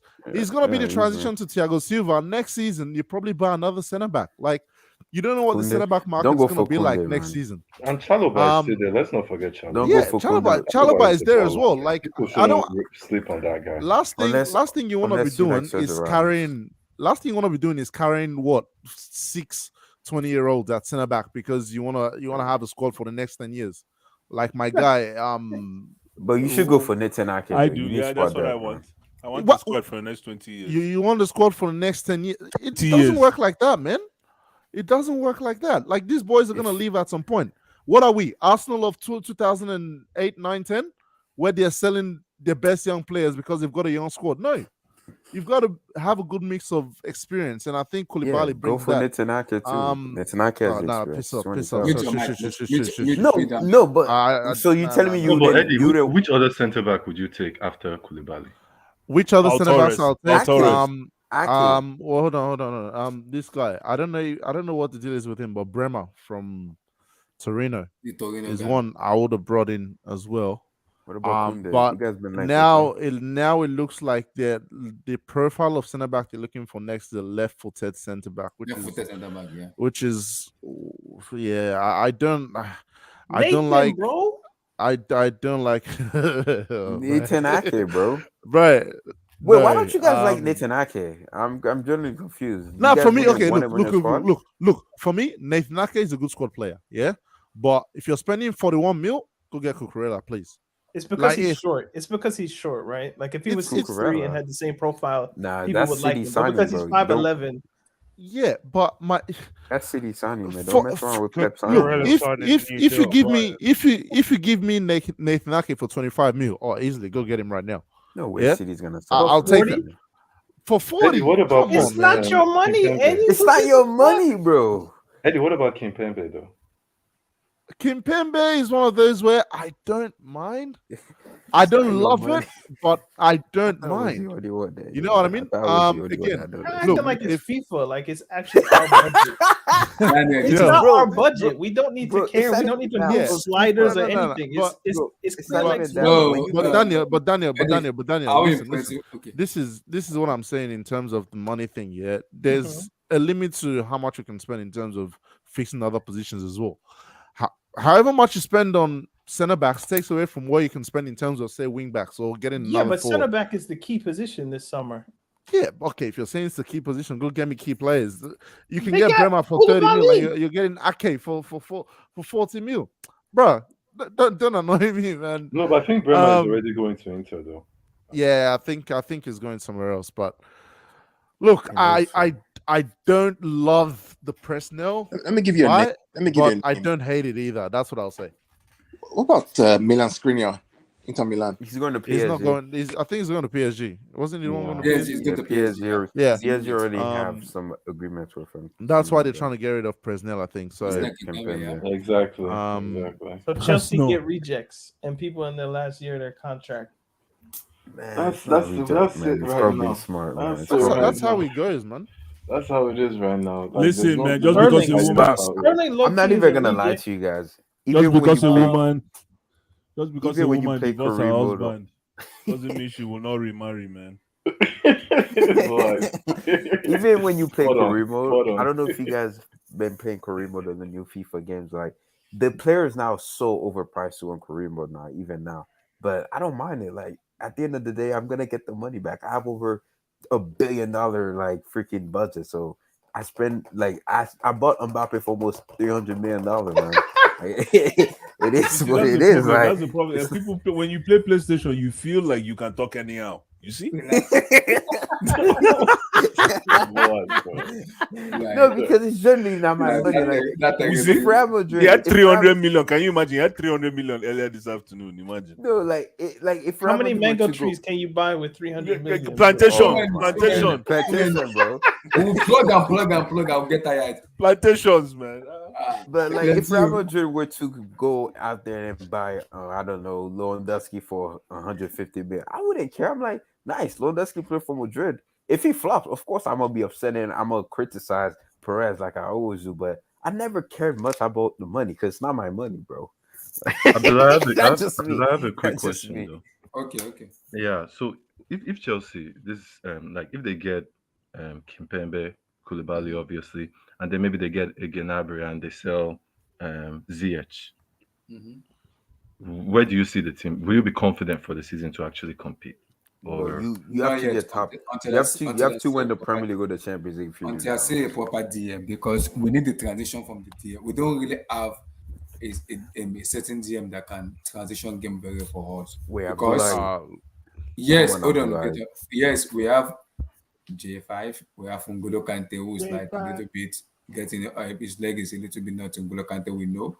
So I need that DM that can sit, be that destroyer, and pass the ball. So very Do you Declan mean well. like Rice. Declan Rice? Declan Rice. Ah, Rice is not a bro, DA. let's not get It's a started. box. No, we He's a won't. box to We box won't though. get He's to a that. box We to won't. box though. That's He's a box to box. fantastic. And Are we he's a talking very about Declan good. Rice now? He's Oh, a very no. good. No. To be fair, okay, guys, let's look at this from a wild perspective. If Chelsea go and they get Ake, they get Koulibaly, they get Gnabry, they get Sterling, aren't they going to have to give some red meat to the proper Chelsea fans? Because that's a lot of brothers coming into the team. So wouldn't Declan Rice almost make sense for the base? They have to feed the base, and Declan Rice would feed the base. Yeah, I'm sorry, I only talk football, man. I don't know what you're talking about. You have to. Bro, that territory, Daniel. Bring it back to football. Bring it back to football. Let's talk football. If they go out and they sign 5 black players, they're gonna go get Declan Rice because that will fix things. I mean, you need the black and the white because look at Real Madrid, right? Madrid is Oh my God. Madrid is pretty much. Let's go. We talking black and white like Newcastle, bro. Daniel has been plotting for this from the start. Daniel has been waiting. And I've been planting seeds. Let's look at Real Madrid. Daniel has been. No wonder Daniel has been. Let's look at Real Madrid, right? Let's look at Real Madrid, right? Let's look at Real Madrid, right? The front three, right? You have Vinicius, Benzema, listen, if you Ronaldo, can play, listen, Camavinga off the if you bench, can play, Mendy, David listen, Alaba. if you can play, you need you the brothers can play. to win, It doesn't but you matter also where need you're the from, white guys. Listen, you also if need you the can white play, guy to feed. Listen, if you can play, you can play. It don't matter where you're from, man. No, it's true. It's true. All I'm saying, though, like when you come think here, about if you don't know how to play, bounce. Nobody you're right. But Blue Eyes, don't you find it funny how Real Madrid are recruiting so many black players now in this era, particularly? Because it's not funny. I like it. No, black. When you look at it, right, Madrid was with the engine, right? But he had Vinny in front of him, Rodrigo, Benzema's from Algeria. There was a time when Real Madrid didn't have any Africans, and we were saying that there were allegations. And look at that, bro. We won the double last season because of black. I'm telling you, it's the new way. That's why I'm worried for Pep going next season, bro. Stop, guys. Stop, all the black man. Oh my God, what's this stream, Daniel? Man. Let's talk football, man. Daniel, stop, man. No. That territory guys are going to. I don't like that. My space crack yesterday because of listen. We're trying to groom and nurture our own talent, and you're trying at the same time. You guys are trying to throw them under the bus with this your conversation. If you can play, you can play. It doesn't matter where you're from. If you got game, I'm playing, guys. You got game. Don't take this too serious, lifestyle. You know why this is interesting. Let me just give you like a really just quick context, just for 1 minute. I remember those days in Nigeria, man. When we used to watch games in the bar, right? Watch games on Saturday. You go to the bar, like the local bar. You start drinking around 8 in the morning before the game starts around 5. How old are you? Don't worry about it. Don't answer. Yeah, you start drinking. I know you start drinking early before the game, and I tell you example, a name like what's his name? Okocha. Paul Gascoigne. I want you to Google that name, Paul Gascoigne. Check out the face. Come and see the kind of love Paul Gascoigne was getting back home, and this is far back. This is, I bet you if you mention Paul Gascoigne now, people will say, you will start to try to pigeonhole people. But when you hear people talk about Paul Gascoigne back home, you would actually think Paul Gascoigne is a black guy. Why? Because Paul Gascoigne can do what? He can ball! Blue Eyes, if you know how to ball, no, but we know that, bro. We don't know that. No. We're joking, man. Chill. It's not that deep. Good. It's not that deep. Eddie, it kind of is that deep, but I beg you, it better not be deep, please. I beg you. Daniel's the same idiot that's picking up on Pep. The likes of guys. Okay, good. We're just play. It doesn't matter where you're from, man. Guys, Daniel, we know that, man. I read the autobiography of Malcolm X too young. Unless you're Pep, studying all the Milanese. I already read Malcolm X. Unless you're Pep. So, Daniel. Yo. Kalidou Koullibally. Give me your take. No, great signing. amazing signing. I'm very happy for the club they tell me I support. So it's good. I'm happy. I'm happy. Like again, Sterling. It was kind of like but then when you see him in the shirt, he does look kind of fly in the shirt. So I'm like, it's warming up. But no comment. Koulibaly, let's wait until he passes the physical and all that stuff, and then I can really get excited. But I'm feeling good. I'm feeling good. Somebody say YouTube delete this video. Somebody say YouTube deleted this video. Nah, Abdullah, check. Nah, he was just saying it. Oh no, it's a joke. It's a joke. It's a joke. Because we brought up race. Because we brought up race, they were like, we need. You guys are going to take it. I don't want to go to. Oh, okay. Emily Sky, I see your text. I'm like, relax. So, do you guys think Chelsea also get Gnabry this summer or not? No. That's too many. So round up, Daniel. No, I was done. I am pleasantly surprised with. I'm not gonna say it like y'all say it, but Todd B. I'm happy. But Daniel, who has to leave? Daniel, who has to leave this club? I think. Do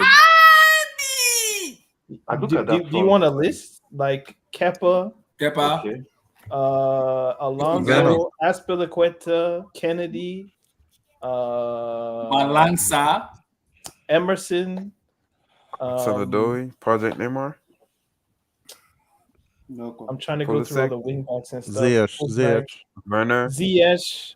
If I'm real, Hudson-Odoi probably needs a loan. American endorsement.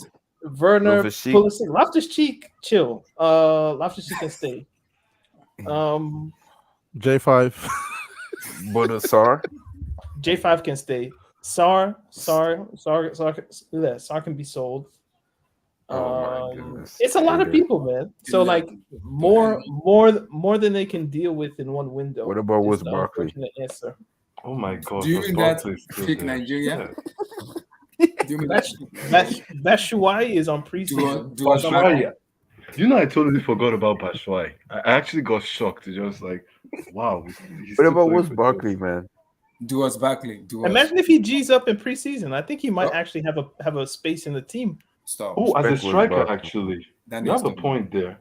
He's the only natural striker in that team right now. No. Stop. Broja, I don't know if he's. Guys, stop. I think he's more of a. Guys, stop. Right kind of forward. Hater. I didn't say anything. Batshuayi? No, Abdullah, why don't you want him to ball? I've said way worse stuff, man. already. What's all this? I don't hate Batshuayi, but Like, have you come to the he level balls, of he balls, Batshuayi being man. our number 9? Hey, relax. Stop. He's the only legitimate. He's the only proven international goal scorer that's an out and out number 9. No, I don't think you should call him goal scorer, but just call him a number 9, like that position. No, he's a goal. Have you not seen his Belgium record? Obviously, he's playing like Faroe Islands and Gibraltar and Lukaku's record is amazing. His Belgium record is almost better than Lukaku's if you look at goal per game. But that doesn't say much. No, but Daniel, you actually have a point there, especially if they don't get a striker. Let me ask you a question: Conor Gallagher or Kovacic? Mateo Kovacic. I can't. Kovacic. It's not even a debate. Gallagher is more like a mount to me. So. Yes. Kovacic is. You know the thing, Blue Eyes. You have to get that guy. That guy he knows how to play. I don't know what Kovacic did to Blue Eyes, fam. No. Blue Eyes. You know the thing. I understand what Kovacic did to him in a way, because you expect that next level with him, like him being considered as one of the best midfielders in the league, and he's not. Like none of you can really say he's one of the best midfielders in the Premier League. No. That's bad. So I get Blue Eyes like take on him. But I feel that he might get to that level when he's 31 or 30, and that's like in 3 years. He's 27, so that's just my thing. Is if Chelsea fans have the time to wait, because it looks bad. You don't have a world-class midfielder apart from Kante. But Sam, how can Kovacic have played for us for how long now? Since 20? Yes, you have a big point. Yeah, I totally understand it. 2019? Yes, he's very average. Very average. He's 27. 2019, right? And you cannot. When did he go to Chelsea? 2018, right? 2019. It's almost 4 years. 2019. Almost 4 years now. 18-19. It was the sorry season. And he's not top five in the league. Yeah, that's what I'm saying. And you're playing for a team that wants to win the league. Yes. You have to think about it. I totally understand you, Blue Eyes. We always see eye to eye on this. There are a lot of fanboys that love him for his dribbling and his technical ability. But if you keep it 100 and compare him with great midfielders in this league, he's not there yet. Maybe this year is his year, but yeah, you can only hope for it. Listen, all I need, I don't ask for too much in that position. That Kovacic, I just need a ping. I need a ping midfielder, P-I-N-G. Simple. Fabregas? Just Milenkovic-Savic? Don't mention Fabregas. Milenkovic-Savic. Yeah, Fabregas is sad, but I'm going to have to regretfully say that name, Fabregas. I just need a ping master. We are giving you a name already. Milenkovic-Savic. Instead of ping master. I need a ping master. Listen, they call you the best anti-press midfielder. Granted. Can you beat the press with one pass? Not yet. He can't. He can't. And let's be real. There's a reason Madrid sold him. They don't sell good players. They don't sell Thank players you. that are world class. No. The reason why we sold him, he didn't want to be a bench player anymore. Like he didn't want to be Because part of he's a rotation. bench Because player. he's a bench player.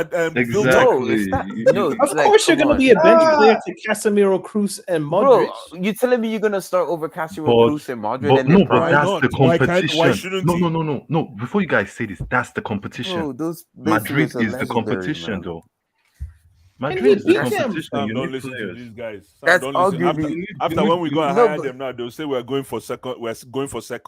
Exactly. No, Let's be no, real, but man. that's arguably If Madrid is your the three- competition, you but shouldn't take players like that. That's arguably the three greatest midfielder trio of all time: Modric, Cruz, and Casemiro. There's no way Kovacic is gonna start over them week in and week out, man. Why Even not? now, till this day, Camavinga is still Obviously- struggling to get in the team. Obviously, Kovacic is not going to start over any of those guys because he's not good enough, my brother. Who is?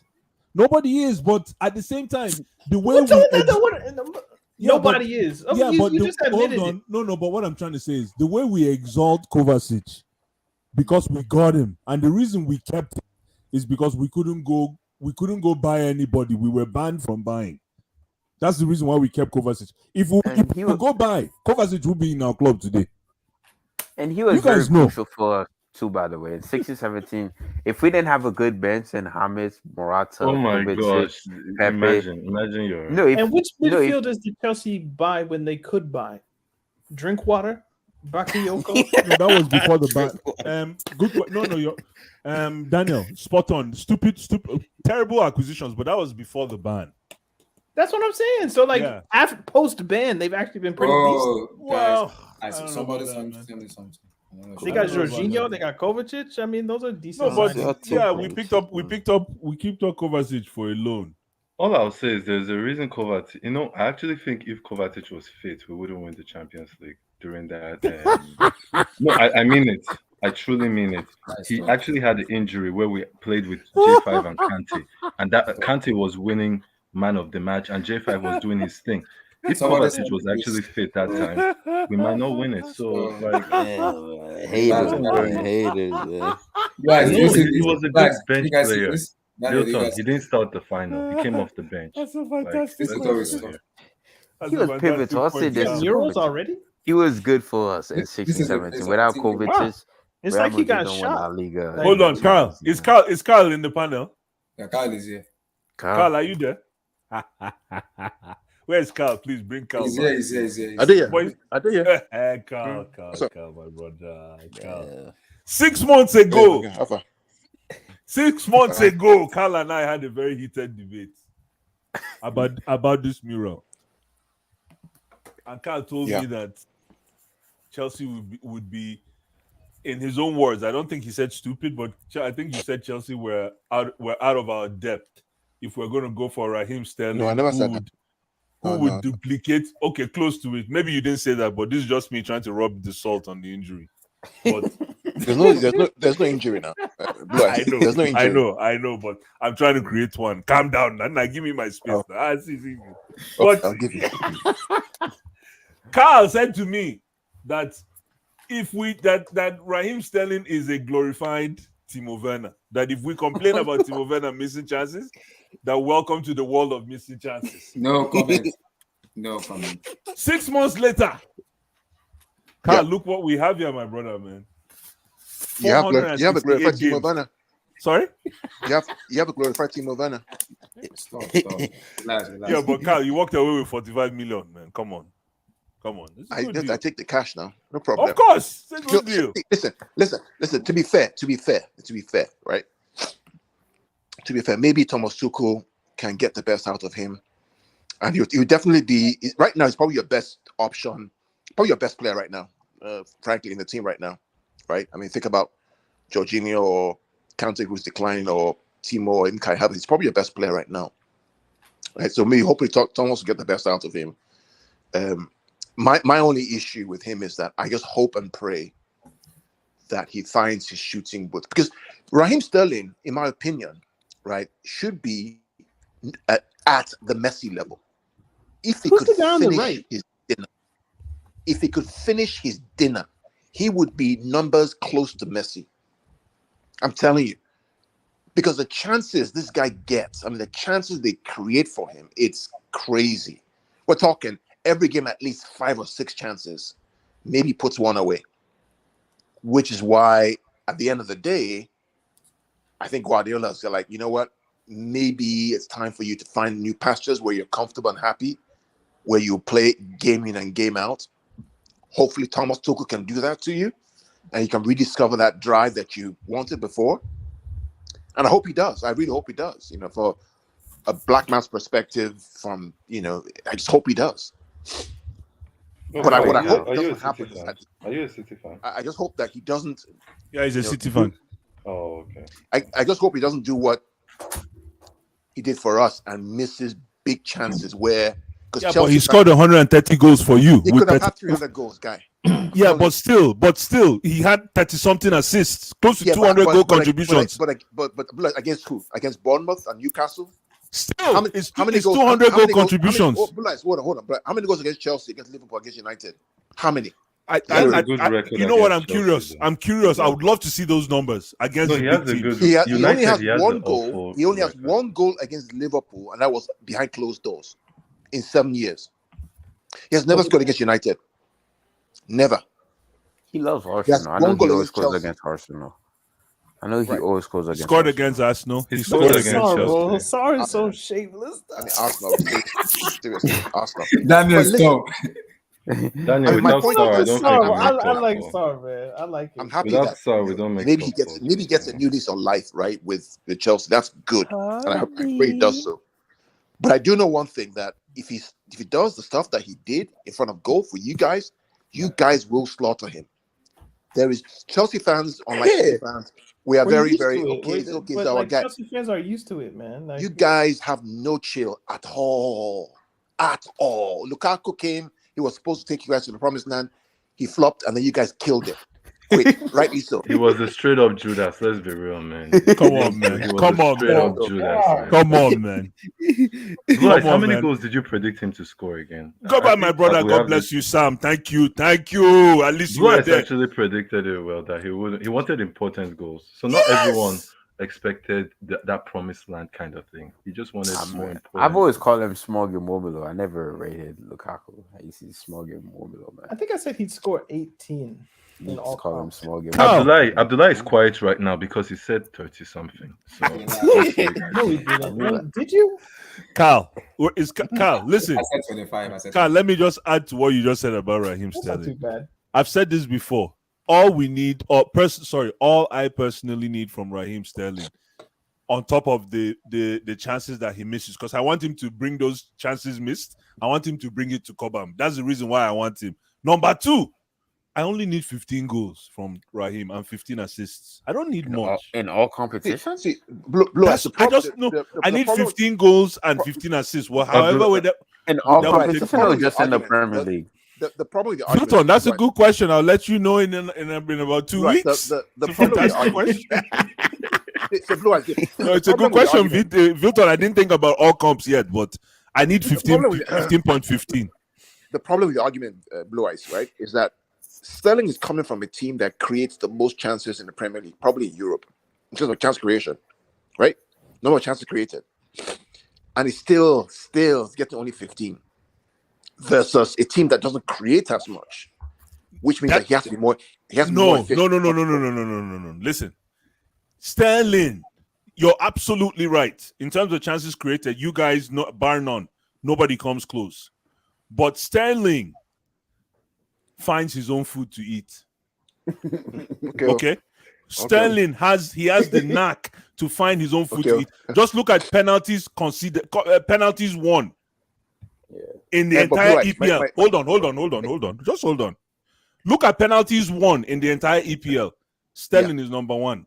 And who created the chance for him to get the penalty? No. Sterling takes the ball, goes in the box, and he gets who passes the ball to him? No, Bryce, you know the thing. Sometimes when you have a player, they start looking down on their own kind of player. Of course, now. That's what's happening here. I'm not saying Sterling is prime hazard all that. I don't do this, right? I don't do.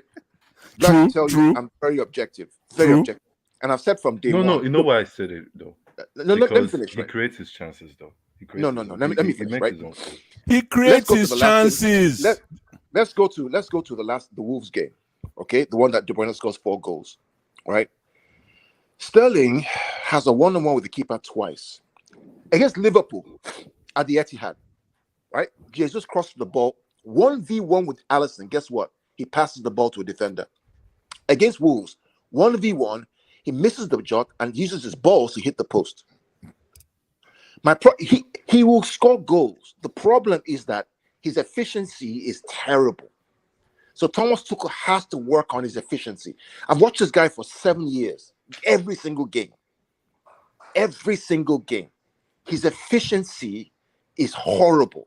I have a question to that, though. How is his efficiency horrible? I have a How is his efficiency horrible? Who has better efficiency in your team? His shot conversion is terrible. How? Who is more efficient in your team? Who's more efficient? Yeah. Than Sterling? Yeah. Oh, Kevin De Bruyne is more efficient. Oh, God, come. Okay. No, you're comparing. Like, what? I mean, like in that front three. Yes. In that front three. Riyad Mahrez is more efficient. What? Gabriel Jesus has a better goal ratio than him. He's more efficient. Okay, fine. How many goals has Raheem Sterling scored in his time at City? And I know a bulk of his goals. I'm not Hold on. I need help here. The questions I have are: how many goals has Raheem Sterling scored in his stint at City? And I know a bulk of those goals were when he was in his prime. Because I know you guys are saying 3 years ago is not today. Blue eyes. On top of that, hold on. On top of that, how many assists? Blue eyes. Again, I'm not debating the fact that he scored a lot of goals. My debate is that the goals he scored, he could have scored 3 times that. And number 2, in the big games, right? Big games, Liverpool, Chelsea, United, he does not convert. Against Palace and against Southampton, all these guys, he would do that. He would bully them. But in the last year in Champions League, right? How many games did he play? None.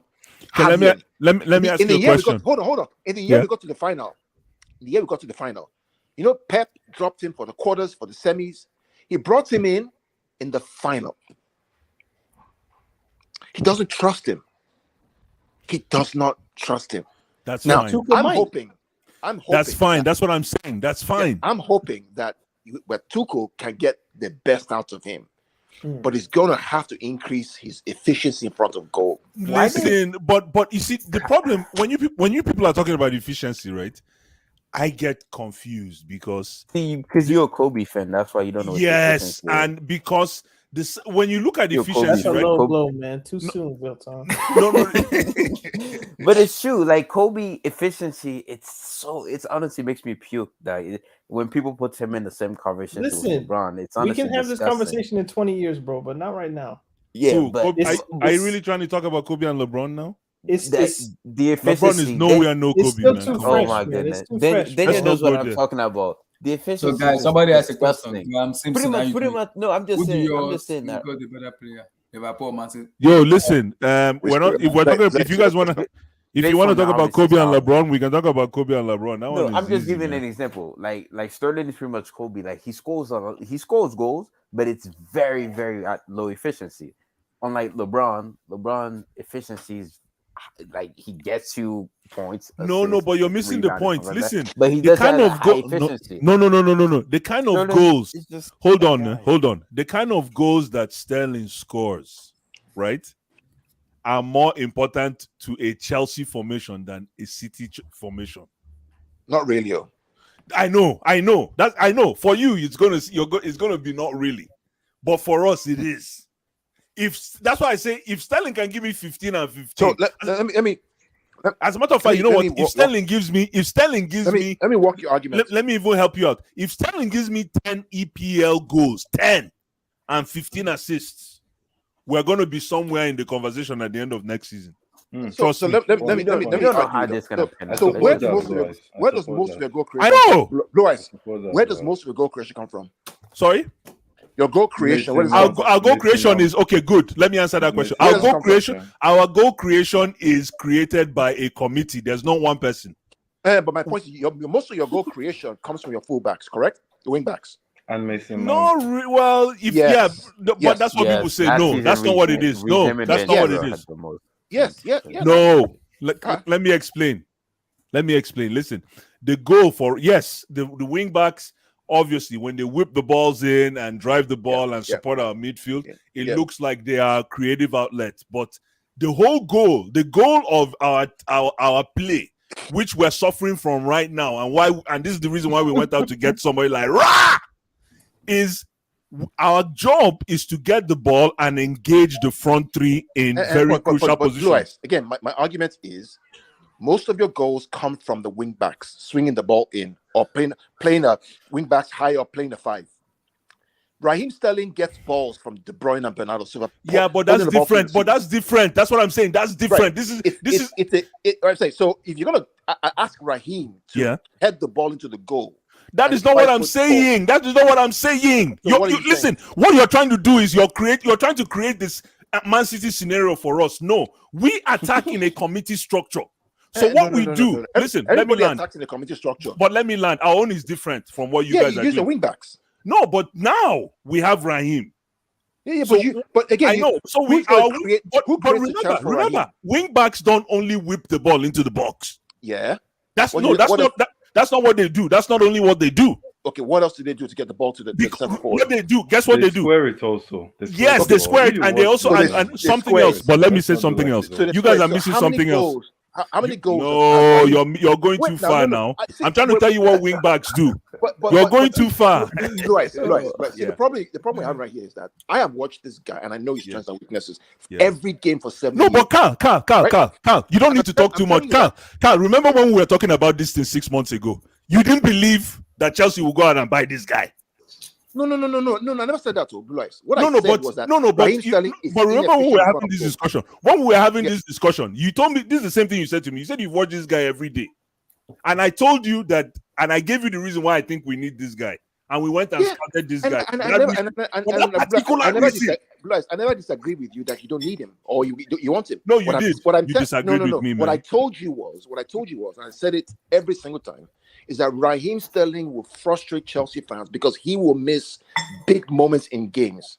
Yeah. And the question now is that how will the fans react when that happens? I would hope you're patient. But Carl, Patrick said something. I don't think you were there when he said it. He said Raheem Sterling with Pep Guardiola that is Mr. Perfect. He overdoes. When you do little things, if you don't do it right, you're gonna be in trouble under Pep Guardiola because he's someone who loves to be perfectionist and perfect. But he said under Tuchel will give Sterling the freedom. That's not true. Tuchel will hack. Tuchel will shout on the guy. Can I ask you a question? Can I ask you? Carl, let me answer what you just said. The difference with Sterling that I think is even differentiating from like a Verna is that Sterling is actually used to criticism. Like people actually criticize the guy a lot on different fronts. So I think he has the mental strength to actually cope with that and still perform.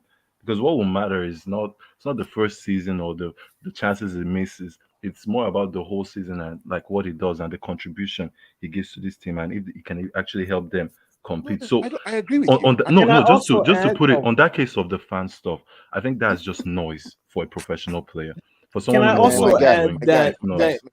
Listen, yo, just quickly, because you asked the question, how will Chelsea fans respond when Sterling misses? I think it's important to know that Chelsea fans watch the Premier League because they're Chelsea fans. So there's a general understanding of what Sterling is. When Werner comes, people might not watch the Bundesliga, so you go and you watch his comps and he scores in every highlight because it's in the comp. Yep. And you think you're getting, oh, he's going to score 38 goals in 38 games. Chelsea fans know what Sterling is, that he's going to brick some chances. There's not going to be so strong of a backlash, like, oh, this guy, you got to get him out the club, this that. I don't think it's going to be that, because we know, well, as Premier League viewers, what Raheem Sterling is and what he brings. And that's fair. That's a fair argument. Again, that's a very fair argument. I mean, to Abdullahi's point about Pep says, my job is to get you to the final third. Let me tell you. What you do in the final third is your quality. I cannot teach you how to finish in the box. You have the quality. Now, his problem is, for some reason or the other, when he has too much time on the ball, he seems to freeze. I don't know why he does that. 130 goals, 35 assists. He could have freeze on that. Goals. Freeze on that. He could have had 300 goals. Freeze on that. 135 goals and 35 assists. He could have had 300. Do you guys have a player that has 300 goals? He could have had 300. Aguero has more than him. Of course, Aguero has more than him, because Aguero is a striker. This guy is not a striker. Mohamed Salah. Of course. Why does Mohamed Salah score 40 goals? How many more games has Mohamed Salah played? Why does Mohamed Salah?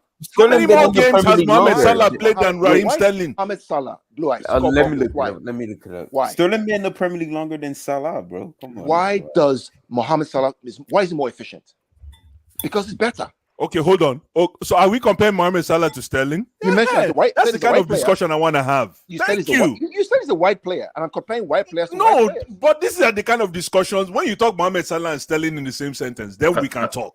That's Blue Eyes. levels. That means same levels. That means Blue Eyes. To add to your point, that means we're in the right position and we bought the right player. That's what I'm saying. We bought Sam, my guy, man. Exactly.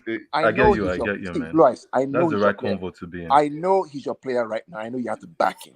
I'm just telling you, right? As a lover of the game, I've watched this guy for 7 years, and there's some major issues in the final third. He has no major issues, man. Listen, when I see 130, Carl, I respect your opinion, but when I see 135 goals with 35 assists, I have the stats. International, England international. How many of those goals are against the top 3 clubs? It doesn't matter. It doesn't matter, man. It doesn't. Raheem Sterling has 109 goals in 320 matches. 77 assists. How many assists?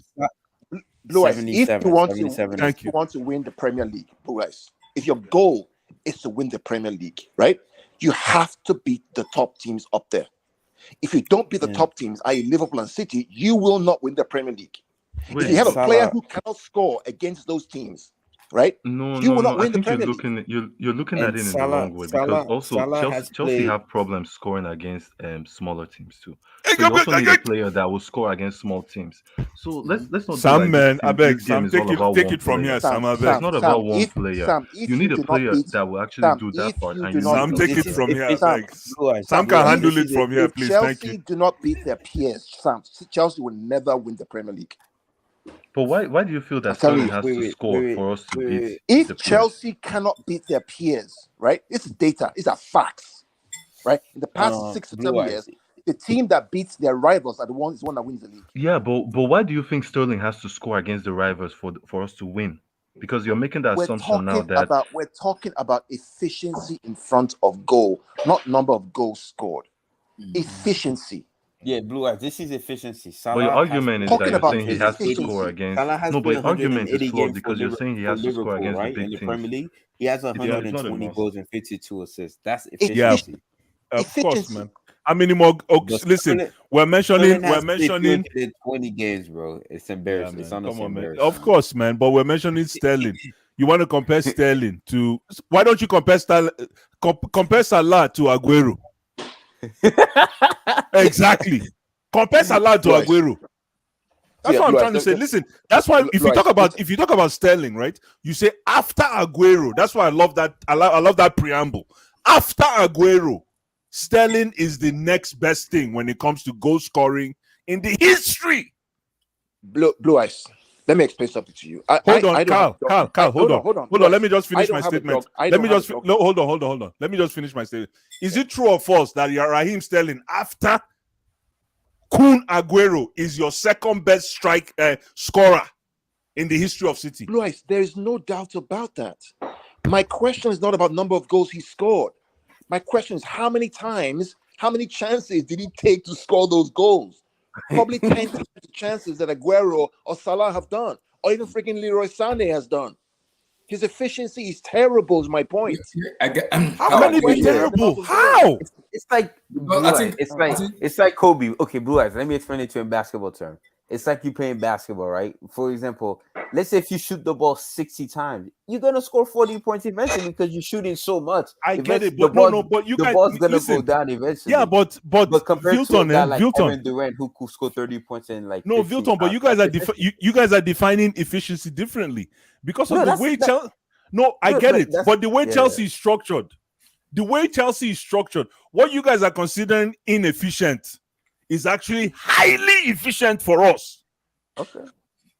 But let's just wait. That's the problem. No, hold on. That's the problem that a lot of guys are forgetting is that what you guys are considering inefficient with Man City, right?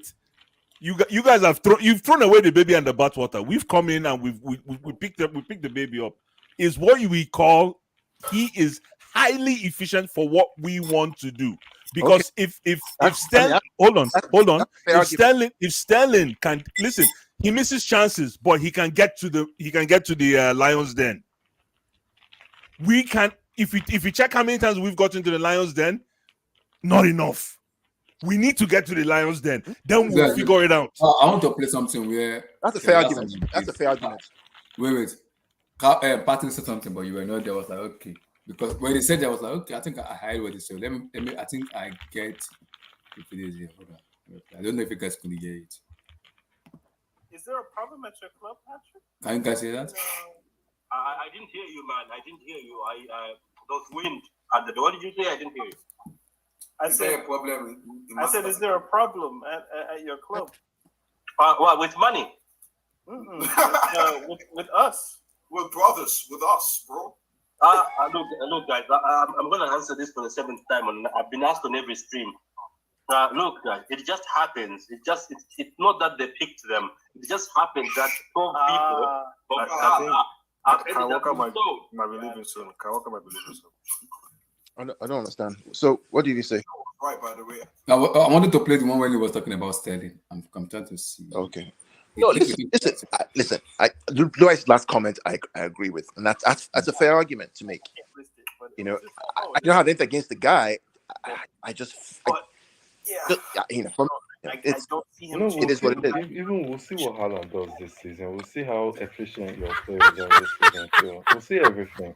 The league is a wonderful thing. We'll see everything. Sam is killing me, man. Sam, you need to come back, man. You know the beauty of Sam, you need to come back. Abdullah, you need to tie Sam. You need to bring Sam back. Let's move on, man. Wait, Kyle, the beauty of this, Vilton, right, is the fact that anybody who thinks Erling Haaland will struggle in the Premier League, right? We'll wait and see. But you want to believe that Raheem Sterling is going to because he's going to miss chances. If you give Erling Haaland the chances that Raheem scores, Erling Haaland scores. Bundesliga tax. What do you mean Bundesliga tax? Let me explain this Bundesliga. No, hold on, guys. Hold on. No, Bryce, wait. I give you a chance, right? There is no Bundesliga tax. You know what there is? There's a shit manager tax. If your manager cannot get the best out of a German player, your manager is shit, right? De Bruyne from Germany, Company, Germany, right? All our German, Sané, Germany. If a coach cannot get the best out of a German player, and the coach, it's not the No, but I don't get it. How? Why should we believe that Erling Haaland is going to be dog to water, but we shouldn't believe that Raheem Sterling is going to contribute to our success? Why? I'm not saying he won't contribute. Who said that? No, but the way the arrogance in which you use. Don't get me wrong. Don't get me wrong. No, let me just say something. The arrogance. No, don't get me wrong. I want to be clear. Then let me say something. I want to be clear. I want to be clear. I don't hold on. Let me be very clear. What I'm saying to you is, right? I'm not saying he will not help you guys. That's not what I'm saying. You're missing the point. No. What I'm saying is the arrogance in the arrogance you used to say that anybody who believes that Erling Haaland will not succeed in the EPL, that arrogance is the same arrogance I'm using to tell you that Sterling is going to succeed in this league. I never said he's not going to succeed, Blue Eyes. Who said he's not going to succeed? Bro, you can't blame any City fan for saying Haaland because Haaland is the most efficient player on the planet right now. It's fact. What? Like, his goal ratio speaks for it. His goal ratio So Sterling's ratio doesn't speak for him. His efficiency is bad. Dude. How is it bad? 130 something goals for 30 something assists. You have 100. I think what Cow is saying is I'm gonna tell you Erling Haaland stats. Let me look them and I'm gonna tell you. Tell me if that's not crazy to you. Erling Haaland is a number 9. Raheem Sterling is a winger. No, but that's what I'm saying. That's why. Can we at least be shameless? Can we not be shameless, please? I'm not saying that Erling Haaland might flop, whatever. If stuff happen. All I'm saying that I can see why City fan are arrogant because this guy efficiency and his goal ratio is insane. Yeah, but you can also see why. But Vilton, my brother, you can also see why Chelsea fans are arrogant with Sterling. No, you could be arrogant. I mean, Sterling. But even look at Sterling's journey from Liverpool to Man City too. Like this guy's. We're not saying. I'm not saying that. Okay. I'm not saying that he won't be successful, Blue Eyes. What I'm just saying to you is that if you think you're getting a clinical finisher in front of goal, you're not. Listen, nobody said that. Carl, listen. Let me help you. Chelsea fans do not believe that Raheem Sterling is the answer to our goal drought. Okay, fair. That's fair. We do not believe that. But what we do believe, though, is that Raheem Sterling will be part of the solution that we need to uncover more goals. And I don't doubt that, Blue Eyes. Again, but this whole thing about demeaning. But most City fans that don't like this deal will always go to the fact that Raheem Sterling misses chances. I like the deal. Give me my money. I like the deal. Seriously. Oh, but the only thing you're gonna is what is it? 14. You're gonna collect 4 million. It was amortized. Yeah, but it's still 4 million for the next 5. It's fine. I'll take it now. Why not? But Blue Eyes, this is why City fans are arrogant towards Erling Haaland, right? He played 66 matches for Dortmund in his entire career, right? In the Bundesliga. He has 66 matches, right? 61 goals and 18 assists. In his career, right? In his career, he has played 182 games, and this guy's 134 goals and 35 assists. So that efficiency is honestly insane for his age. That's why he's a striker. Listen. No, I'm not saying that. All I'm saying, that's why they're airy. That's why check Timo Werner. Please do me a favor. Check Timo Werner in Bundesliga. Check in the same column. Just put Timo Werner. Can you check Erling Haaland in the Champions League, please? No. Check the numbers. No, I'm looking at it right now. Timo Werner. Just put Timo Werner. Hold on. Check Timo Werner right now, please. In that same thing. Yeah. I'm already on Haaland. I'm gonna go on Werner. No, Timo Werner, not Haaland. No, I know, but let me just say this before I don't want to come back to Haaland anymore. Sure. Erling Haaland has 19. He has played 19 matches in the Champions League and has scored 23 goals and 3 assists. All right, let me check Timo Werner. Wait, 90 or 19? 19 matches and he scored 23 goals. 23 goals in 19 matches. Timo Werner in Bundesliga, not EPL. No. Let's just be real here. We're not playing him down, but I want to see it. That's just all I. All right, let me see Timo Werner. I'm saying with the league. Bundesliga, right? Just Bundesliga, right? Just Bundesliga. Okay, it's honestly disgusting. Bundesliga. Timo Werner has played 221 matches in the Bundesliga He only scored 89 goals and 42 assists. There you go. Wow. There you go. As a winger. There you go. I mean, as a winger. Exactly. As a winger. There you go. As a winger, that's what I'm saying. People need to remember was he a that winger? Was he a winger at Leipzig? Yes. He was Mars at number 9 though. But he doubled as a winger as well too. He was a number 9 as Leipzig. No, he was drifting from the wing. Paulson was the main guy. Yeah. Paulson was the point man. Listen, I mean, honestly, I only remember Timo Werner having one good season though for Leipzig. That breakout season when you guys brought him. To wrap up the segment, see, listen. I'm sure Tuchel will get the best out of him. I'm sure they will do that. And sometimes some players are just the coaches just part ways and say, okay, I've done as much as I can do. Go find your golden fleece and good luck to you, man. Look, give me my money, we'll move on, and we wish him the best. But Carl, didn't you guys offer him a new contract? Or was yeah, but he wanted Thank you. No, but he wanted De Bruyne money, and we said no. No. Yes, I know. No, yes, I get it. How much is Bruyne? I get it. No, I know. No, Carl, you're spot on. No, you're right. How much is Bruyne? 380,000. He wanted Kevin money, and they said and how no. much are we giving him now? We're giving him 3. 320. Wait. Let's move on from this story. Let me just ask Carl this question. Wait, Carl, are you worried that? Are you worried going into next season that you lost Gabriel Jesus, Sterling, and may potentially Nathan Ake? Do you think you're gonna replace them? Do you think you're gonna be able to replace them in time to Well, you got Erling Haaland, you got Julian Alvarez. You got Erling Haaland, Julian Alvarez. Those are replacements, right? I mean, see all the City fans. Don't worry, we're going to wipe. But if you lose confidence off your face, would you be able to get a center Somebody back? needs to mute. Somebody needs to mute. Somebody needs to mute. Yeah. How many games? There's an echo. Somebody mute. Background. Somebody mute. Abdullah, can you mute? So somebody mute. Abdullah, can you mute? It's not Misha. I think it's me. It's not me. Okay, it's not Abdullah. So I'm not worried. I'm not worried because I trust the board. I knew they're doing the right thing. I mean, they got Calvin Phillips. They got hopefully get Cucurella. They get Erling Haaland. They have Julian Alvarez. Cucurella's staying at Brighton. Because if Nathan Ake leaves, don't you think you're gonna need another center back if Nathan Ake leaves? No, they'll get one. They'll get one. Because if Nathan Ake leaves, they'll get another center back. No, Carl, what do you think about Nathan Ake actually? You know what I think about Nathan? I think when I watched Nathan live at the Etihad. When I went for the champion. Watch. I think he's a good player, but I think he was stretching and struggling to keep to that level. He was always at the the last ditch tackle, the last ditch run. He was never really composed on the ball. Easy, the right pass. He did well, but he was at the limit. I don't know if you know what. He's always at the limit. There's a reason why Chelsea sent him to Bournemouth or wherever it was, and then they now rejected him when they bought him back again. I don't know why you guys want him back. Go for somebody else. Back free tax. Yeah, because I said that. Look, if this guy comes back, he's going to be the useful idiot. What I mean by that is Chelsea will use him to keep their place and to try. And the next year, when you get your centre back, you send him out on loan to Crystal Palace again. That's harsh though, but there's a possibility of that happening. Yeah, that's what you guys will do to him. There's a big possibility of that happening if he doesn't perform. Yeah, they'll send him on loan again, and then he'll be there at Crystal Palace or Southampton to close out his career.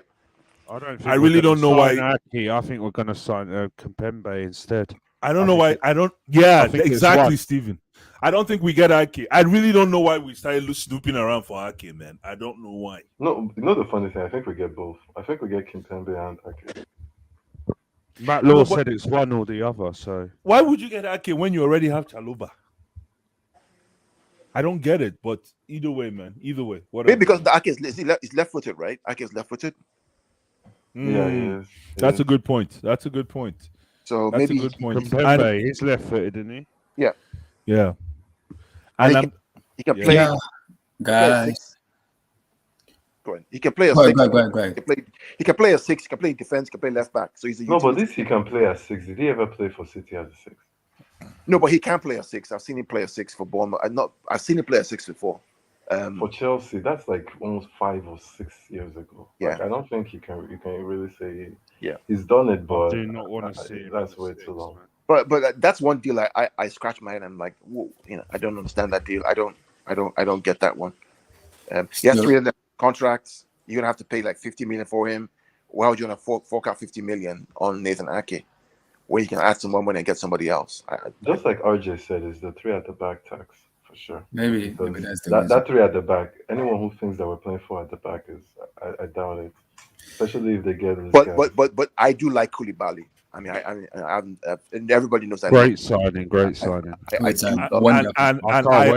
I also wait to watch him live, man. And I'm more than excited for Raheem Sterling, man.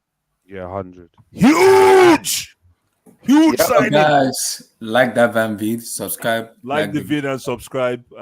Guys, tomorrow is gonna be the Chelsea round table, so we're gonna do a throwback. I have a special throwback tomorrow, but I'll keep mute about it until tomorrow.